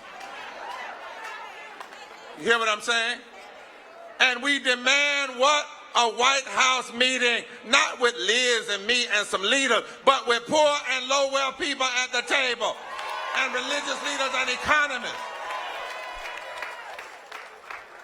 And how many of you, when we call for 100 buses, 50 people on those buses in September to come and join 100 economists, to come and do it all day, every day, walk in throughout the Congress and all these buildings in September, you'll join us. Because from here, we only intensify. And we say to America, you got 2 years. 2 years to do some fundamental change in living wages and raising child income tax credit and health care, or we will be back not just in D.C., but every street and every back road of America with massive nonviolent civil disobedience rooted in love and truth. But we're not taking no for an answer, and we won't be silent anymore. Can I hear it? Now, we've got policy groups here, EPI, Economic Policy, IPS, and others. I'm going to ask them not to stand down, but I want them to hold their hands up. I want to tell you how important they are. The worst thing you can do in a movement is be loud and wrong. To be loud and not have a footnote. To say stuff and they can critique you. To not have your numbers right. You got to have that. All of the policy folk, raise your hands. These people have committed resources so that when we ride deep. When we talk sure. When we speak clear. And when we go in a room, they can't fool us with alternative information. Am I right about it, policy? We promised them that if they would keep writing and researching, we would build you an army right here in America. And the army is here. Now, some folk have had to leave. We hear there were upwards of 150,000 people and millions online. But some folk had 12 hours to drive. If there are any state chairs, come on the stage, because now we got a closing. And the closing is simply this. You can put that away. The closing is simply this. there's an army rising. And it's going to break. Just take that off. There's an army rising. Come take this from Liz. She can't lift her hand with that in it. Y'all believe there's an army rising?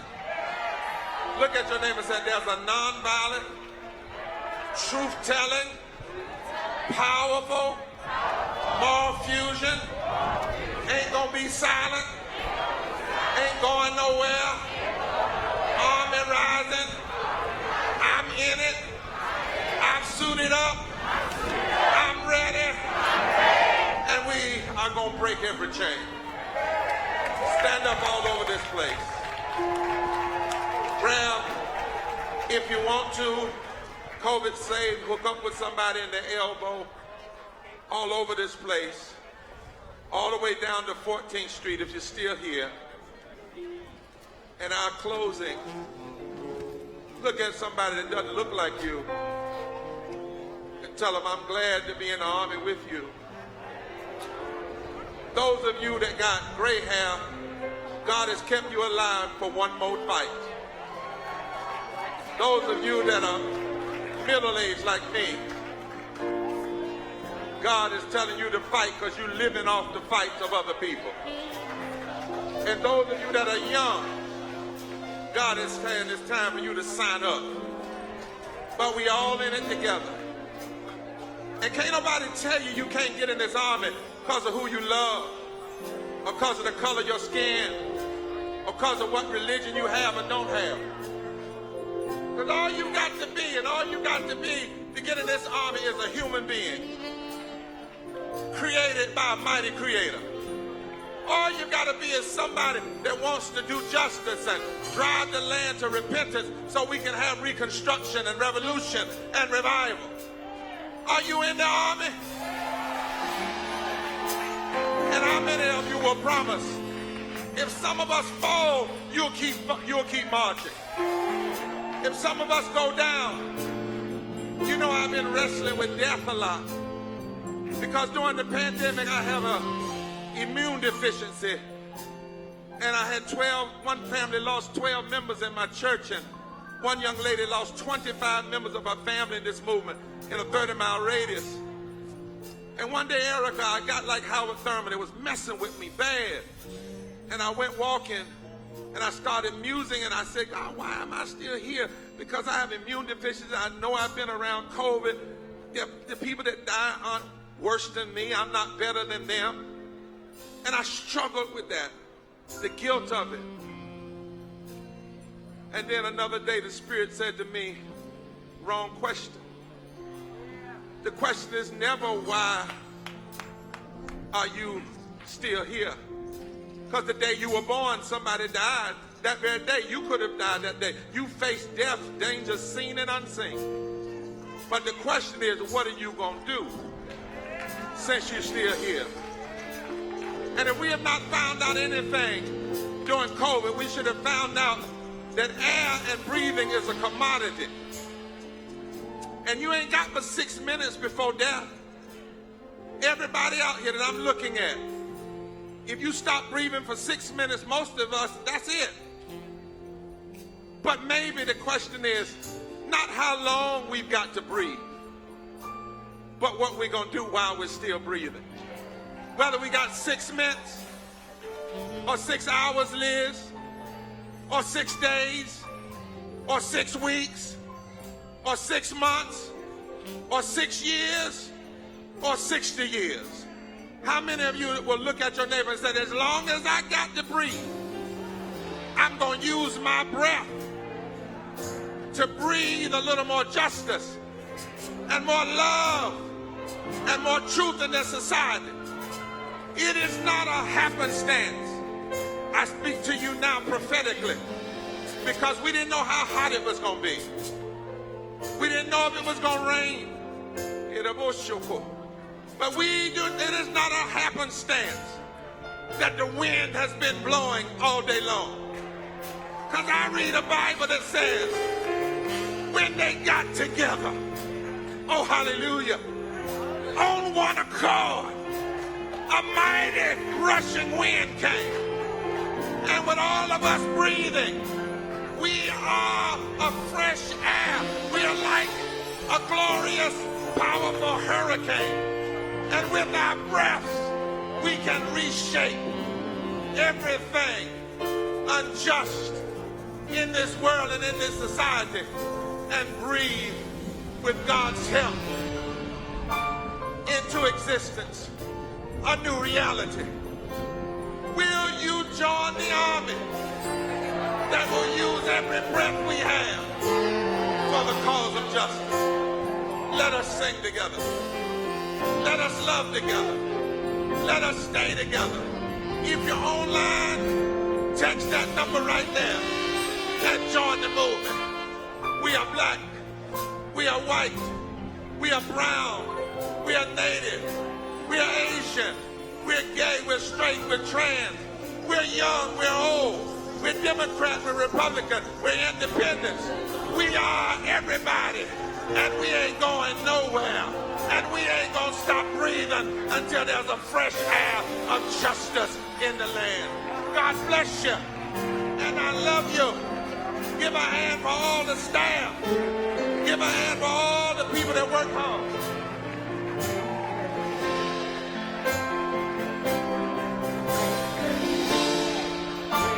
Hold on one second.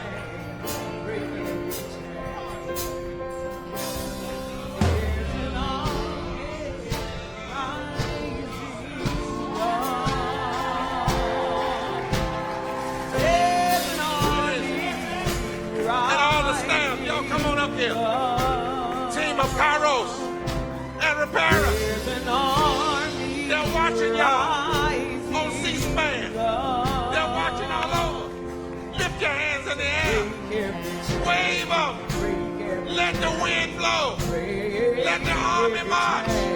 It's our time. Sing it.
Break